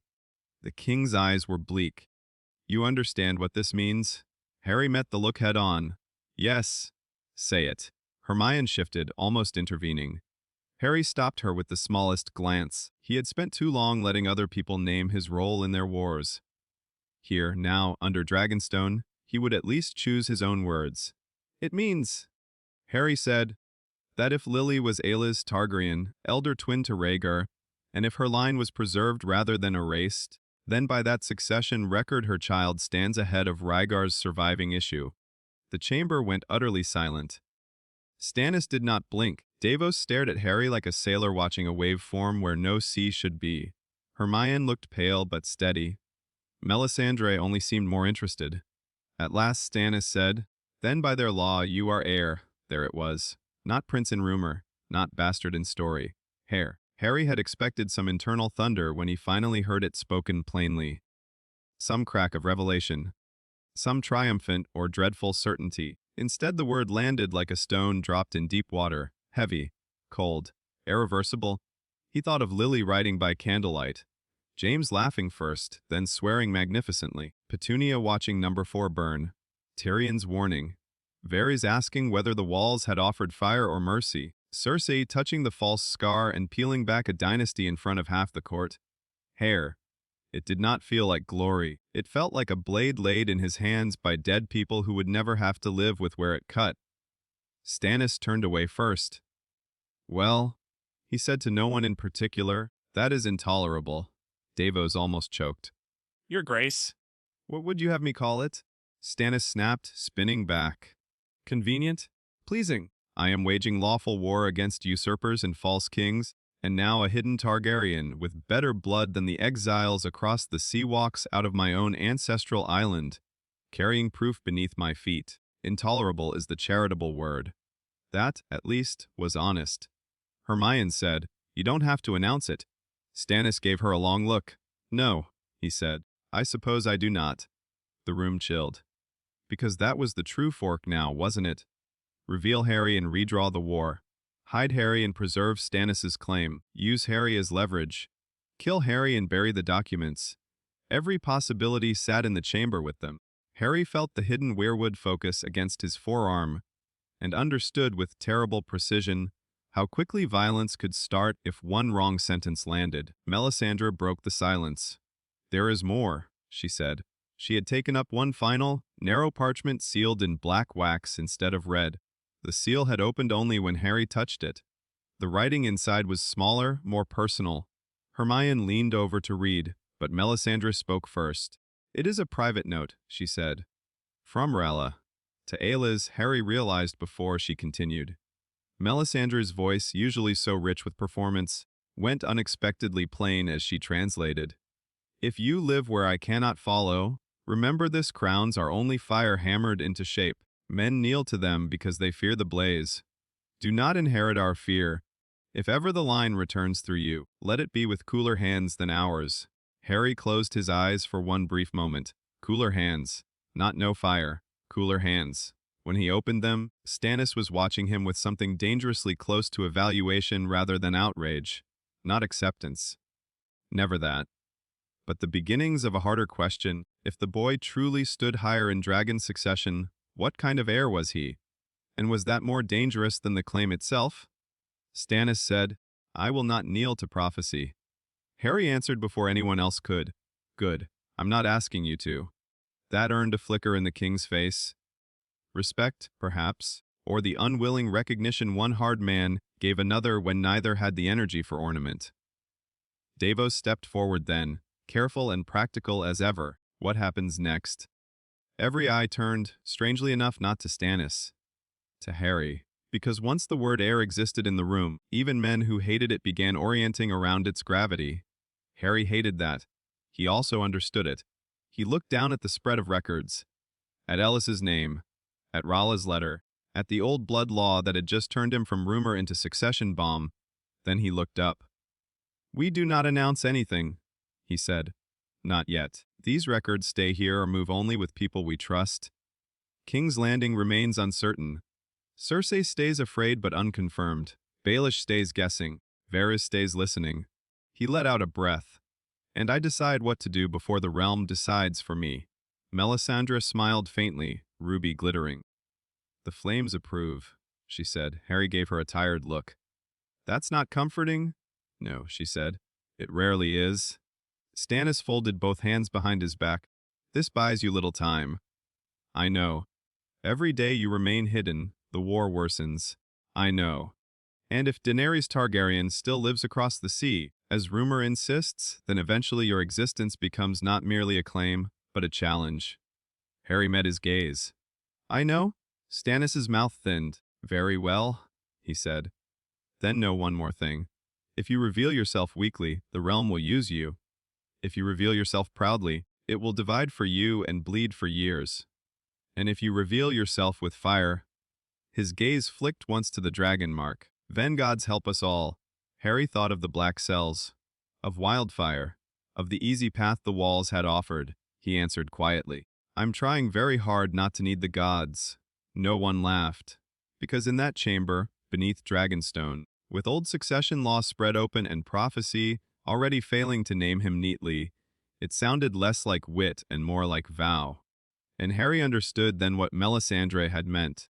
He was not the prince she had been waiting for. Not the simple shape.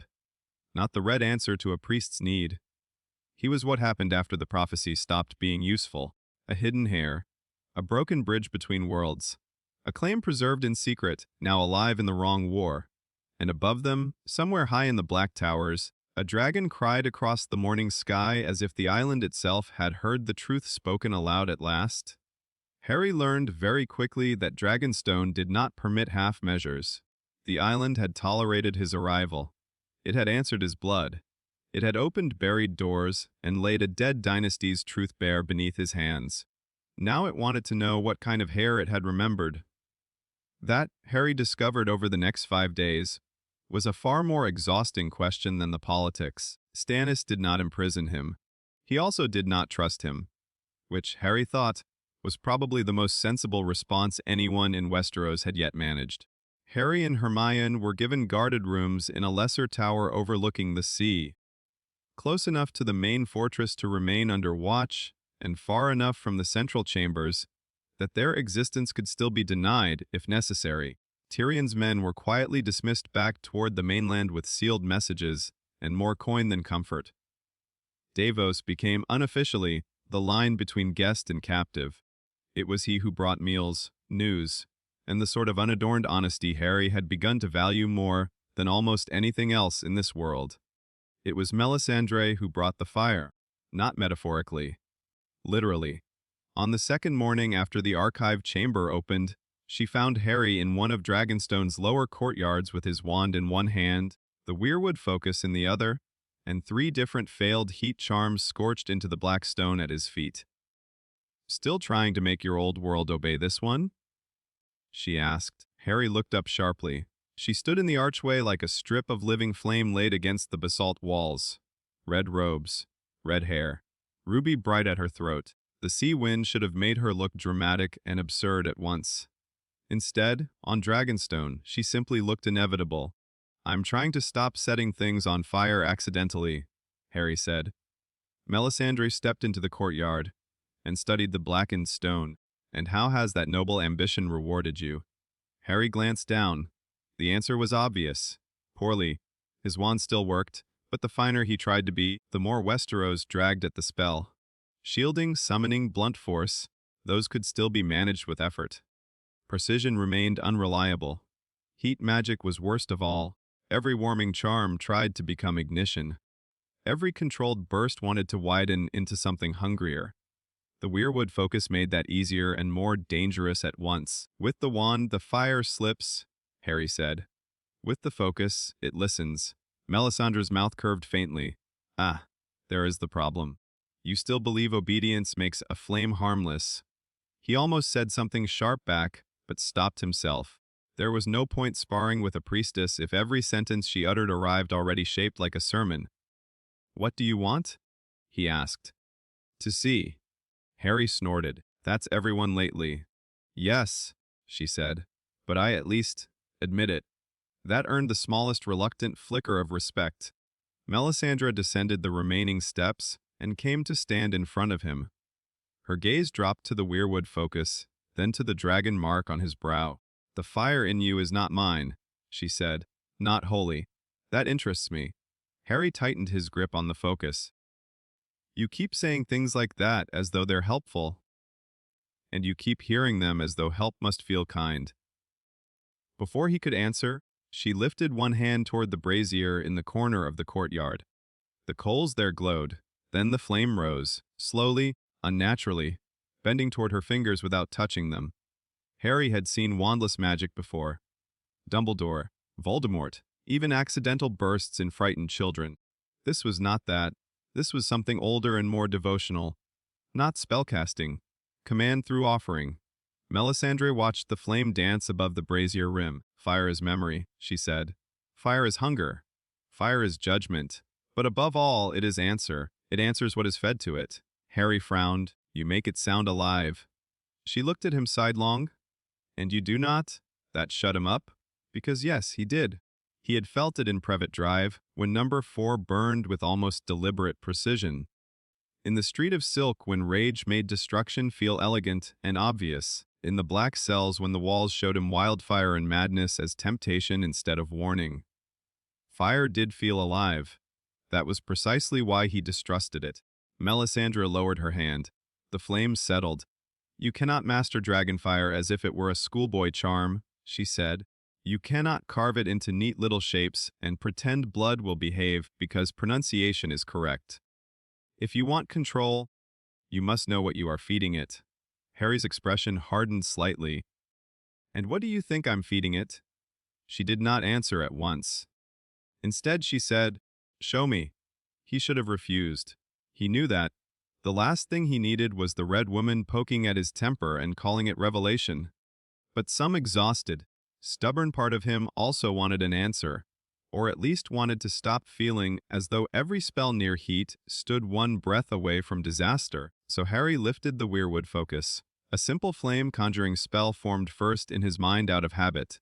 Too formal, too British. He abandoned it midway, and instead reached for the core of what he had felt this world respond to best intention, shape, restraint. A line of heat appeared above the focus tip. Good, stable. Then Melisandre spoke one quiet sentence behind him. Think of the feast hall. The line of heat flared. Harry's jaw clenched. The torchlit room. Cersei's fingers in his hair. Joffrey shouting for guards. The dragon mark breaking open under 100 hungry eyes. The flame above the focus jumped from orange to gold red. Think of the black cells. It widened. The walls whispering burn. Ares screaming. Children in green fire. The air around Harry shimmered. Think, Melisandre said softly, of what the realm will do if you show weakness. Harry spun on her. The flame burst outward in a sudden whip of red, gold force that struck the far wall and exploded into a fan of heat. Stone blackened. One iron sconce shrieked as it warped. Harry cut the flow instantly, breathing hard. Melisandre had not moved. Her ruby burned brighter. There, she said. Now we begin honestly. Harry stared at the scorched wall.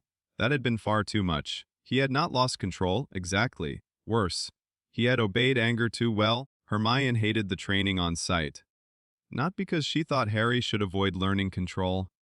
Quite the opposite. She understood faster than anyone except Harry himself how necessary control had become.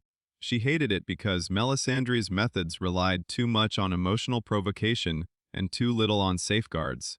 She's teaching you by pulling wounds open. Hermione said that evening in their tower room. Harry sat on the edge of the bed, forearms braced on his knees, exhausted enough to feel carved hollow.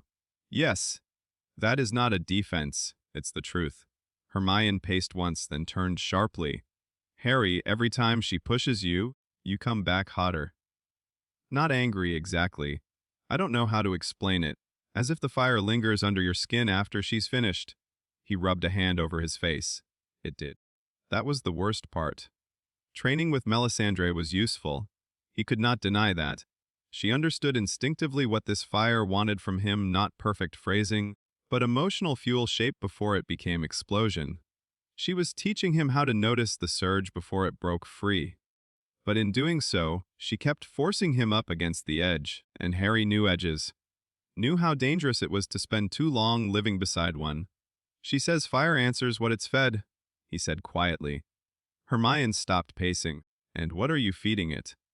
Harry thought of the courtyard, of the way his power had leapt hardest not at fear, but humiliation. Fury, the old helplessness of being put on display and told to smile through it. He gave the only honest answer he had. Too much. That shut the room quiet. Hermione sat beside him after a moment, close enough that their shoulders brushed. "We can leave," she said. Harry looked at her. "Dragonstone has the records," she continued. "We have proof or enough of it. We don't have to stay and let Stannis, Melisandre, or anyone else decide what your fire means." He wanted to say yes. Merlin, he wanted to. Take the letters, take the ring, take the truth and run before it rooted any deeper in this island and its black stone memory.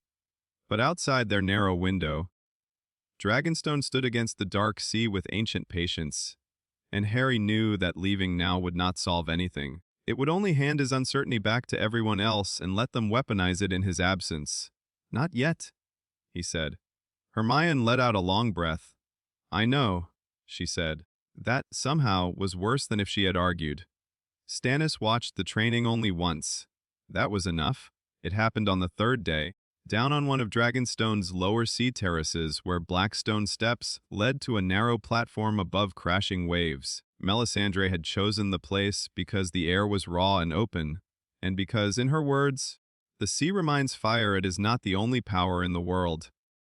Harry thought the sea reminded fire chiefly that both were capable of killing people very quickly. Stannis arrived without announcement, cloak snapping in the wind, Davos a pace behind him. He said nothing for the first 10 minutes. Harry had already managed 3 controlled bursts, short, focused streams of heat directed into target stones placed along the terrace wall.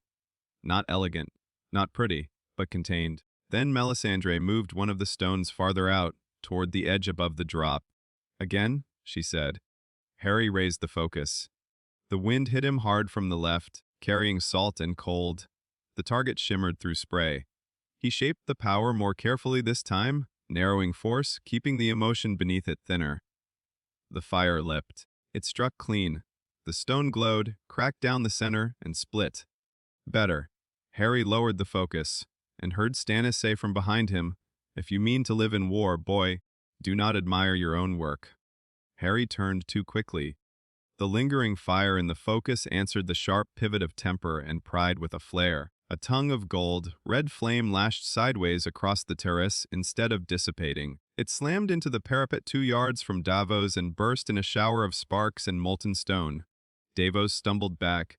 Stannis did not move. The silence afterward was knife-thin.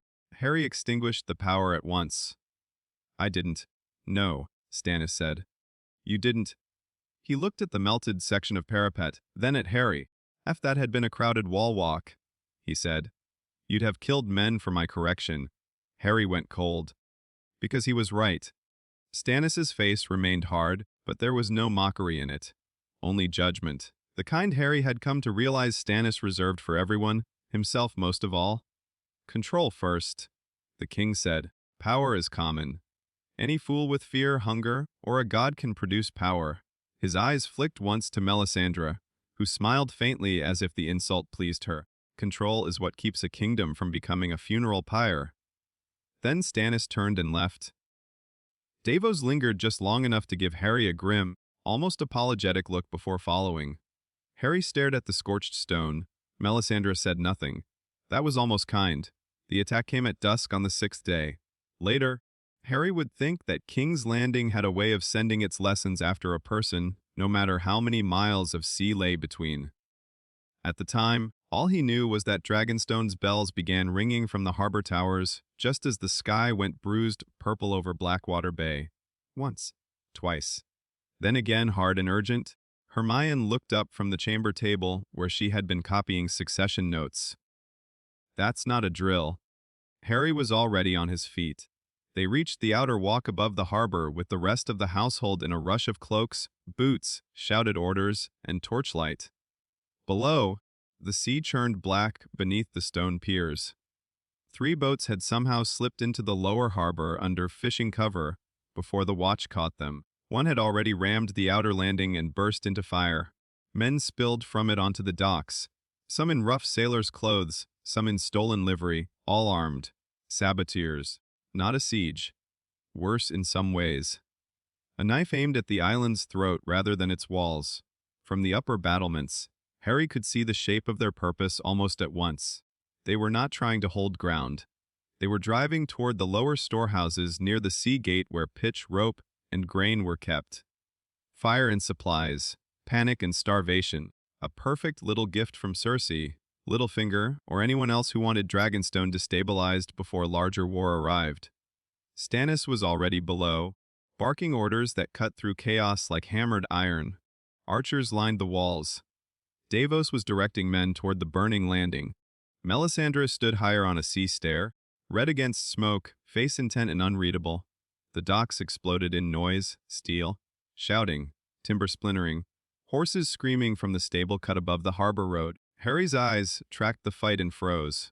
A cluster of servants and fisherfolk from the lower quarter, women, old men, 2 children, were trapped between a collapsing fish shed and the rush of saboteurs driving toward the stores.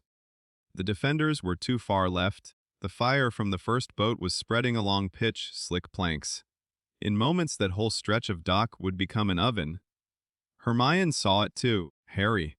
He was already moving. Down the steps along the wall walk. Across the lower stair that spiraled toward the harbor road. Men shouted after him. One tried to grab his arm and got nothing but cloak for the trouble. By the time he hit the dockside, the heat had become immediate and ugly.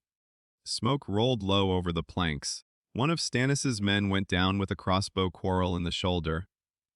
Another saboteur, face wrapped in black cloth, was trying to force his way toward the grain doors with a hooked blade. Harry raised the weirwood focus. Not a grand spell. Not destruction. A shield first. Gold light burst out in a curved wall between the trapped civilians and the nearest line of attackers. Bolts struck it and shattered. A saboteur lunged into it and screamed as the surface flared hot enough to throw him backward. Good. Hold the line. Buy time. Move! Harry shouted to the people behind the shield. Up the road! Now! They stared for half a second too long at the mark, at the fire, at the obvious wrongness of what he was. Then the older man seized the nearest child and ran. The rest followed. Harry shifted the shield with them, step by step, sweat burning in his eyes as the fire spreading across the docks ate through rope, tar, and old fish oil with greedy speed. Too much heat. Too many angles. A barrel near the storehouse doors exploded, showering sparks across the grain carts. Someone screamed for water. Another voice yelled, "They're inside the stores!" Harry felt the choice arrive all at once. If the saboteurs got the grain and pitch, half the lower harbor burned in Dragonstone lost provisions it could not spare. If he turned to the stores, the civilians on the road lost their cover. Power offered the easy answer instantly. Burn through all of it. Sweep the dock clear. Fire against fire, one great wave. No attackers left standing. The temptation hit so hard it felt almost rational. And the threat. Now he could do it. He knew, with the cold certainty of instinct, that he could. The mark on his brow blazed, the focus in his hand answered like a living thing, and then one of the children stumbled. Just ahead on the road, small, barefoot, terrified. The spell Harry had almost shaped would have taken him too. His stomach dropped. He dragged the power back hard enough to hurt. Not outward. Up. A column of gold, red fire shot into the air above the dock instead of across it, bursting like a signal flare and throwing wild light over stone, sea, and smoke. Every head turned, every eye on the dock, saboteur and defender alike, snapped toward it. For one heartbeat the fight stopped in raw animal fear. Harry used that heartbeat. He pivoted and drove a concentrated blast not at men, but at the burning fish shed supports. The already weakened structure collapsed sideways in a shower of sparks and charred timber, dropping between the saboteurs and the fleeing civilians like a blackened wall.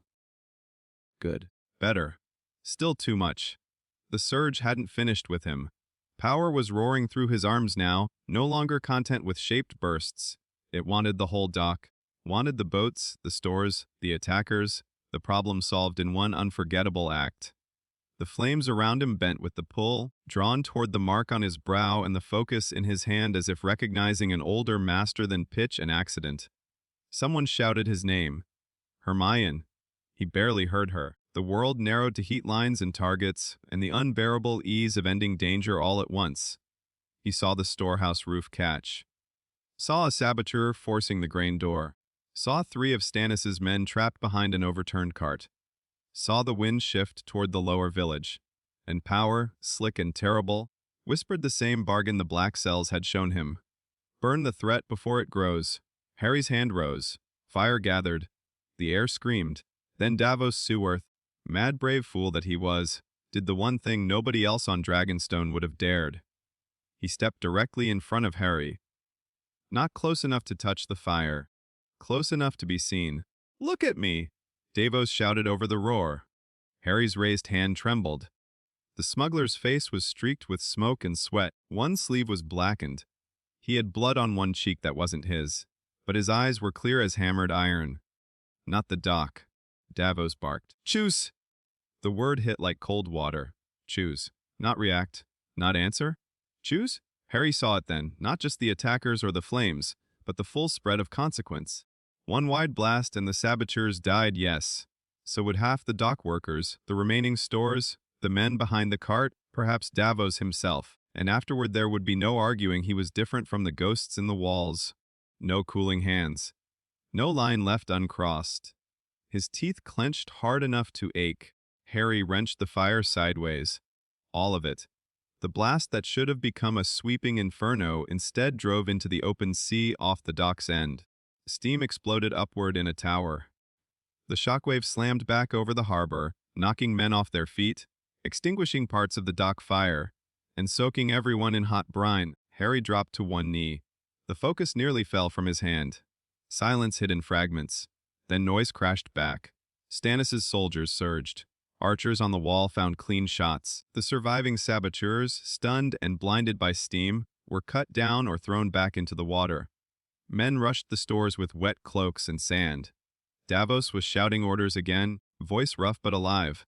Hermione reached Harry first. She knelt hard beside him, one hand on his shoulder. Harry, he was breathing too fast. Too shallow. The mark on his brow hurt now. Not with magical resonance. With strain. Like something had been dragged back from the edge by force and resented it. "I almost," he said. Hermione's fingers tightened. "I know." He looked out at the harbor. The dock still burned in places. Men limped. One body floated face down between 2 pilings. The lower quarter was alive with panic. But the trapped civilians were gone, hauled up the road by defenders. The grain store still stood. Davos was upright. The children were alive. And Harry, for one hideous second, had nearly traded all of that for certainty through annihilation. Stannis came toward them through steam and ash. His expression was impossible to read until he stopped in front of Harry and looked first at the sea, where the redirected blast had struck, then at the still standing storehouses, then finally at Harry himself. "You could have killed them all," Stannis said. Not accusation, fact. Harry forced himself to stand, though his legs wanted otherwise. "Wes?" Stannis held his gaze. "But you didn't." Harry swallowed once. "No." A long pause followed. Then Stannis said, "Good." That one word landed harder than if the king had shouted. Because it was not praise for power. It was acknowledgement of restraint. Davos approached more slowly, rubbing his shoulder as if he had taken the edge of the steamburst harder than he was willing to admit. "That was," he said hoarsely, "the worst way I've ever seen someone put out a fire." Hermione actually let out a broken laugh. Harry almost did too, but the horror still sat too high in his chest. Davos looked at him, really looked, and what Harry saw there was not fear. It was concern, which under the circumstances was somehow worse. "Come on," the smuggler said more quietly. "You're shaking." Harry was. He had not noticed until then. Melisandre stood at the edge of the shattered dock, red robes dark with seawater at the hem, watching him through rising steam. When their eyes met, she touched the ruby at her throat once. Not triumph, recognition. She had seen the same thing Harry had, not what he could destroy, but how close he had come to choosing it.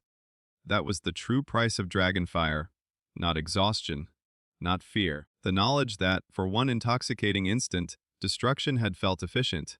Later, after the wounded were seen to and the dead counted, and the surviving saboteurs dragged in chains to whatever Justice Stannis considered adequate.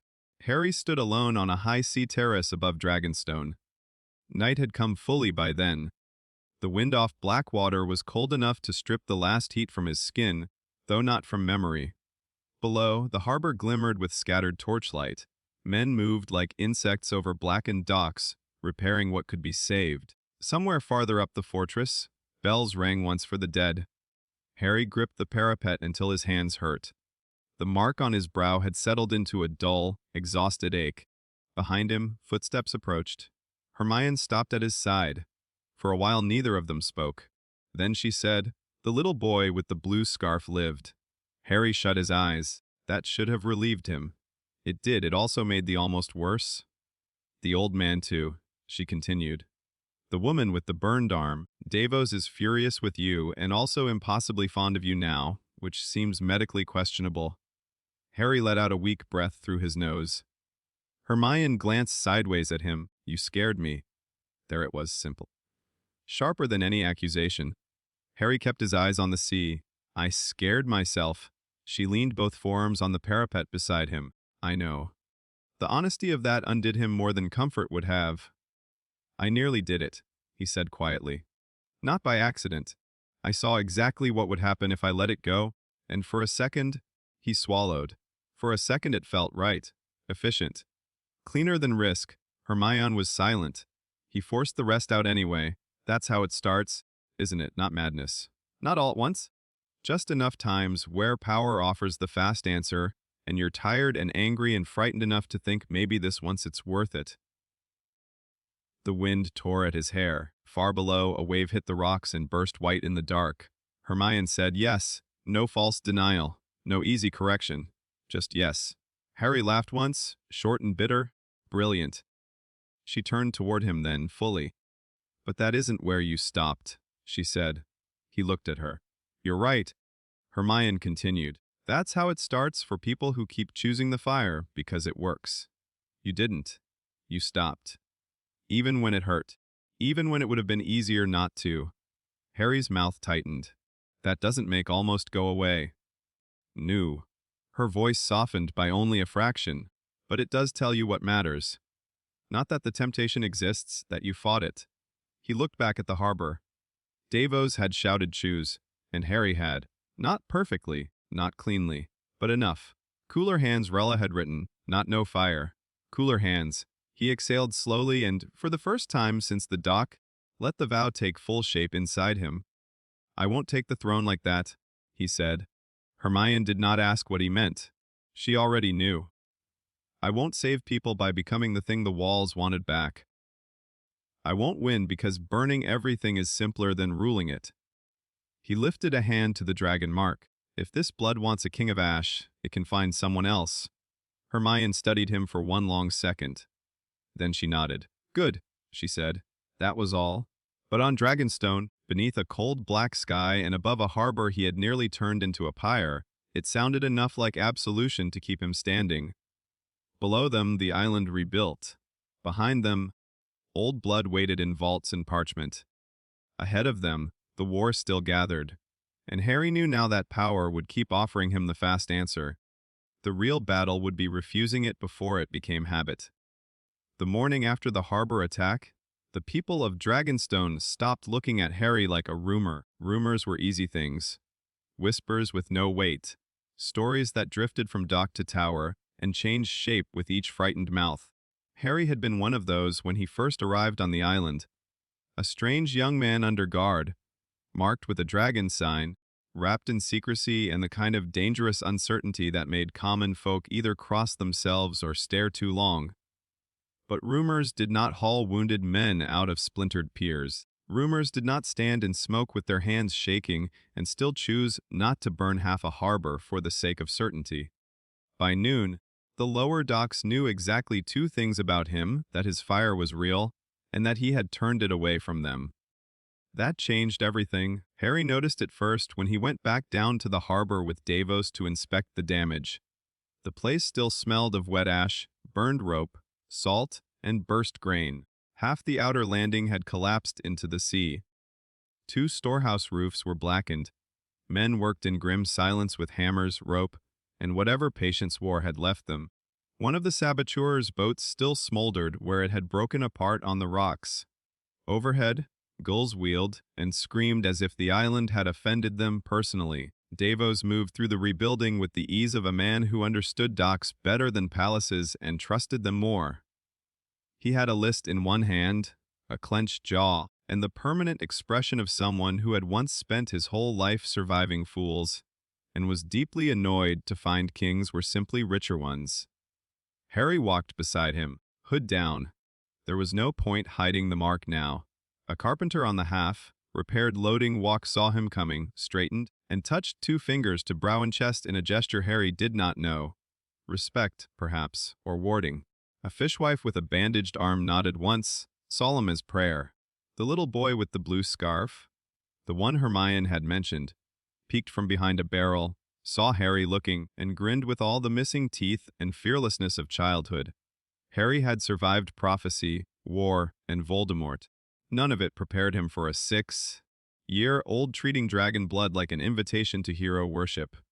The boy trotted up before anyone could stop him. "Are you really a dragon prince?" he asked. Davos closed his eyes. Harry crouched so he wasn't towering over him. "No," he said. The boy frowned. "But you've got the mark." Harry glanced at the pail. Gold shape reflected faintly in a nearby puddle, then back at the child. "I've got a mark," he said. "That's not the same thing." The boy considered this with the grave seriousness only children could bring to impossible things. "Did you make the sea explode?" Davos muttered. "That one, unfortunately, is harder to deny." Harry huffed a breath that nearly became a laugh. "Yes," he admitted, "but I'd rather not do it again." The child nodded as if this were sensible and expected. Then he stepped forward and pressed something into Harry's hand. A black stone, smooth and warm from his pocket, volcanic glass. "Common on Dragonstone, lucky stone," the boy said, "for not burning us." Before Harry could answer, the child was already running back to the adults with the careless speed of someone who still believed surviving danger meant it was over. Harry stared at the stone in his palm. Davos watched him from the corner of one weathered eye. "You're terrible at being a symbol," the smuggler said. Harry slipped the stone into his pocket. "That sounds like praise." "It isn't." Davos adjusted the rolled inventory in his hand. "But it may keep you human." That landed more sharply than Harry expected. They kept walking. At the broken edge of the main dock, a group of laborers were wrestling a warped beam into place while 2 soldiers tried and failed to offer useful advice. Harry automatically stepped in, braced one shoulder under the beam, and helped lever it into position. The men looked startled at first, then embarrassed, then oddly relieved when he did not set it on fire. By the time the beam was secured, word had traveled down the line. Not through titles or proclamations. Through the simpler language of labor he was marked, dangerous, and willing to sweat. That mattered more here than any claim. Davos noticed that too. As they climbed back toward the castle road, he said, "Now they'll listen if you speak." Harry frowned. "I'm not planning to give speeches." Good. Spoken like someone who might survive power, Davos's tone was dry, but there was something like respect underneath it now. Not quite trust. Trust took longer with men like him, but the beginning of it. Harry found, unexpectedly, that he valued that more than half the court approval in either world. The raven from King's Landing arrived just before dusk, not to Stannis's maester, not to the Tower Rookery, to Harry's window. It struck the shutters so hard Hermione nearly hexed it on reflex. When she opened the latch, a lean black bird hopped inside as if it had always belonged there and deposited a narrow strip of folded parchment onto the writing table before pecking at the water cup with clear entitlement. Hermione stared at it. Harry stared at it. Then Hermione said, "That is almost certainly illegal." Harry picked up the note. The handwriting was compact, slanted, and instantly recognizable from the scraps he had seen the night of his arrest. "Tyrion, your dragon has acquired teeth in the city. Cersei calls you a painted bastard. Baelish calls you an opportunity. Varys calls you a question. Joffrey calls you treason between tantrums. The common folk call you the golden ghost of silk. I advise continued absence. Harry read it twice. Hermione leaned over his shoulder. That's almost helpful. There's more. At the bottom, below the main note and in a different, smaller hand, were 4 added lines. The lions court roses. The wolves still bleed. Decide whether you mean to be rumor or answer before someone else writes your legend for you. Harry's grip tightened slightly on the parchment. Baelish or Varys had likely helped that message travel. Tyrion alone did not command birds to windows like apparitions. But the warning itself was real. The lions courting roses meant the Tyrells. If the reach aligned with the Lannisters before Stannis struck King's Landing, the balance changed drastically. The wolves still bleed meant Robb Stark remained locked in the Riverlands, tying Tywin down but paying for it in blood. Harry looked up. Hermione had gone still in that specific way she did when 10 lines of strategy were colliding in her head at once. Say it, he said. She folded her arms. Stannis can't win alone. Harry nodded. Say the rest. Hermione exhaled through her nose. He may still try. That, unfortunately, was true. Stannis' strength was also his weakness. He believed law ought to matter enough to compensate for human stupidity. Harry had known enough authorities like that in his own life to recognize the pattern. Stannis' claim was technically cleaner than Joffrey's, morally cleaner too, and militarily far uglier than either. He was isolated. The lions had wealth, city walls, and now perhaps roses.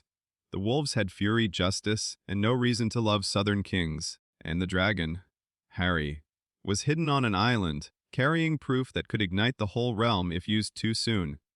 He looked again at Tyrion's note. Decide whether you mean to be rumor or answer. He hated that the man was right. Stannis' war council that night looked less like nobility and more like siege given human form. Maps covered the long black table in the chamber above Dragonstone's sea gate. Wax markers showed ships, supply routes, known garrisons, uncertain loyalties.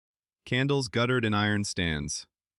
Wind moaned in the high slits of the walls, carrying salt and the distant cry of something winged over the cliffs. Stannis stood at the table's center in dark leather and black wool, one hand braced flat over Blackwater Bay. Davos stood to his right. Melisandre remained a few paces back in red, saying nothing and therefore, somehow, dominating half the room anyway. Hermione had been allowed in only because Stannis had discovered by now that excluding her was the same as excluding the useful half of Harry's thought process. Harry stepped to the map opposite the king and placed Tyrion's note on the table.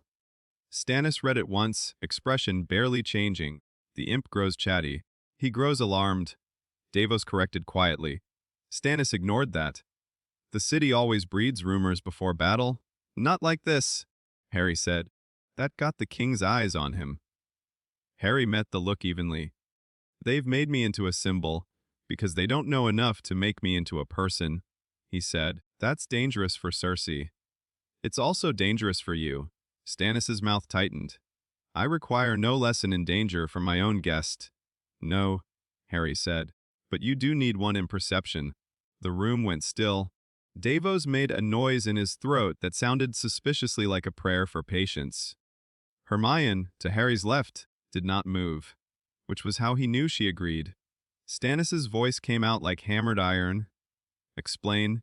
Harry tapped King's Landing on the map. The lions have 3 strengths, walls, gold, story. He shifted his finger northwestward. The wolves have 2, vengeance and momentum. Then to Dragonstone. You have law, ships. And 1 island too far from everyone you need. Stannis said nothing. So Harry continued. If you attack the city with only your own banners, then Joffrey calls you traitor, Cersei calls you fanatic, and the common people pray the walls hold, because they know what sieges do. If the Tyrells come in beside the lions, it gets worse. He paused. But if the realm sees the lions isolated, against wolves in the Riverlands, against the rightful king on the water, against a hidden dragon they cannot account for, then fear shifts. Hermione stepped in before Stannis could cut him off.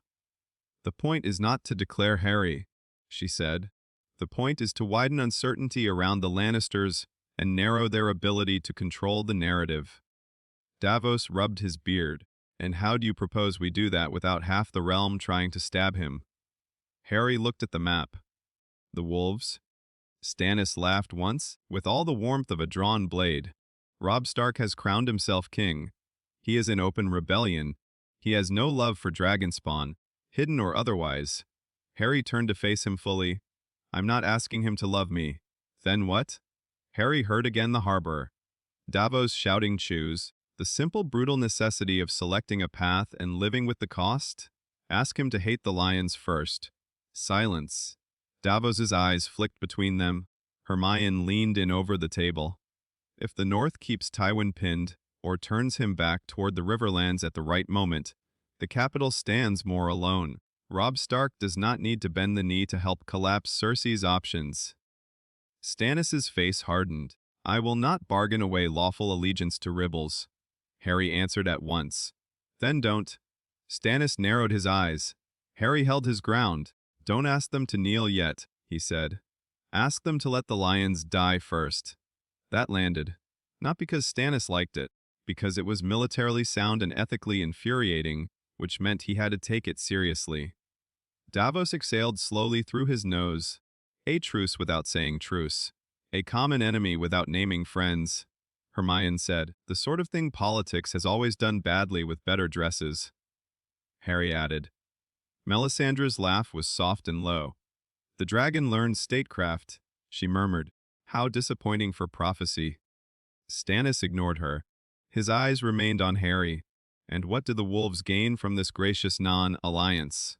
Harry thought of the North, of everything he knew secondhand, through books and story and the shape of Ned Stark's death as it had cracked the realm. Honor, grief, justice. A people who had already lost too much to southern lies. The truth, he said. Davos frowned. Which truth? Harry touched the dragon mark on his brow. That the lions fear me enough to lie, he said. That I am not with them. That whatever I am, Cersei tried to cage it before she understood it. The North doesn't need to crown me. They only need to know the lions are hiding one more poison under the throne. Hermione nodded slowly. And if the message goes to Catelyn as well as Robb, it may matter more. She's seen what southern courts do to sons. That line hung in the room. Because yes, she had. Stannis turned away first and stared down at the map. Letters can be intercepted. Then send a man, Davos said unexpectedly. Everyone looked at him. The smuggler lifted one shoulder. A careful one. Fast ship, wrong colors, no fanfare. To White Harbor if the road south's too dangerous, or to such northern captains as still favor the Starks in port. He glanced at Harry. Words carry differently when they've got a face behind them. Harry understood what he was saying. Not that Harry should go, that someone credible should carry Harry's reality without revealing the whole archive beneath Dragonstone. Hermione said, Davos. He looked at her. You'd be believed, she said. More than a lordling messenger, more than a court man. You tell them what you saw at the harbor. What you saw in the vaults. Enough to make them cautious of the Lannisters and interested in the possibility without forcing a declaration. Davos's mouth flattened. You all seem very eager to volunteer me for long cold seas. You're good at them? Harry said. That got the ghost of a smile. Stannis still had not agreed. He stood bent over the map, one hand at Blackwater, the other near the trident, as though physically holding the realm's fractures apart for a moment longer. Finally, he said, This buys me no certainty. No, Harry said. It buys you room. Stannis looked up. There are too many kings already, he said. Harry nodded, then stopped trying to win like only one war exists. That was the closest he had yet come to outright insolence with Stannis. The room felt it. Davos winced preemptively, but Stannis, instead of exploding, went very still, not offended, thinking. And that, Harry realized, was where men like Stannis were most dangerous and most useful. After several long seconds, the king said, If I permit this, the message goes under my seal and my conditions. Hermione didn't even try to hide her relief. Of course, she said. Stannis continued, eyes on Harry. You are not named Heir, not in writing, not in rumor, not in any breath that leaves this island under my authority. Harry inclined his head. Agreed. The North is offered mutual advantage against Lannister dominance, nothing more. No promise of independence, no recognition of false crowns. Harry hesitated. not because the terms were bad, because they were Stannis's terms and therefore honest to a fault.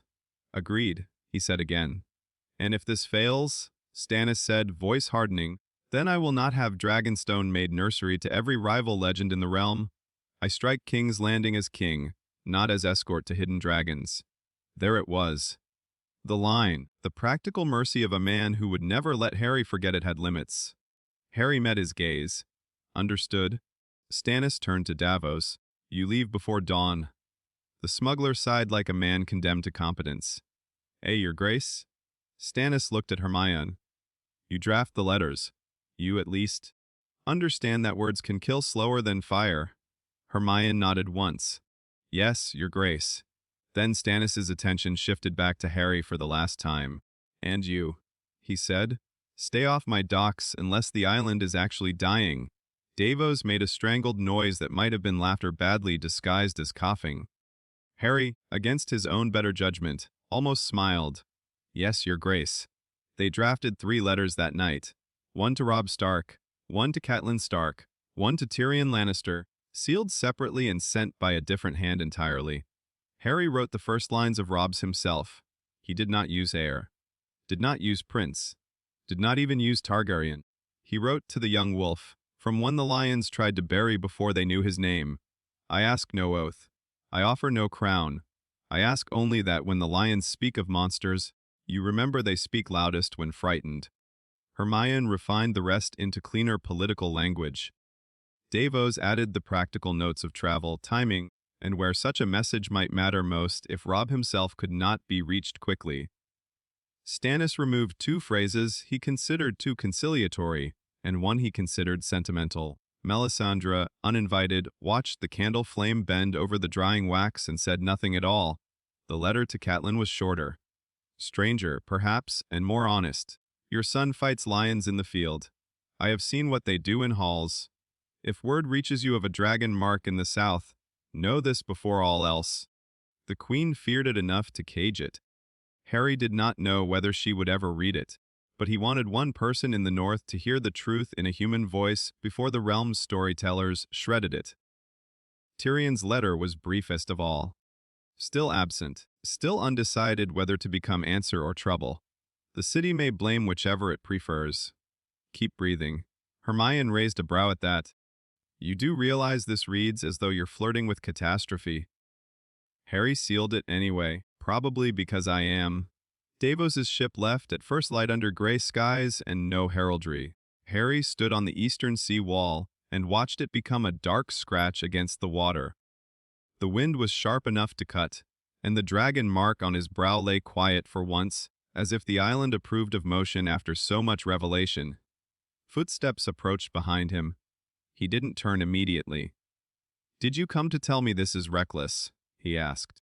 No, Hermione said, coming to stand beside him. Only complicated. He glanced at her. That's your comforting version? It's my truthful one. Fair. Together they watched the ship shrink farther into the morning. The wolves may ignore it.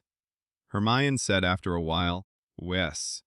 The lions may intercept one of the messages. Wes. Stannis may decide halfway through this that he hates every part of the plan and pretend none of it was ever his idea. Harry snorted. That seems likely. Hermione's expression softened by a degree. But, she said, it's the first thing since we arrived that doesn't rely on you setting something on fire to matter. That hit deeper than she probably meant it to, or perhaps exactly as deeply as she intended. Harry rested both hands on the cold black stone of the parapet. Below, the sea beat against Dragonstone's cliffs with endless patience. Behind him the fortress loomed full of secrets, soldiers, prophecy, and a king who resented every useful truth not shaped like law. Ahead lay wolves, lions, and whatever the realm would make of a dragon it could not neatly place. Harry let out a long breath. In Britain, he said quietly, everything was always about whether I could kill the monster first. Hermione looked at him sidelong, and here, he watched Davos's ship vanish into distance. Here it's about whether I can stop everyone else from turning me into one.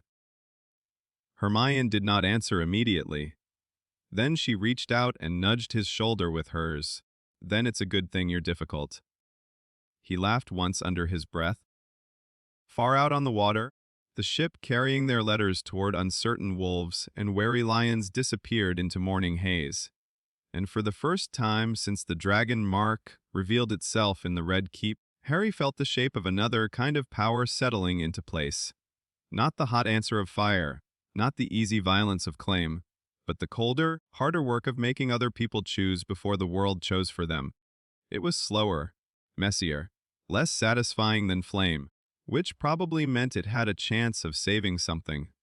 Davos returned on the 12th day with salt in his beard, exhaustion in his shoulders, and 3 letters that changed the shape of the war. He came into Dragonstone's war chamber without ceremony, tossed his damp gloves onto the table, and said, "The wolves won't kneel. The lions are courting roses faster than rumor likes, and the capital smells of fear and lamp oil." Stannis looked up from the map. Begin with the useful part? Davos handed him the first letter. It bore no Stark sigil on the outside, only plain wax and practical folding. Stannis broke the seal, and his mouth tightened in a way Harry had learned meant the contents were both irritating and valuable.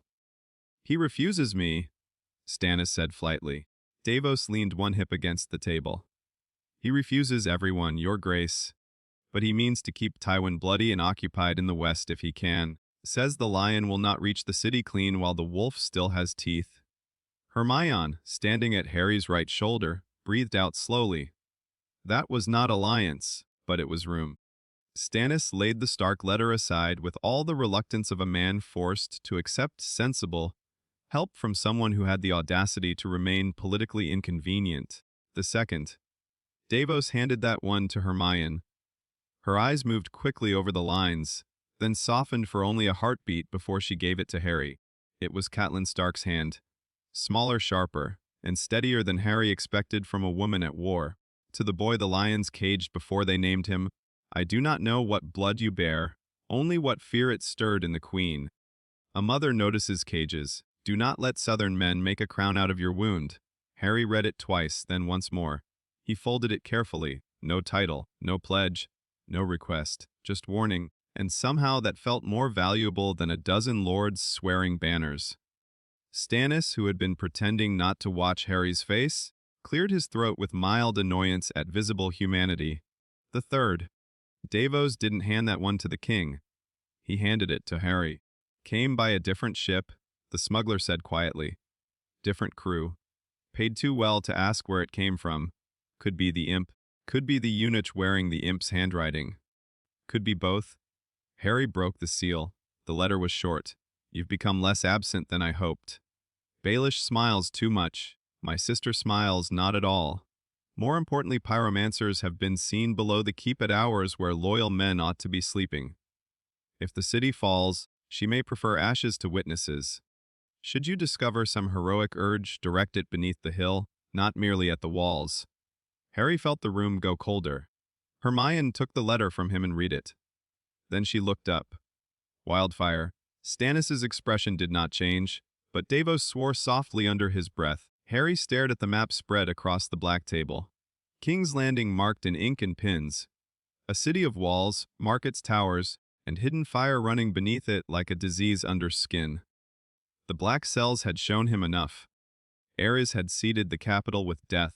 If Cersei had found even part of those caches, or if she had let the pyromancers back into the bones of the city, then the war was no longer only about siege. It was about whether the capital survived victory at all. Stannis said, "How certain is this?" Harry looked at him. "Certain enough." Hermione nodded. Tyrion wouldn't send this if he wanted panic. He'd send it if he thought the city was one bad decision from burning. Which, Davos muttered, "Sounds like King's Landing to me." Melisandre stood near the far wall in stillness so composed it felt ritualized. "The flames showed me green beneath red stone," she said. "I believed it to be war. Perhaps it was fear?" Stannis's eyes flicked to her, then back to the map. "How long?" Davos answered first. "Not long if the wolves keep Tywin turned. Less time if the roses fully close around the lions." He pointed at the harbor approaches. "Knows the narrowest window we've had. Strike fast, and maybe the city breaks before relief reaches it. And if it does, Hermione said, voice precise. Harry goes beneath the keep. Stannis's gaze sharpened instantly. No. Harry spoke at the same time. Wes? The king looked at him as though considering whether throwing him into the sea would simplify the realm. You are not a tunneling rat, Stannis said. If I take the city, I take it with steel. And if Cersei lights the hill from underneath, your steel takes a grave, Harry said. Silence. No one in the room breathed loudly enough to admit it. Harry stepped toward the map and put one finger on the red keep. The walls matter. The gates matter. The harbor chain matters. But if she has pyromancers below the hill, none of that means anything once the wrong man panics. He looked up. I can feel the old fire. You know I can. That was the truth Stannis least enjoyed and could not dismiss. The king's mouth flattened. Davos glanced from one to the other and said, I know ways under the city. Everyone looked at him. The smuggler shrugged with wary fatalism. I used them years ago, before Robert took the place and before being honest became such a punishing hobby. Drain runs, old smugglers' cuts, dry culverts, bastard-built stairs under the fish market. Most dead now. Some not. He rubbed his beard. If there's a path from river to hill that avoids half the city's knives, I can likely find it. Hermione folded her arms. Then we go with him? Stannis looked at her. You? Yes. His expression suggested the conversation had already become offensive on principle. Hermione did not care. Harry cannot do this alone, and if you think I'm letting him walk into tunnels full of wildfire and pyromancers with only smugglers and prayer, then you've mistaken me for someone more sensible. Davos coughed into one hand. Melisandre's smile was almost invisible. Stannis gave Harry a long, bleak look. Your companions are exhausting. Harry, tired enough to be honest, said yes, which, to Harry's mild surprise, nearly earned him a laugh from Davos before the man remembered they were planning to invade a capital. Stannis turned back to the table. When the fleet sails, I strike the river and the walls, he said. If the harbor breaks, Davos takes a smaller party inland, not before. If the city holds me off, the tunnels are wasted men. Harry nodded. That was fair. And if you reach the keep below, Stannis continued, voice turning colder, you stop the fire first. Not politics, not heroics. Fire. Harry thought of the black cells. Of children burning green in a market he had never walked. Of his own vow on Dragonstone's seawall. Fire first? He said. That seemed to satisfy Stannis as much as anything could. Then we sail tomorrow night. The crossing to Blackwater Bay felt like the inhale before a scream. Stannis's fleet moved under moonless cloud and sea, dark canvas, long war galleys cutting Blackwater in disciplined silence broken only by creaking oars, quiet orders, and the occasional hiss of spray against hull. The island vanished behind them. Ahead, somewhere in darkness, King's Landing waited under red walls and hidden flame. Harry stood near the stern of Davos's smaller galley with his cloak tied tight, and the weirwood focus hidden along his forearm. His wand sat within easy reach inside his sleeve, more comfort than weapon in this world now. Hermione stayed close, wrapped in dark wool and practical leather, hair braided back so nothing loose could catch in the confusion. Neither of them pretended this was normal anymore. Davos moved about the deck like a man who trusted ships more than kings, and the sea more than both. You all right? He asked Harry quietly as the oars dipped in rhythm. None. Good. Means you've some sense left. That, in Davos language, was almost reassurance. Far ahead, a faint line of warmer darkness marked the capital's shore. Harry's mark began to burn. He shut his eyes for 1 second. Not now, he thought, not with the fleet still at sea. But the heat was not random. It tugged, pulled inland and down, toward stone under stone. Toward the hill, he opened his eyes again. Davos? The smuggler came closer at once. What? The caches are awake. Davos stared. Harry pressed the heel of one hand against his brow. I can't explain it better than that. The closer we get, the more it feels like. He searched for the word. Like old fire being handled. Davos swore under his breath, then the bells of King's Landing began to ring. One tower, then another. Then more, the alarm rolling across water in broken iron waves. Too late for sacristy. Stannis' leading ships surged ahead. Archers on the city walls opened fire first, torchlit bolts hissing across the bay. One struck a mast and burst into orange. Men shouted. Oars hammered harder. The neat silence of approach shattered into battle noise. Ropes, curses, steel drums. And above it all, somewhere ahead in the dark river mouth, Harry heard the groaning metallic shift of something vast. The chain. Tyrion had told Stannis enough, or Stannis had guessed enough, because the main fleet veered earlier than the city expected. Not enough to avoid all blood, enough to avoid full disaster. The first line of galleys broke formation under arrows, storm, and flame pots, but they did not sail cleanly into the trap. One ship still caught and burned, another turned broadside and shattered under ballista fire. Men went screaming into black water streaked orange.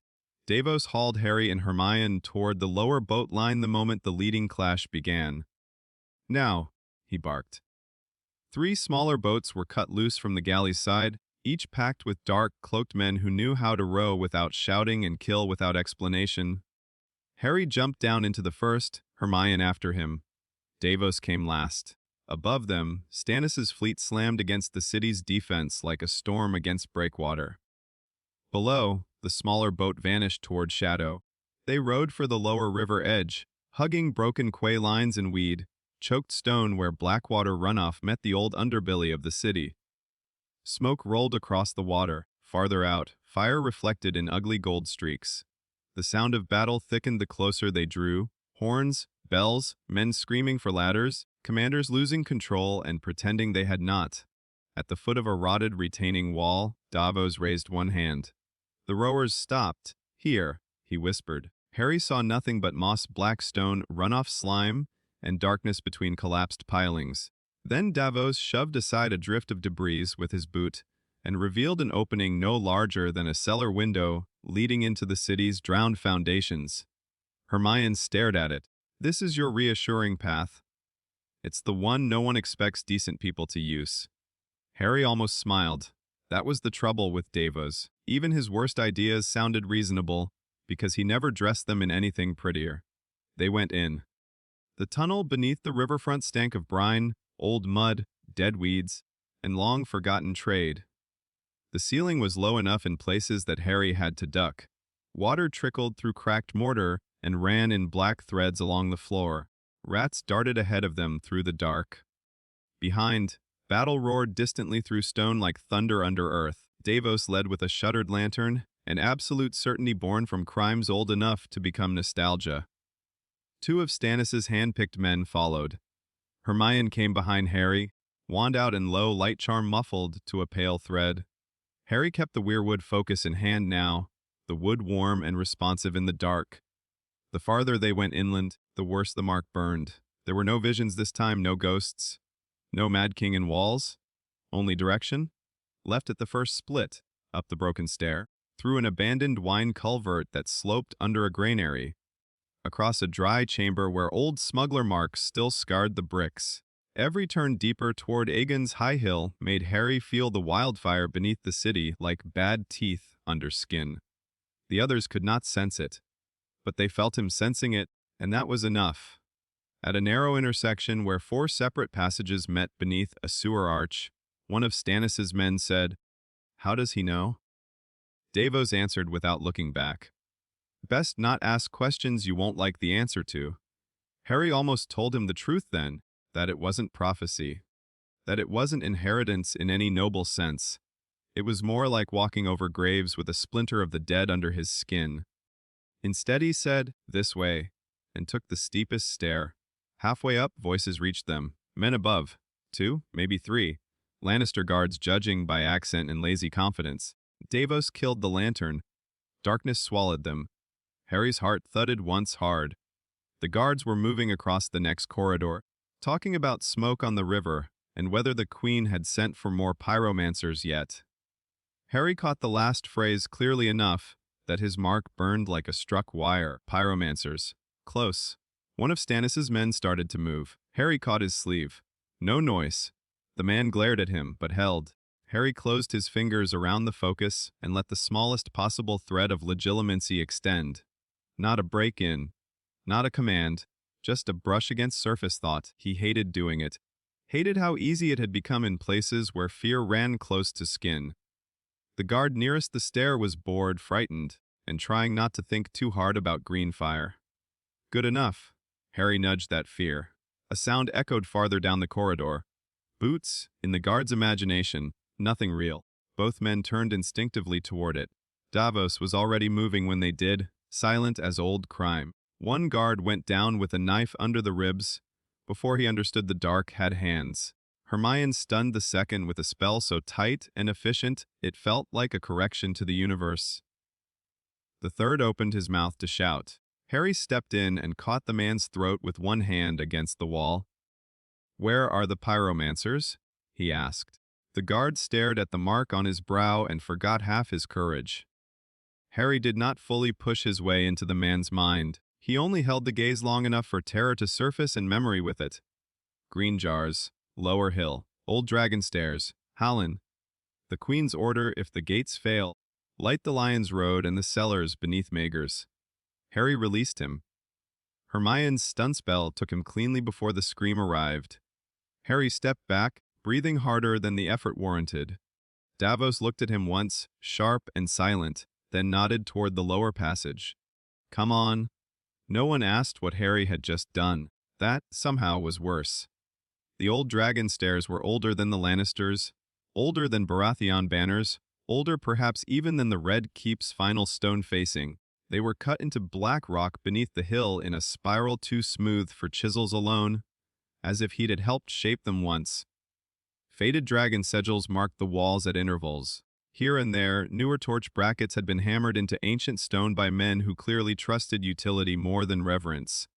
The air changed. No more mud. No more river rot. Now it smelled of oil, hot stone, and something sweetly wrong. Wildfire. Harry stopped so suddenly Hermione ran lightly into his shoulder. What? He swallowed against the chemical tang coating the back of his tongue. Close. They descended faster. The tunnel opened at last into a long vaulted hall running beneath the heart of the hill. Side chambers branched from it at measured intervals. Doors flung open, each room stacked with ceramic jars banded in pitch, black iron. Some bore the crowned stag and lion seal of current rule. Others were older, flaking markings that made Harry's skin crawl. All of them smelled like bottled catastrophe. At the far end of the hall, a knot of men in green, stained leather and scorched gloves worked at a web of laid fuse. Lines creeping outward into multiple tunnels. Lannister guards stood over them with drawn swords. And between those men and the main ignition stand, tall, regal, and very nearly glowing in torchlight, stood Cersei Lannister herself. Harry felt something in his chest turn to ice. Of course she had come. Some women sent men to burn cities. Cersei, terrified enough, would come to watch. Her hair was unbound tonight, gold and flame, bright in the torchlight. Her gown was dark green velvet slashed with black, practical only by royal standards. At her side stood the pyromancer Hallen, narrow and fervent, one shaking hand resting on the central ignition pole as if it were holy. Cersei was speaking when Harry and the others reached the edge of the chamber shadows. "If the gates break," she said, voice clear and cold, "I will not have my son dragged from my father's hall by traitors, fanatics, or dragon bastards come to preen over ruin. Better ashes than their triumph." There it was. Heiress in silk. Not the same, never the same. But the same turn of thought, the same belief that if the city could not be controlled, it should at least be denied. Harry stepped into the torchlight. "No," he said. Every head in the chamber snapped toward him. For one heartbeat, the entire hall froze. Cersei's face changed. Not surprise. That had burned out of her at the feast. This was fury sharpened by vindication. "You," she said softly. Hallen actually recoiled. The pyromancers behind him muttered half, heard prayers and one curse about dragon signs under the hill. Davos and the others spread outward immediately, blades ready, Hermione at Harry's shoulder with wand raised. Cersei laughed once, brittle as cracked glass. "How fitting," she said. "The ghost climbs up through my city's bones." Harry kept his eyes on the ignition lines winding through the chamber. Too many jars. Too many tunnels. One spark in the wrong place and half the hill became a furnace. "You don't want surrender," he said. "You want witness." Cersei's smile sharpened. And you think you understand what a mother wants. He thought of Lily, of Catelyn's letter, of Rallo at the window in the wall memory. Enough to know this wasn't it. No, he said. I think I understand what fear sounds like when it dresses itself as dignity. The words landed. Hard Davos muttered, that was brave. In a tone suggesting brave and stupid shared a wall. Cersei's eyes went bright with rage. You enter my keep under my hill and presume to judge me, she said. You, a bastard dressed in dead king's marks and gutter sorcery. Your grace? Hallyne whispered, one eye on Harry and one on the central fuse. The lines are ready. Hermione cut him off with a blasting curse that shattered the stone beside his hand and made him shriek backward. Then everything erupted. Lannister guards charged. Davos's men met them in the narrow chamber mouth where numbers mattered less. Steel rang off steel. Hermione flung a second spell that snapped one fuse, line in a shower of sparks before a pyromancer dove toward it screaming. Harry raised the weirwood focus and slammed a shield into place between the central ignition stand and the fighting. Cersei did not retreat. That was the truly frightening part. She snatched a fallen guard's sword and came forward through the chaos with murder in her face. Not because she thought she could beat Harry in fair combat, because she wanted the nearest body to pay for fear. Ares had raged through proxies. Cersei, denied enough times, struck with her own hands. Harry parried instinctively with the focus's shaft and nearly lost his grip when Valyrian steel edge shrieked against metal bands. The queen pressed hard, wild and surprisingly fast, driving at throat and ribs. Harry ducked the second cut, caught her wrist on the third, and shoved her back. He could have broken the arm, could have burned the sword from her hand, could have ended it quickly. Instead, he did neither. "Stop this!" he shouted over the clash and crackle. "The city is still yours if it survives?" Cersei laughed in his face and lunged again. "Mine," she spat. "Nothing in this realm remains yours unless you teach it fear." The hall seemed to darken. Not truly. Only inside Harry's head, where the black cell's lesson rose sharp and immediate. There it is, he thought. The lie. The easiest lie fire ever tells that fear is the shortest road to permanence. He twisted aside, let Cersei's blade pass, and slammed the butt of the focus against the stone near her feet. A ring of gold red heat spread through the floor. Not enough to kill, enough to force her back from the ignition lines. Meanwhile, Hallyne had recovered. The pyromancer, sweating and half mad, seized one of the spare-lit tapers and made for a side fuse leading deeper under the hill. "Harry!" Hermione shouted. He turned. Time narrowed. The taper's flame looked tiny. The jars did not. For one dangerous instant the old answer came roaring up in him again. Burn the pyromancer. Burn the side chamber. Burn the fuse, the guards, the queen, the whole problem to cinders before it moved one step farther. But that blast would catch half the hall, the jars, maybe the main line itself. Choose. Davos's voice from the harbor. Choose. Harry moved. Not backward, not wider. Forward, he drove straight through the edge of the melee, caught Hallyne by the front of his green, stained robe, and shoved his hand down over the lit taper. Flesh hissed. The man screamed and dropped it. Hermione's spell hit the falling flame in midair and vanished it in a burst of steam. Good. But another pyromancer had already reached the central stand. Cersei saw it too. For the first time, uncertainty cracked through her rage. She did not want to die in the hall any more than anyone else. She wanted the city to die in her absence, from a safer distance, in a more queenly posture. That half-second of hesitation cost her. Davos's men broke the last guard line. Harry tore free of Hallyne, pivoted, and thrust the weirwood focus straight into the central ignition web. Pain shot up his arm, not because the lines were hot, because the wildfire beneath them answered. Green light flashed in the jars. All at once Harry felt the entire network under the hill fuse tunnels, storage pockets, old royal reserves half, forgotten and newly found, caches linked like veins of poison through the city's bones. Too much. Far too much for one spell. The wildfire was not ordinary flame. It was alchemical hunger, spite bottled in clay. It recognized fire in him and wanted release. Harry gritted his teeth and forced the power not into ignition, but into reversal, cooler hands. Not no fire, cooler hands, he drew. The central lines glowed, Not green, but gold, white where his dragonfire overrode them for one precarious instant. Fuses blackened inward instead of outward. The jars nearest the stand shrieked as pressure changed. Hermione, seeing what he was trying to do before he fully understood it himself, began cutting secondary lines with precise spellwork, one after another, severing the network while Harry held the heart of it closed.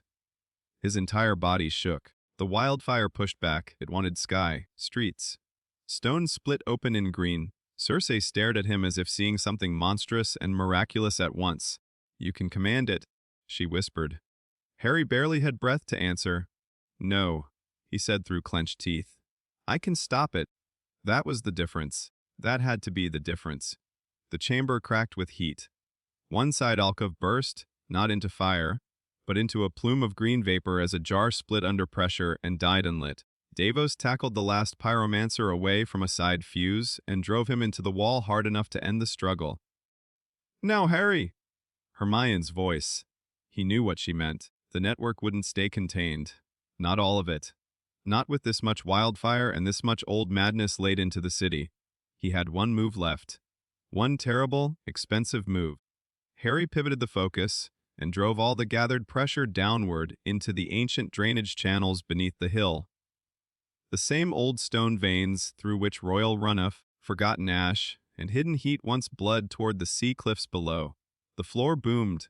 Every lamp in the hall went out except those fed by spell and raw flame. Then a deep, distant roar rolled through the rock under them as redirected pressure tore through old channels and vented out beneath the cliffs of Blackwater in a geyser of steam and dead green light far below the city. The hall shuddered. Dust rained from the ceiling. One by one, the central fuse lines dimmed. Silence slammed down. Harry dropped to one knee. The weirwood focus nearly slipped from his numb fingers. The chamber stank of brine, oil, broken alchemy, and fear. Hermione was at his side instantly. "Harry." He looked up. Cersei still stood at the far edge of the chamber, breathing hard, sword loose in one hand, half the fury gone from her face, and something more dangerous left behind. Understanding. Not of all the truth. Enough of it. She had seen him take the city's buried fire into his own hands and refuse to use it as she would. That made him harder to predict and therefore, to her mind, more terrifying. Davos stepped forward, blade red in torchlight. "Your Grace?" he said grimly. "It's over." Cersei looked at him as if he were pond scum under a crown. Then at Harry. "No," she said quietly. "It isn't." From far above them, muffled through layers of stone, came the sound of battle horns and the deep trembling shout of a city with its gates broken. The fight above had reached the next phase. King's Landing was opening, and beneath the Red Keep, among dead King's poison and broken fuse lines, Harry understood the truth at once. He had stopped the first death. Cersei smiled, a thin, bloodless thing. "Save the city, then," she said, "and see whether it loves you for it." Then she turned and vanished through a side passage with two surviving household men at her heels before Davos's people could close. One of Stannis's men made to pursue.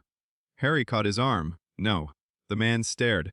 "She'll use the upper halls," Harry said, forcing breath into exhausted lungs. "We won't catch her down here fast enough." Davos looked toward the side passage, then back to the dead ignition stand. "What about the rest?" Harry lowered his gaze to the branching tunnels. The central network was severed. The hill cache was broken, but he could still feel heat elsewhere under the city. Smaller caches, disconnected now, scattered like rotten teeth waiting for bad hands and worse luck. Not enough for one pull. Enough to kill thousands if battle rolled over them blindly. He stood with Hermione's help and looked up as another great shout crashed through the stone from above. The city was being taken, or nearly. And if Stannis's men stormed it without knowing what lay beneath their boots, Harry had not saved King's Landing. He had only bought it one more choice. "Above," he said. Davos frowned. "You can walk." "Not elegantly. That makes two of us." Hermione squeezed Harry's arm once before letting go. There was soot on her cheek and fury still in her eyes. "Then we move," she said. Harry looked back once at the darkened hall of shattered jars and severed lines. The battle beneath the Red Keep was over, the worst battle, the one where saving the city might cost him the throne it did not yet know he could claim, was waiting above, and as they turned toward the stair rising into the heart of the capital, Harry felt the dragon mark burn once more, not with temptation now, but with warning. Fire against fire had only just begun. The stair from the hill's underbelly emerged into chaos. Harry had heard battle through stone before, muffled, distant, abstract enough to survive inside the mind as noise rather than human cost. But when he, Hermione, Davos, and the surviving men from the tunnels burst through the postern beneath the Red Keep's lower terraces, the war stopped being sound and became heat, blood, and the physical collapse of order. King's Landing was open. Not fully taken. Not yet. But open enough that the city had begun to tear itself apart around the breach. Fire climbed from the riverfront and lower wards in ugly orange tongues. Men screamed in half a dozen streets at once. Bells hammered from sept towers. A cloud of smoke rolled low over the roofs and courtyards, turning torchlight into a fever glow that painted everything sickly gold. Somewhere below, the roar of thousands surged and broke like a living sea. Stannis's men driving inward from the harbor and river gate, gold cloaks breaking, small folk running in every direction, looters already testing whether war had left anything easy to steal. The Red Keep above them loomed in red shadow, all murder and royalty and old stone, pretending it had not nearly become a pyre 10 minutes earlier. Harry took one step into the courtyard and nearly doubled over. The mark on his brow flared so violently his vision blurred white at the edges. Hermione caught his elbow instantly. What? He forced himself upright, breath sawing in his throat. The caches, he said. Not the main ones. The others. Davos went still. How many? Harry shut his eyes for one desperate heartbeat.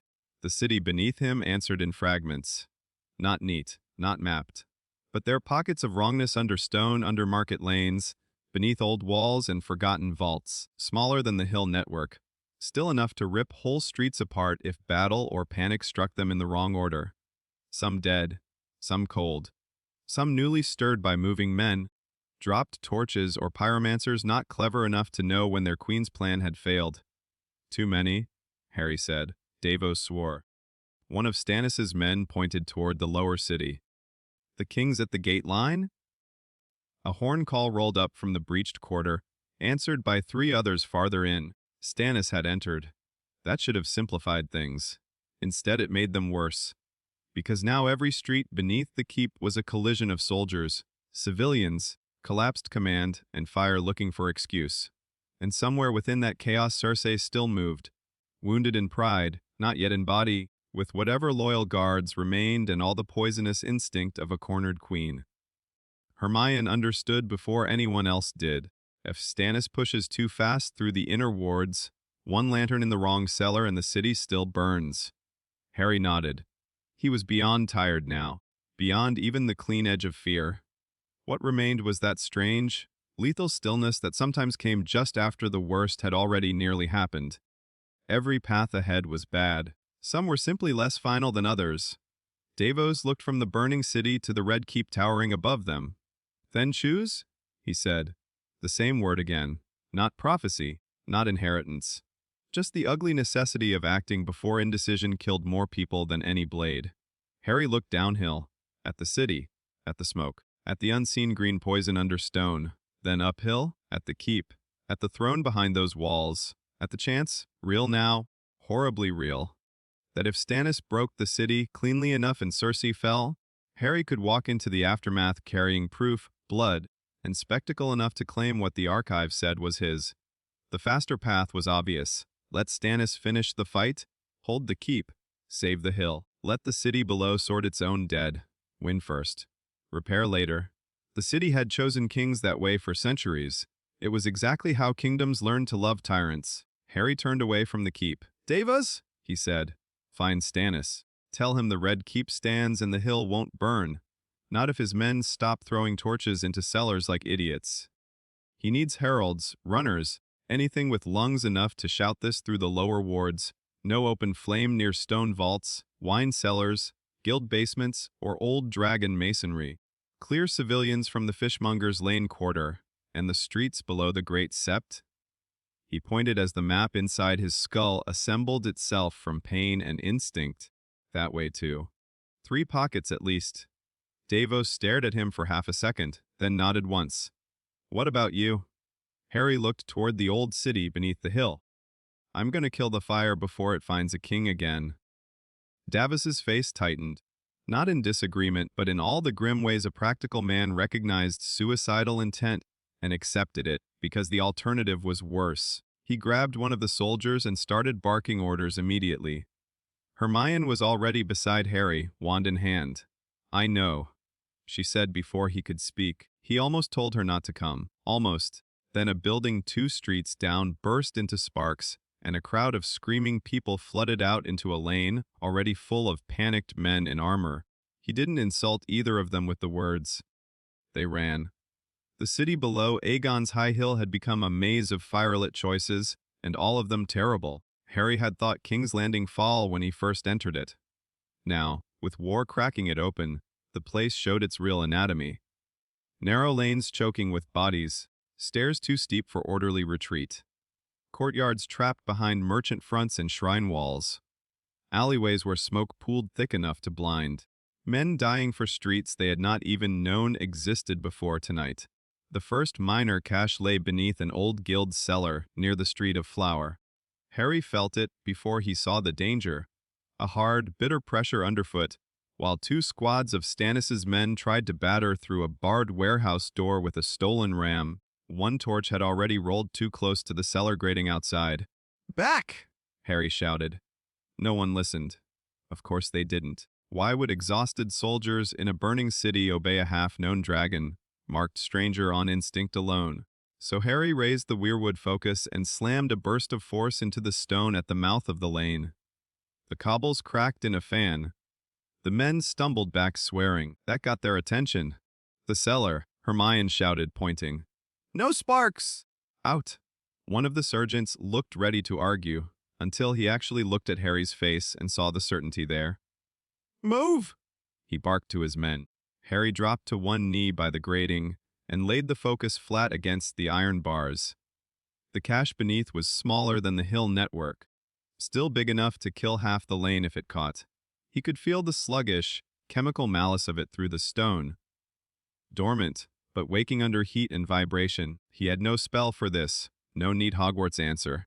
So he did the only thing this world had taught him might work. He fed the fire something colder. Not ice. Not water. Intention. Containment instead of release. Pressure downward rather than outward. The memory of Dragonstone's sea vents and the tunnels beneath the hill. He forced the charge inward until the jars below stopped pressing upward against the world like angry teeth. The grating hissed. Green sparks flashed once in the dark below and died. Harry sagged back on his heels. Hermione gripped his shoulder for 1 second. He nodded and stood. The sergeant stared at the grate as if expecting dragons to climb out of it. What in 7 hells are you? Harry was too tired for mystery. Boosie, he said, and kept moving. The second cache nearly killed them. It lay beneath a wine merchant's row near the foot of Asenya's hill, where looters and deserters had converged in the confusion and set half the block ablaze from sheer stupidity. Barrels rolled in the street. Glass and blood mixed underfoot. A dead horse blocked one alley. From somewhere above, women were screaming from shuttered windows, while men below tried to break into a locked silver shop, and a pair of gold cloaks fought 3 of Stannis's sailors over who got to loot it first. Hermione actually blasted the lock off the women's stairwell door and ordered them out while Harry tracked the pulse under the stones. Wrong place. Too wide. Not directly beneath the wine cellars, but below the old retaining wall behind them, where forgotten Targaryen drainage chambers had once run. Some pyromancer or royal fool had sealed jars into the cavities years ago and walked away. Now the wall itself had heated enough from the block fire that the buried charge was waking. Harry, Hermione called, hauling the last of the women into the street. How bad? He looked at the wall, at the women and children now huddled in the lane, at the fire chewing its way along the upper galleries, at the old masonry lines where one burst would collapse the whole row. Bad enough? A section of wall gave a deep, ugly crack. Harry did not think after that. He thrust the focus toward the fire, climbing the merchant fronts, and pulled. Not extinguish. Draw. The flames bent. Every open tongue of orange on that side of the lane whipped sideways toward him in a single searing breath. Men shouted and stumbled back in horror as the fire seemed to leap willingly off wood and cloth. Harry dragged it into a tight burning spiral above the focus, fed it upward instead of outward, and slammed it into the open night over the lane in a roaring plume. The heat punched all the air out of his lungs. But the row fire died at once, and with the outer heat gone, the buried cache below the retaining wall subsided just enough for him to force the rest of its pressure back into dead stone. He dropped the focus and caught it again before it hit the cobbles. The lane had gone silent. Everyone was staring. A little girl clinging to her mother's skirt whispered, "Dragon." Harry ignored it, because if he acknowledged every word like that tonight he would shatter before dawn. Hermione shoved the focus properly back into his hand and hissed, "Still with me." He nodded, though the world had begun to tip slightly at the edges. Not good. Still moving. That would have to be enough. By the time they reached the third cluster, the worst one, beneath the streets running from the Great Sept's lower quarter toward the artisan lanes. News had outrun them, not clear news. Nothing in King's Landing stayed clear long. But enough. Men in Stannis's colors shouted, "Make way," before Harry spoke. Small folk dragged lanterns back from cellar steps without argument.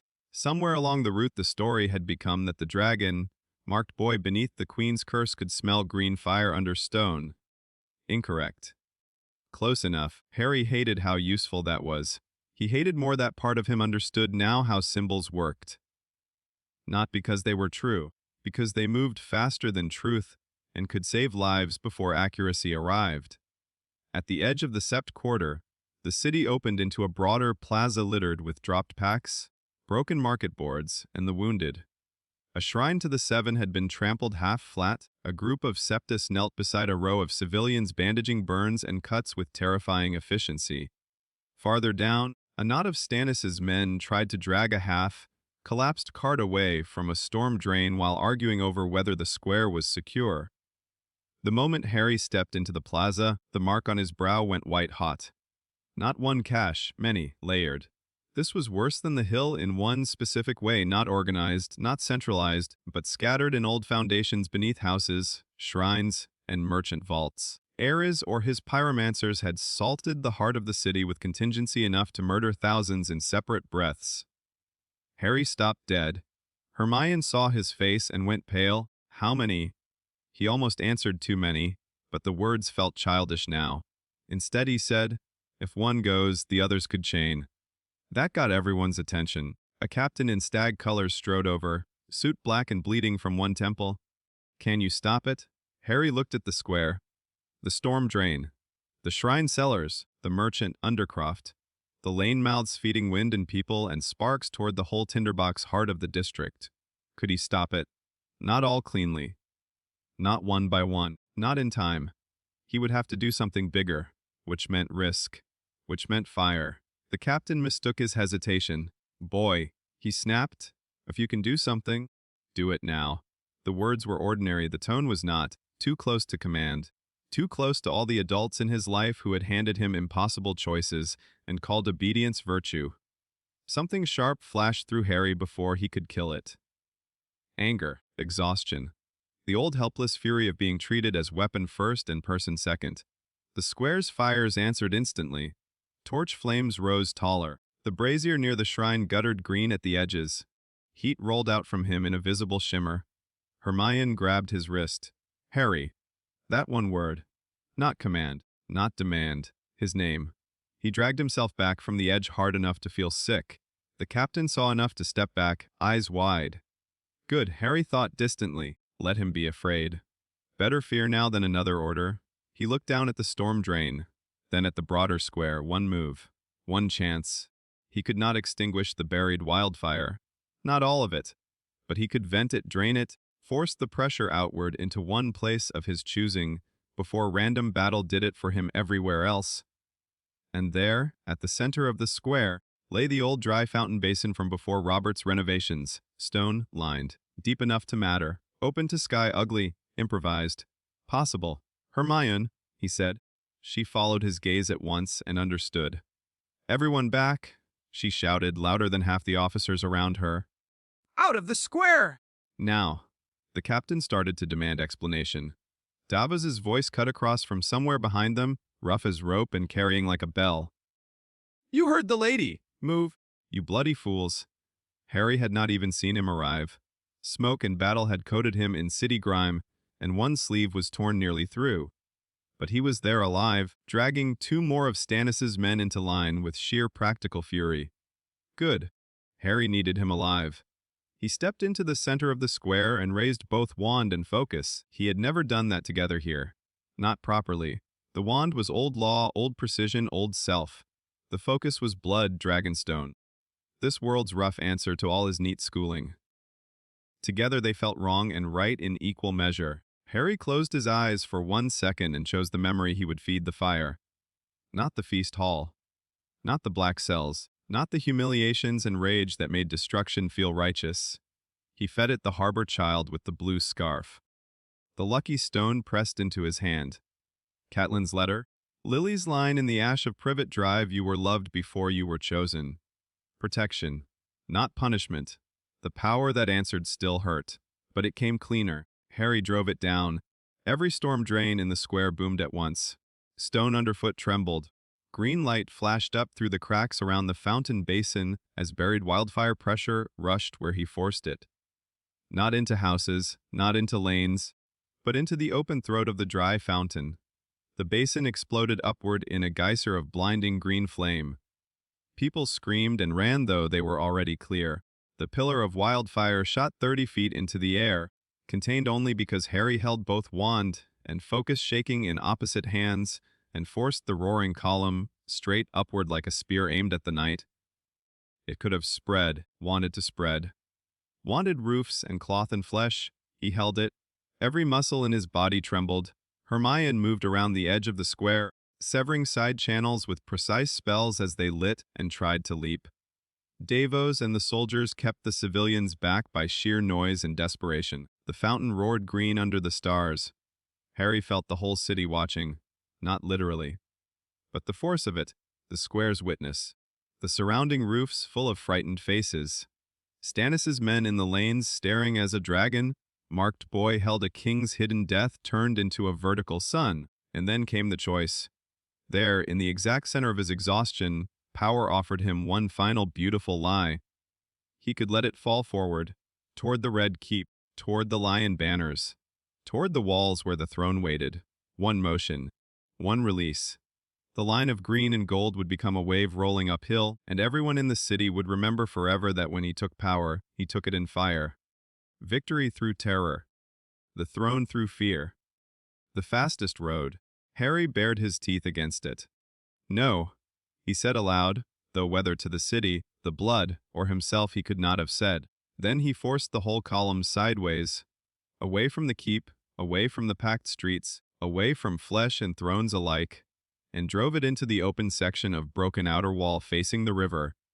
Stone burst outward in a howl of steam and dead green light. The ruined breach vented over open ground and black water in a final violent surge. The square went dark, not fully, but the green was gone. So was the pressure under the stones. Harry stood for half a second longer from sheer refusal. Then his knees gave out. Hermione and Davos got there before the cobbles did. He was dimly aware of hands, voices, the bitter stink of spent alchemy. Someone shouting that the square was clear, someone else yelling that the breach had opened wider to the river and gods preserve us, what was that? Then quieter. Closer. Hermione's voice, furious and frightened at once. Harry, look at me. He opened his eyes. Her face was smoke-streaked and damp with sweat. Davos hovered at one shoulder like a man trying very hard not to panic as practical men found panic insulting. The caches? Harry asked, because that was the only question that mattered. Hermione swallowed. This district's dead. Safe, I think. Or as safe as anything here gets. Davos let out a long breath. You just blasted a hole in the city and somehow improved it. Harry would have laughed if he had strength for it. Instead, he looked uphill. The red keep still stood, untouched by his redirected fire, which meant something worse and harder than victory by terror had happened. He had saved the city, and left the throne for whoever could walk into it without ashes announcing his name. The realization hit hard even through exhaustion. Davos, damn him, read it on Harry's face. You did right, he said quietly. Harry stared at the keep. That isn't the same as winning. No, Davos said. Often it isn't. That, more than comfort would have, steadied him. Because it was true. And Harry was so tired of lies dressed as certainty. By dawn, the city had changed hands. Not neatly, not cleanly, but decisively enough. Stannis's banners flew over the river gate and two of the main lower towers. The harbor chain was broken and half submerged. The lower wards were under brutal military control, looting punished with summary hanging where caught. Gold cloaks who had not run had bent. Lannister resistance in the streets had collapsed into isolated pockets or fled uphill toward the keep in the night. The Red Keep itself, however, had not fallen by assault. It had opened.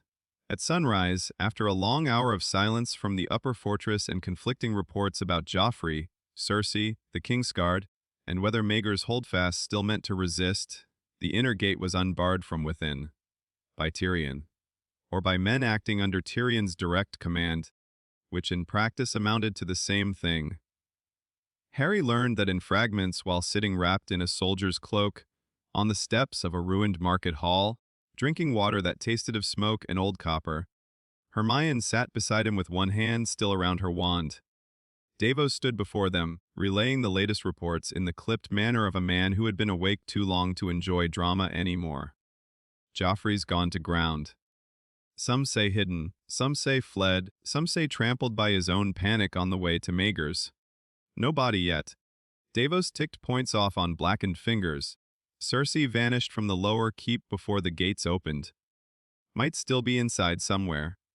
Might have found a bolt hole with the right sort of rats.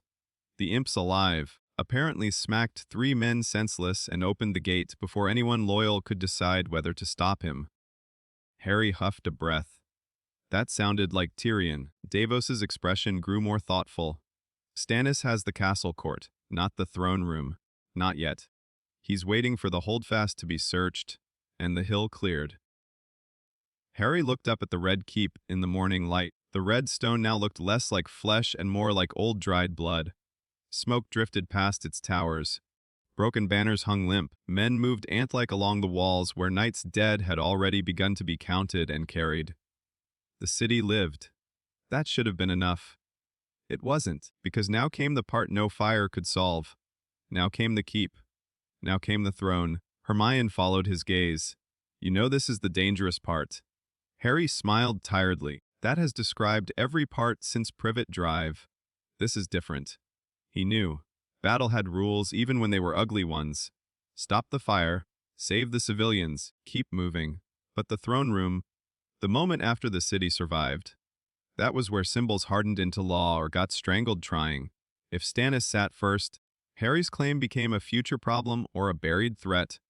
If Harry walked in first, after saving the city, after holding back fire and opening breaches, and letting half the population witness impossible things, then everything changed in a single morning. And if he chose wrong, no, there it was again. The realm asking him to choose before he had fully finished becoming the kind of man who could survive the answer. Davos seemed to hear some of that in the silence. He said quietly, "The men in the square saw what you did." Harry looked at him. So did the people in the windows. So did the wounded. So did the Septus. They'll talk? Davos jerked his chin toward the keep. Whatever happens up there, they'll talk. Hermione added, and that matters. Yes, Harry thought. It did. Not because adoration made him rightful. Because witness made lies harder. He stood slowly, legs protesting. The dragon mark on his brow no longer burned.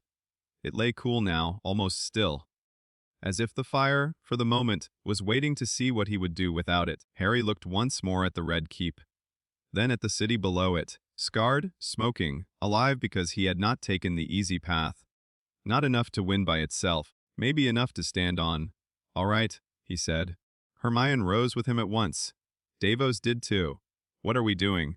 Davos asked. Harry's eyes stayed on the keep, going to see whether the throne can survive a man who refused to earn it the way the city expected. Davos gave him a long look. Then, very softly, he said, "That'll upset nearly everyone." Harry almost smiled. Good. The three of them started uphill through the waking ruin of King's Landing, toward the fortress where kings broke cities, liars named themselves lawful, and a chair made of conquered swords still waited in the heart of red stone. Behind them, the smoke of spent wildfire rose into a pale morning sky. Ahead, the final answer waited. And for the first time, Harry understood that saving the city had not cost him the throne. It had changed what claiming it would mean. The Red Keep after battle did not feel conquered. It felt interrupted. Harry noticed that the moment he passed through the inner gate and into the first high court, the fortress still carried itself like power, even with smoke staining the towers and blood drying between the stones. Bodies had been removed from the main passages already, but battle lingered in the details, shattered shields against the walls, dropped swords in corners where no one had yet had time to care, torn lion banners hanging beside Baratheon's stag, and flame standards that had gone up too quickly to look permanent. Servants moved in terrified silence. Stannis's men stood guard at every arch with the rigid posture of soldiers who had taken a city and knew better than to trust the castle at its heart. The keep had not yielded. It was waiting to see what kind of ruler dared breathe at its center next. Harry, Hermione, and Davos climbed toward the throne room through corridors Harry now knew too well. Red stone, murder, tight angles, old dynastic arrogance hiding in every carving and stare. The dragon mark on Harry's brow stayed cool as they ascended. That unsettled him more than pain would have. It was as if whatever blood, memory had been shouting at him all night had finally fallen silent to listen. At the last turn before the throne hall they met Tyrion. He looked like the city had chewed him and decided he was too bitter to swallow. One side of his face was bruised. His doublet had been changed, but badly. There was blood still at the collar and a split seam at one shoulder. He leaned more heavily than usual on his cane, and his eyes held the special exhaustion reserved for men who had saved a capital and already understood they would not be thanked properly for it. When he saw Harry, he stopped. For one long second, none of them spoke. Then Tyrion looked at the suit on Harry's cloak, the half-burned hem, the white-faced fatigue, and the dragon mark left bare on his brow. "Well," he said dryly, "I see you've been having a restful morning." Davos huffed once through his nose. Hermione actually smiled, very briefly. Harry said, "You opened the gate." Tyrion's mouth twisted. "I was in a generous mood, also surrounded by fools, which tends to sharpen the appetite for treason." "Joffrey?" Hermione asked. "I've when last seen," Tyrion said, terrified, shrieking, and hidden under enough Kingsguard steel to make assassination feel like architecture. Which means he's either already fled, about to flee, or preparing to discover that crowns do not stop men with better claims and worse tempers. "And Cersei?" Harry said. At that Tyrion's expression changed. Not softness, never that, but something older and more tired than anger. "Gone," he said, or hidden so well the keep itself has swallowed her. Either way, not in the hall. Harry thought of the chamber under the hill. Of Cersei standing among wildfire jars with a sword in one hand and ruin in the other, looking less like a queen than a woman who had mistaken annihilation for dignity. "Good," he said quietly. Tyrion studied him. "You stopped it then." Not asked like rumor, asked like a man who knew exactly what it cost to choose a city over victory. Harry nodded once. Tyrion let out a breath and looked toward the closed throne room doors behind him. "Then I should warn you," he said, "that everyone in there is already trying to decide whether that makes you the realm's salvation, its next disaster, or a very inconvenient interruption to the order of seating." Davos muttered, "Sounds about right." Tyrion's gaze flicked to the smuggler, then back to Harry. "Stannis is waiting," he said. Which, from any other man, might sound like courtesy. From Stannis it sounded like judgment prepared in advance. Harry asked the question anyway. "Is he on the throne?" Tyrion's brows rose by a fraction. No, that mattered. Harry did not yet know how much, but it mattered. The imp stepped aside from the doors. "Come, then," he said. "You may as well witness the realm learning how tiresome truth can be." The throne room smelled of smoke, hot metal, blood, and old ceremony. Sunlight came through the high windows in bruised gold bands, catching in drifting dust and glancing off sword edges in the walls. The iron throne rose at the far end atop its black steps. Vast, ugly, impossible, all jagged steel and conquest hammered into a seat no sane man should have wanted and too many did. It dominated the chamber even empty, especially empty. Stannis stood at the foot of the steps rather than above them. That alone quieted the hall. Around him gathered the survivors and claimants of one broken morning. Davos's remaining officers, several of Stannis's captains, 2 Kingsguard held under armed watch, a knot of terrified court functionaries, 4 lords who had bent early enough to pretend virtue, 3 who had not bent and still stood there anyway, because men with castles always believed history might yet negotiate around them, and at the far side Varys in pale silk, somehow immaculate despite the city's ruin, watching everything with unreadable softness. No Cersei, no Joffrey, no Tywin. Only the throne, the man who had taken the city, and the other man who had saved it from being turned to ash in his moment of victory. Every eye in the room found Harry at once. The effect was physical. The shift of attention, the intake of breath, the way silence rearranged itself around his entrance. The dragon mark on his brow must have caught the light, because several faces changed immediately, not into belief, not yet, but into the sharpened caution of people who understood that symbols had entered the room and might shortly become law. Stannis watched him approach without moving. Harry stopped several paces short of the dais. Hermione and Davos took position at his shoulders. Tyrion lingered slightly to one side, not aligned with anyone so much as stubbornly present in spite of every house and banner in the chamber. For a moment no one spoke. Then Stannis said, "The city stands." It was not praise. It was acknowledgement. Harry met his gaze. "So does the keep?" "Because I took it." "Yes." A beat of silence. "And because you stopped my predecessor's poison from burning it under me." Harry did not answer that. He didn't need to. Everyone in the room already knew enough version of the story to feel its weight. The lower city had seen the green pillar at the fountain. The soldiers had carried the tale uphill before dawn. The city was alive because someone with a dragon on his brow had chosen to aim fire away from the keep rather than through it. That truth was hanging in the hall whether anyone liked it or not. Stannis's eyes shifted briefly to Hermione. The records.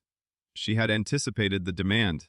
Without flourish, she stepped forward and produced the copied succession scrolls, Rala's note, and the translated extracts from Dragonstone's vault, all duplicated during the crossing back through sheer obsessive foresight. Harry loved her for that in the way one loved air. After surfacing from dark water, a scribe underguard took them first, then passed them to Stannis, whose gaze moved over the pages with slow, flinty attention. No one in the hall made a sound. At length, he passed the documents to the nearest master, who went pale midway through the first page and paler still by the second. "What does it say?" One of the lesser lords demanded, unable to bear ignorance longer. Stannis did not look at him. The master swallowed once and answered in a voice too thin for the chamber. "It states that Princess Aelys Targaryen, elder twin to Prince Rhaegar, was removed from open succession by Queen Rhaella under blood seal and veil, preserved as hidden line against the collapse of the main branch." He looked as though he would rather be anywhere else in the realm. It further establishes that the line was not extinguished, only concealed. The hall absorbed that in brittle silence. Then he forced out the last piece. But those records, her child would stand ahead of Prince Rhaegar's surviving issue in the old Targaryen succession. A murmur spread instantly: fear, outrage, calculation, disbelief. Varys closed his eyes briefly, as though disappointed only that the truth had arrived on schedule rather than artistically late. One of the lords near the back barked, "Old dragon law died with Aerys." Another answered before Stannis could. "Then why is the queen's bastard king not on that throne still?" "Watch your tongue." "Silence," Stannis said. He did not shout. He did not need to. The room obeyed. Stannis lifted his eyes from the documents to Harry. "You have blood claim under the dynasty my brother overthrew," he said. "You have witness from the city. You have a mark no one in this hall can now pretend not to have seen." His jaw tightened. "And you stand in a keep I have taken by siege and law under the crown my brother wore." There it was.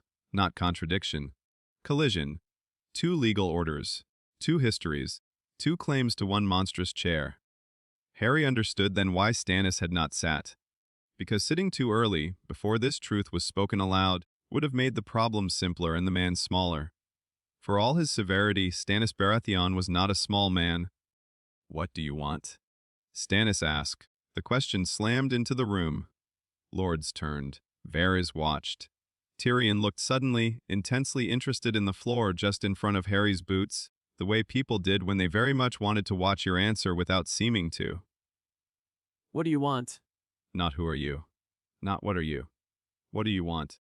For the first time since entering Westeros, someone with the power to kill him, use him, or deny him had asked the only question that mattered. Harry looked at the Iron Throne. Its blades rose in a black wave of old war, ugly enough to be honest. Men had murdered families for that seat, burned cities, lied to children, called themselves lawful with blood still wet on their hands. It had shaped kings into paranoiacs and tyrants, or perhaps only given them a place to become what they already feared they were. What did he want? Not the easy answer.